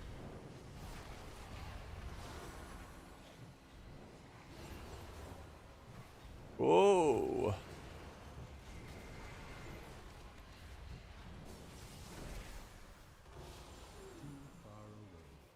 Nuclear difficulty is kind of what makes it fun to watch. Probably not play. I don't mind it. I'm not like... It would probably not be that fun to play if I was like sweating it up for IO. But like when you're like, oh, you're going to deplete keys anyway. So just go in, yap a chat. Do your best kind of thing. That's like fun, you know?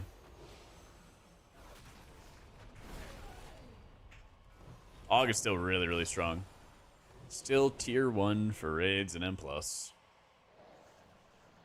So, yeah, I got a video talking about like what I'm going to main for the War Within. It's going to be Priest, followed by Paladin and Shaman. It's going to play like 3 healers a lot. And those are my 3, at least at the moment. Unless something changes.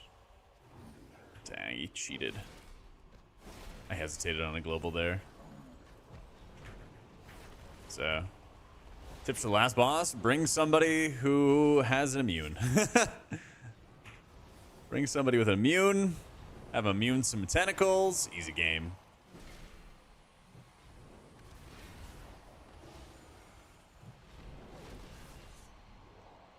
Am I gonna main Aug? Never. Never. Pineapple and pizza? Nope. Give me chicken, onions, sausage, even spinach, pepperoni. I don't like any of the meats, honestly. Can't go wrong there. But pineapple? Nah.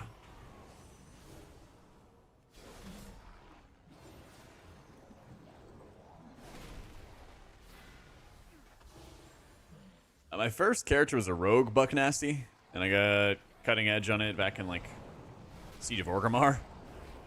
It did like challenge modes on it and all that fun stuff, but I don't really play much DPS these days. I played Shadow Priest for high maul progression and Emerald Nightmare and Trial of Valor as well. At like what, world 50-ish or something like that back in the day, but yeah, no real desire to do any of that again.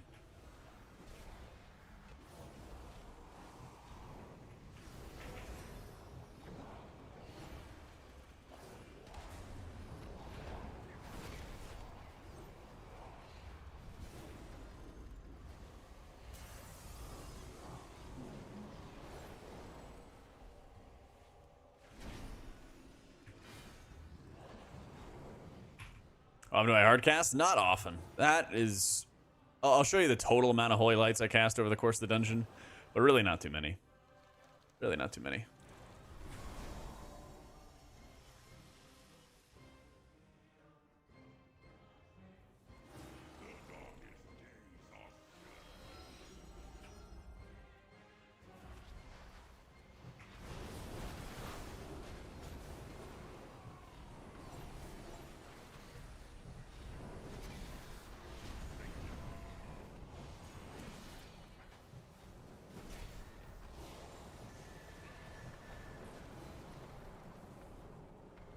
One thing I always want to do is I always like run ahead. I always try to like run ahead and then find a safe spot where other people are not going to cleave me.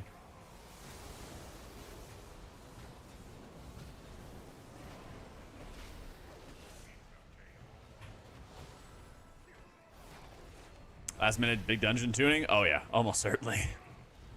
Almost certainly.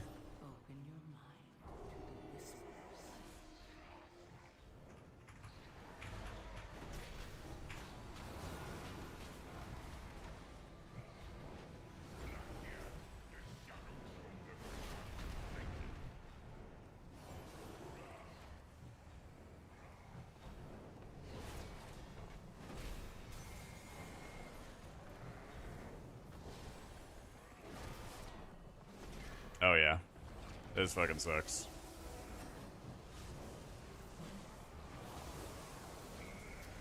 Yep. This is like the dumbest one. These are all like pre-assigned, right? Like Blizzard made these circles by hand. They are not random, right? They're not like randomly generated by the computer kind of thing. Okay. Someone made that by hand to be by the chain, and you line of sight people. And you have to run around tentacles in order to be in the right position. It is awful. It's awful. Yeah, we gotta go. Probably gonna be right here. I think I found my safe spot. Nope. Nope. Nope. Nope. Nope. Tank, get out of the fire. It's unfortunate. Yeah.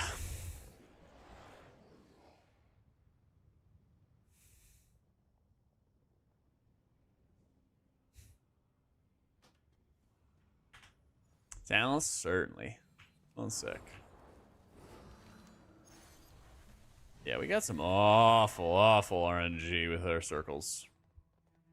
Hardest dungeon, Borealis, I'd say. Probably Borealis. Dawnbreaker is like difficult, but it's mainly like mechanical.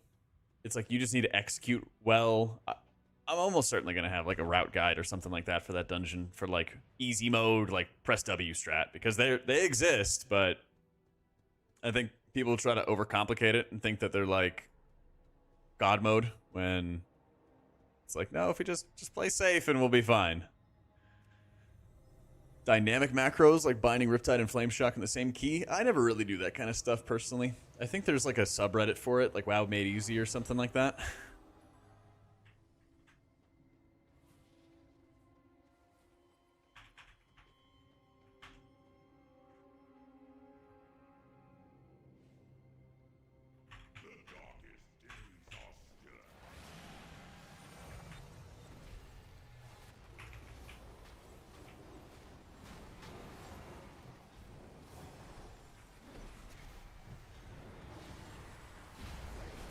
One of the main priests was Druid for Dragonflight. Feel drawn toward priest. Should I go for it? Is this going to make you depressed? Hopefully not. Hopefully not. I make no guarantees. I don't know. I'm always the hardcore hopium on Disc Priest, right? But it's been looking pretty rough for keys. I've been able to heal the content. I've been able to heal the fights, but like I feel like I have to work so much harder than other healer specs to actually get that done, you know? Yeah.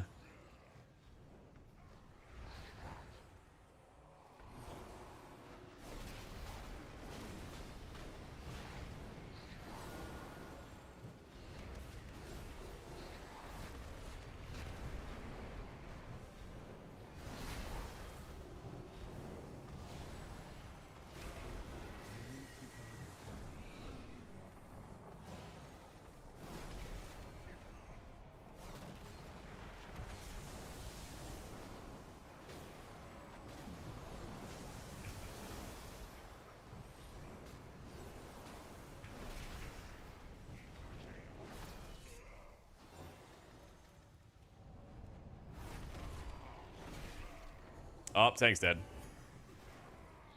Or maybe we all are dead. We'll see. Oh my god. So, in this example, that's just not fair. He got hit by... Oh, he got hit by 2! Man, killed my entire point that I was going to make. Ugh. I was about to be like, well, actually, the disc probably wouldn't be able to keep people alive, but Paladin could. And then he gets hit by another one, and then we're dead anyway. Ugh. You play Disc or Holy? I'm going to play both. Yeah, I played both for ever. 10, 12 years now. Just heal. I'm trying, man. I'm trying. To be fair to the tank, though, you get, like, big tank buster that knocks you back, and it really fucks you up. He got, like, knocked back into a tentacle. Then he was trying to grab all the ads off us. It's a fucking mess. Yeah. Yep. Shit's annoying. Yeah, it's like 610 gear. But still. Like, point stands. Disc can do really well with the unavoidable damage, the damage you know will happen, but the damage you are not sure of, that's the stuff that's a lot harder. Yeah. What eye level are you going to be at the start? What eye level is your character now? No, it's gonna be like 480 or something like that, or 500 in like world gear or something along those lines. Yeah, but it gets exacerbated by lower Shadow Covenant uptime, Brainy. Lower atonement duration.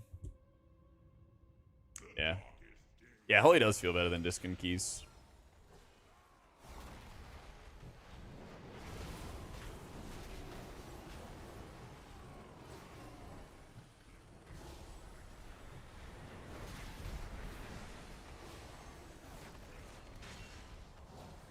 Our Druid is like the most damage out of the healers, it seems. Maybe engulf Preservation Evoker, but I think the best healers are going to be the best healers because they do lots of healing or lots of crowd control or both. Not because they're just piping damage, you know?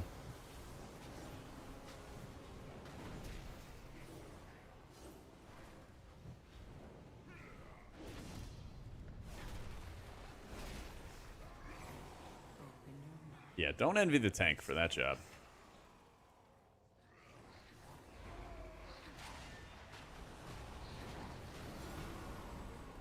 Oh my god. So if you kill the ads, by the way, each stack makes you take more shadow damage. So that's why we're getting annihilated there. Cannot see under the boss.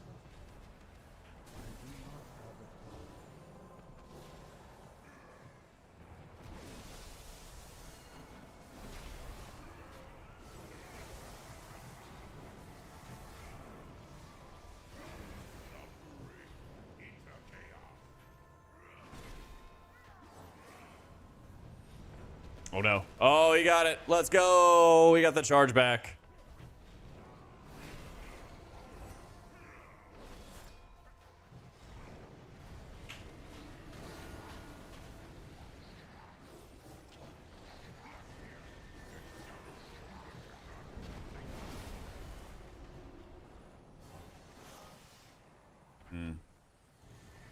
This ain't looking good.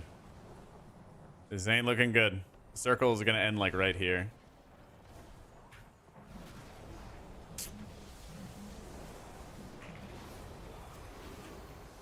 This is also another good reason why it's good to do these dungeons in advance. Especially if you're a healer that's less mobile, and pre-positioning can make a big difference for you, like a priest.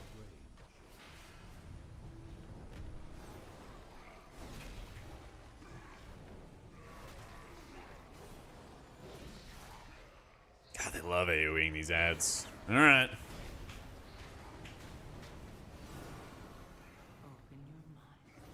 Healer, just heal.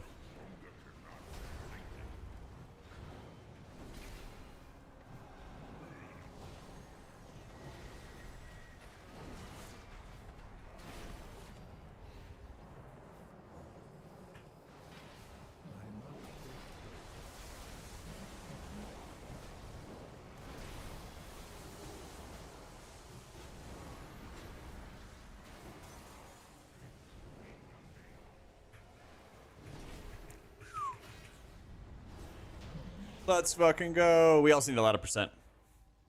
We are 613. We are 613. No, I got enchants on. Just don't have as many like gems and everything. I could have just slotted in some more. Highest APM?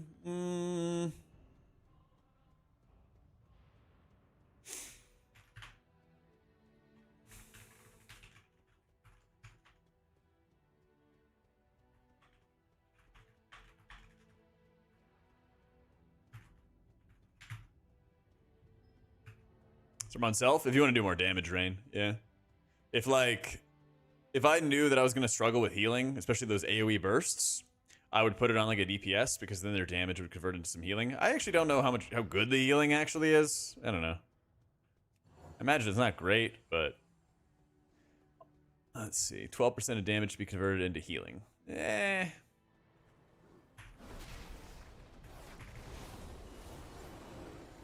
Usually I just slam it on myself for healing. I think Farseer does more damage.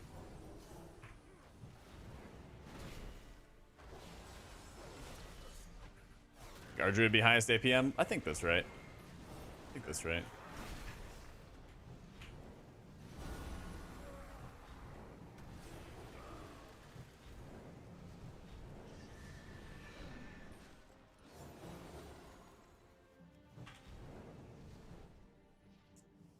Fights like this where I think Virtue really helps, but then I've been playing on beta, it feels weak compared to live. That's just kind of like pre-patch things. You know, there's a lot of times where something will feel really good on the beta, and then it's just like not properly tuned or accounted for in pre-patch. Yeah. The way I kind of look at it is when you go into like a pug environment, especially when people don't know the dungeons, mass AoE goes off and everyone takes the same exact amount of damage because nobody hits a defensive. But then when you're in good groups, you'll see like, oh, like the mage or the warlock or whatever will like take 0 damage, and then like the evoker will take a bunch of damage, or you might take a bunch of damage or something like that. Things like that happen quite a bit. So I think that's kind of like the double beacon versus Virtue in a nutshell argument. HPally feels way smoother. HPally feels way smoother to play. Like, it reminds me a lot of like when I fell in love with playing Paladin, which was mainly in like, part of it is, mostly Mop and Wad. When you were like a master of like slamming big single target heals. So I guess actually it was more Wad than Mop. Mop, you were still hitting Holy Radiances to blast AoE damage, and you had one Holy Power Eternal Flames, which is kind of what this reminds me of. You put up these like really long duration but pretty weak hots, but every hot tick would create an absorb because of your mastery. Because for some reason, Blizzard thought that a good mastery for Holy Paladins was all of your healing just makes bubbles. Like, it sounds fucking crazy in today's world, right? But that was just what their mastery was. Your healing makes bubbles. Yep. So you put these like really long duration hots, put these tiny little baby bubbles on everybody, and the rule of absorbs is the smallest absorb gets consumed first. So Paladins would beat the living bejesus out of Disc Priests because Disc Priest had larger absorbs. Yep. So, yeah, I was playing it a bunch on Thursday, Papesian, if you wanted to see the VOD for it and stuff. But Holy Priest feels kind of similar to where it does in Season 3, Season 4. Just, like, does good healing, does good damage, does its thing, you know? Doesn't have great crowd control, the usual, right? But you're going, like, Lightweaver. Oracle's really nice if you want to min-max it. Oh, yeah, I should actually cast some more Light of Dawns and see how it feels, Marauder, since it got buffed. I was meaning to. Mop Classic, I'm going to the OG Mistweaver stance, yeah. I don't know if they're going to. Yeah. Yeah, let me see real quick. A Word of Glory with my lowered gear. First hit is a 700k crit. Or 700k without the crit, I should say. 800k, yeah, so it's like 1.7 mil when it crits. So it's like 800k as a hit.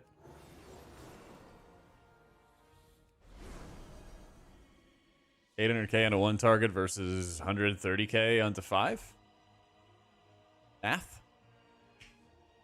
Still seems like it's doing a little bit less. Plus, you don't have the healing over time effect attached to it as well.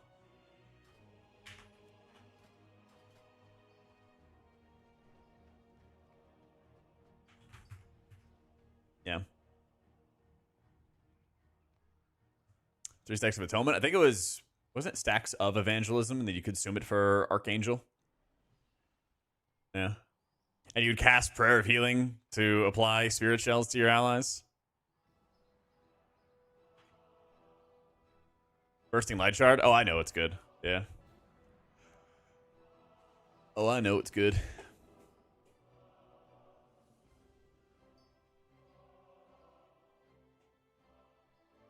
Who tops the people quicker, Toes? Between what?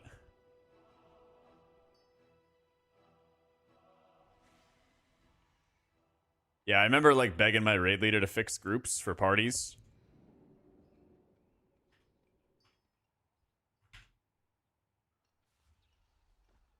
It's like everyone's breaking up. Alright, let's see what other groups are around. Grimbatold again.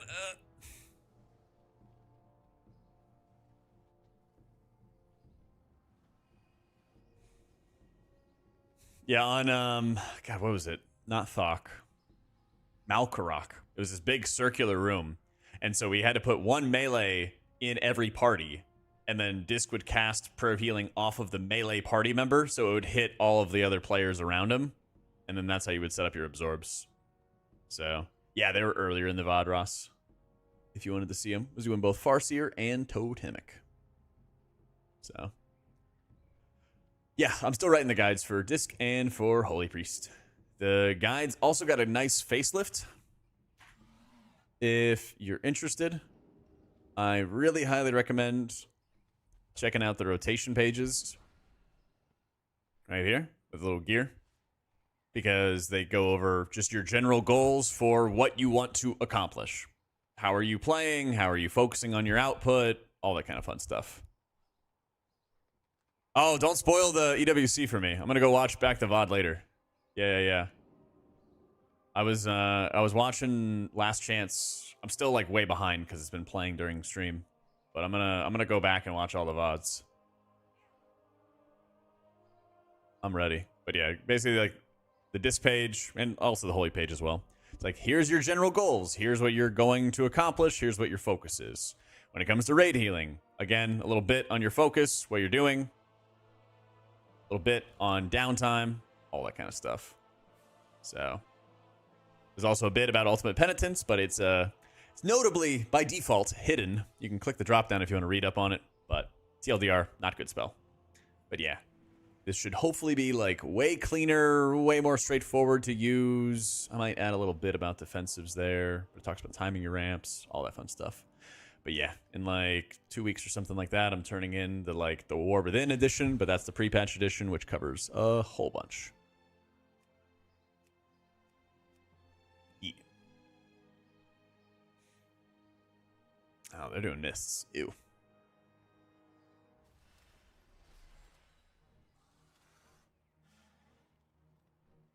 I got you, man. And we're going to do the usual like guide videos and everything like that. And yeah, I wouldn't be surprised if there's going to be like some weird builds or some differences in the builds, because you're going to have like a 2-minute Shadow Fiend or a 1-minute Mindbender, and like how you time them is going to be pretty interesting. So I think Void Weaver in general is better for disc. I think Oracle is really only good for like farm content when overheal's really high. I was using this like very, very specific sequence of like Insight for cooldown reduction, then Radiance, then Mindbender, then Mind Blast and stuff. And there was just like a lot of fuckery.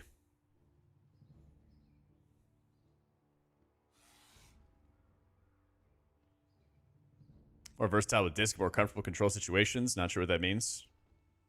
Well, you're comfortable with it, yeah. Just your opinion. Are you talking about the easiest healer video? Yeah, I mean, just my opinion on what I think it is for explaining it to new players and everything. So,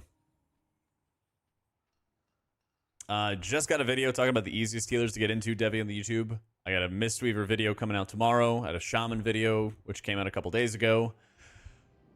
There's a lot. Thankfully, a lot of the healers just play way better than they did at the start of Dragonflight. Like, they've made a ton of good improvements to the specs in general. Personally, I'm going into the expansion with Priest, Monk, and Priest, Shaman, and Paladin. There we go. Words are hard.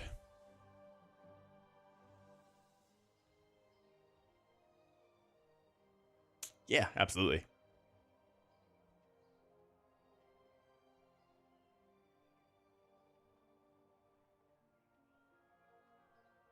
Keys right now in live and pre-patch to get a feel for disc and a Mindbender every pack with a reduced smite. Yeah, and that's part of where the problem is with the spec going into the new expansion, is when you lose that tier set bonus, everything starts feeling quite a bit worse. So, I think like the streamlining they did for Shaman and Paladin is fantastic, Bonjour. It feels like they just didn't give Priest nearly enough time or attention. Yeah.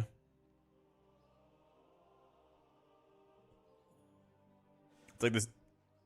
The issue is the hero talents took up so much attention that they basically were not able to give enough attention, in my opinion, to the actual like classes themselves, you know? That's probably one of the biggest things.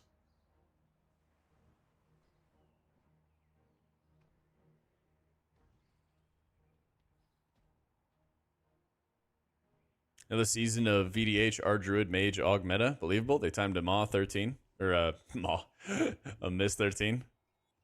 I think that dungeon definitely doesn't have as high of like healer checks and like damage checks as some of the other ones. If VDH could live, I'm sure that you could run it because it just does insane damage. But I think that's more of like the limit for them. So it's like, can they live in all of these dungeons? You know? Our Druid kind of feels like it's literally only like regrowth, which does healing for the spec. And like, yeah, it does infinite damage, and that's great. But they already are lasering in on Druid's damage, as evidenced by the latest nerfs. And it seems like they're already giving that a look. So we'll see if that actually lasts, right? But yeah, in general, like output's important. I think for healers, it's just really going to be more about which healer's blasting the most output, the most healing, you know? I think that's more of like a limit than damage.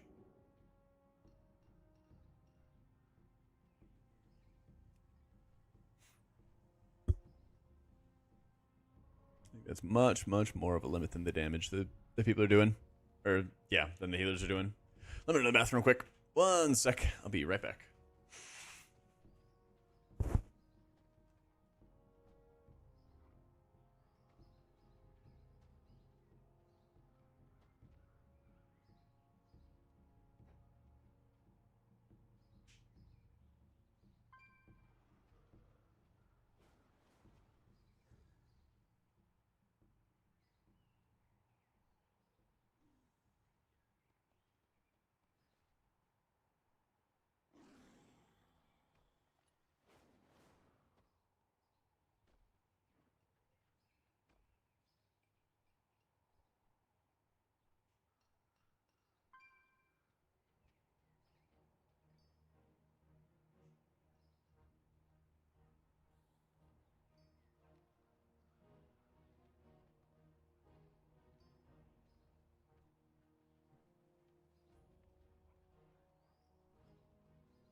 Gonna be more important at the beginning when people are under gear, but towards the end, it's gonna be shift to dam. Maybe. There's still, I mean, if you think about season 4, you still had to heal Khajiit. You still had to heal Khajiit. You still had, what were some of the other big fights? You still had to heal Uldaman. I do agree in general, as people get more defensive, or as people like get more stamina, tanks get more tanky, basically. Yeah, there is a big focus on damage, but like season 3, Mistweaver was the most represented 0.1% healer. It was because it did so much healing. All of our LP at the beginning of the expansion. Season 4 was pretty easy though. They want to do Stone Vault. About that. Yeah, about that. Shaman or HPally take the top spot. It's tough, man. It's tough. Shaman's got the shutdowns. They both have crazy, crazy blaster healing. I actually felt like I really noticed the buffs Pally got this week too. Just like muscle healing through any problems I get ever. So it's kind of tough, Drizzy. I like them both for like different reasons. I don't know. Maybe I'm leaning a little bit towards Paladin, but I don't know. Like last week, I was leaning towards Shaman, just coming back and forth all the time.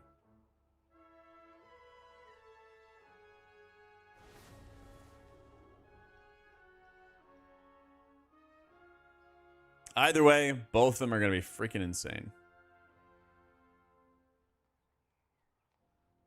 Panning out for Shaman that Farseer will be for raid and Totemic for M+. That I don't know. The Farseer ancestors do a lot of damage. Farseer ancestors do a very large amount of damage, which is huge. So, Alta healer or range. Well, in that case, you could go Shaman and then you could do both, right?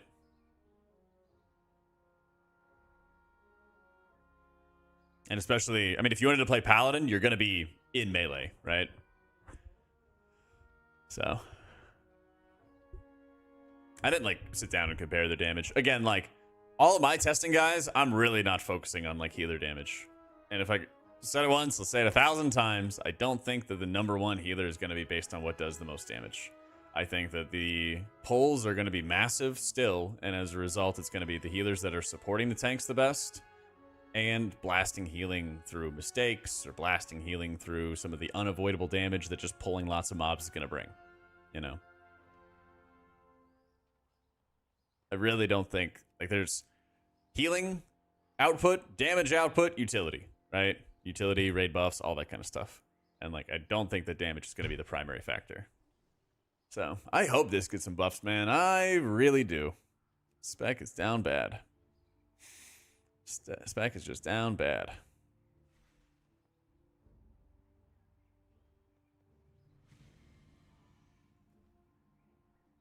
I'm from streamers playing Priest again. Yeah. I played it all Thursday. Played it for like 7 or 8 hours or something like that on Thursday.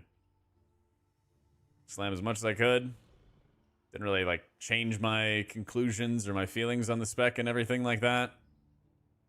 And I was like, all right, unfortunate. Unfortunate. I gotta know how behind it is. I would hope, right? I would hope. But they gotta know how insane Aug is, and Aug is still freaking insane. You know? Sometimes it actually just be that way.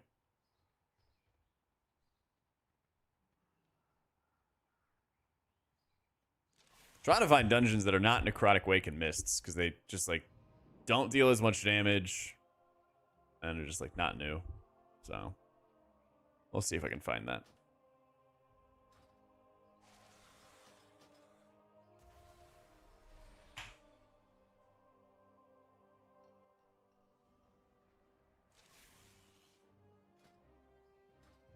People play beta just so they can speedrun on live servers with best optimal comps.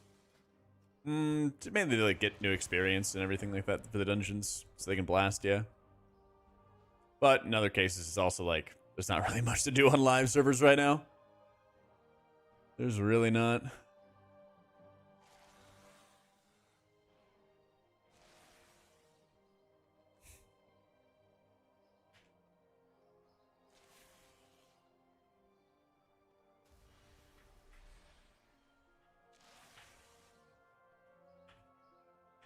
Was the best season in Dragonflight? Season 2 before Aug and HPally went insane? Probably.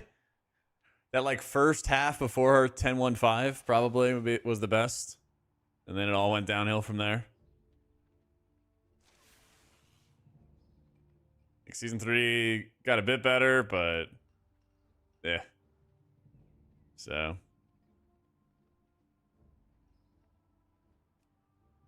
like season 1, it was definitely fun having to heal a lot, but also there was so many bolts and so many things that just instantly killed you, and they never really tuned those things down until the season was over, which was really, really annoying. So, like, yay.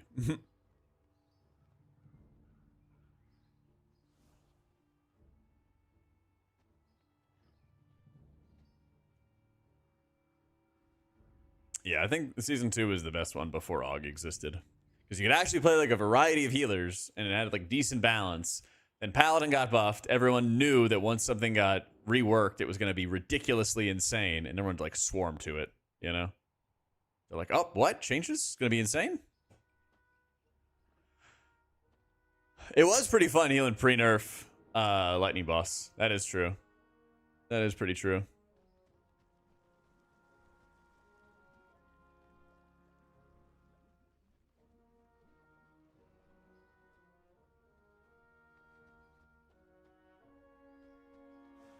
Season 1 managed 30k with or 3k with just kind of regret not playing the other seasons because people told me they were better. They definitely did a better job of like tuning down some of the dungeons and some of the insanity in the dungeons. That first season, like, just everything was one-shotting people. I was not surprised at all. I mean, I know it was around Christmas time too, but I was not surprised at all to see everything just like drop in terms of people's in terms of the amount of people actually playing the game, you know?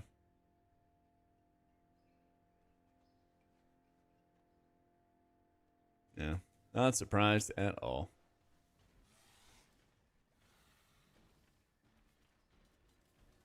Shadow Priest because it's set bonus, but also content-wise. Yeah, Shadow really had a killer expansion. Shadow Priest had a killer expansion, and Shaman had an awful one. I'm sure all the Shaman mains are very glad to be out of the Dragonflight Woods. Especially Resto. Resto was like peaking. It was like, it was getting good. And then season 1 ended. Yeah.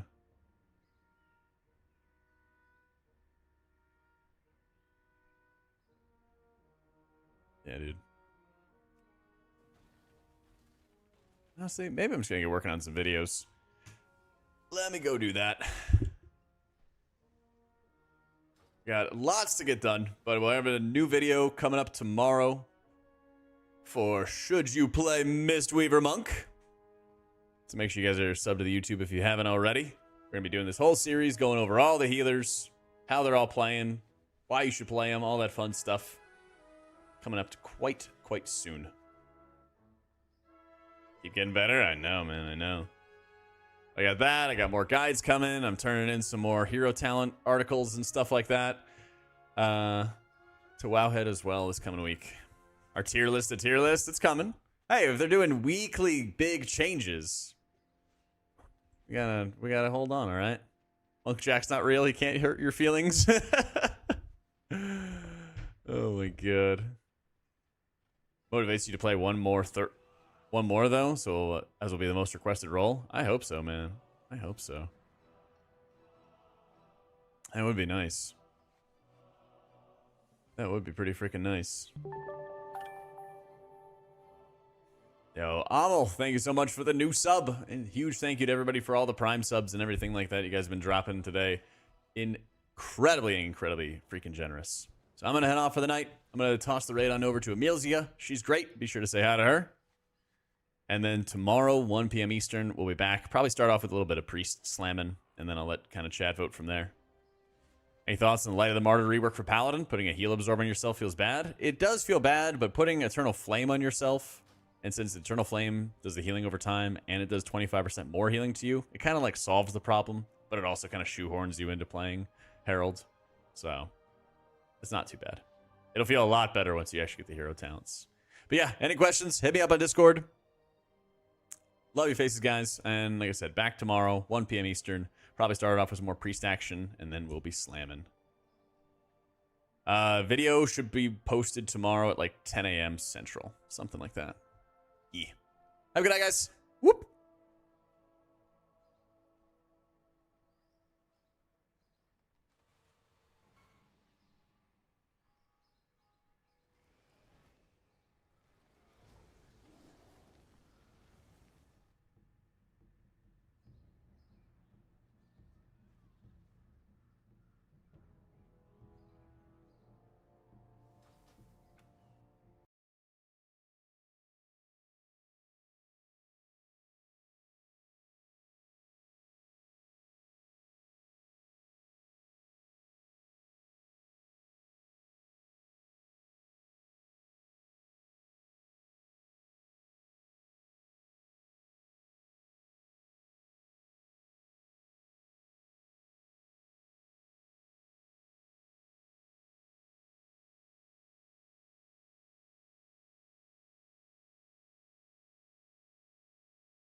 How dare you?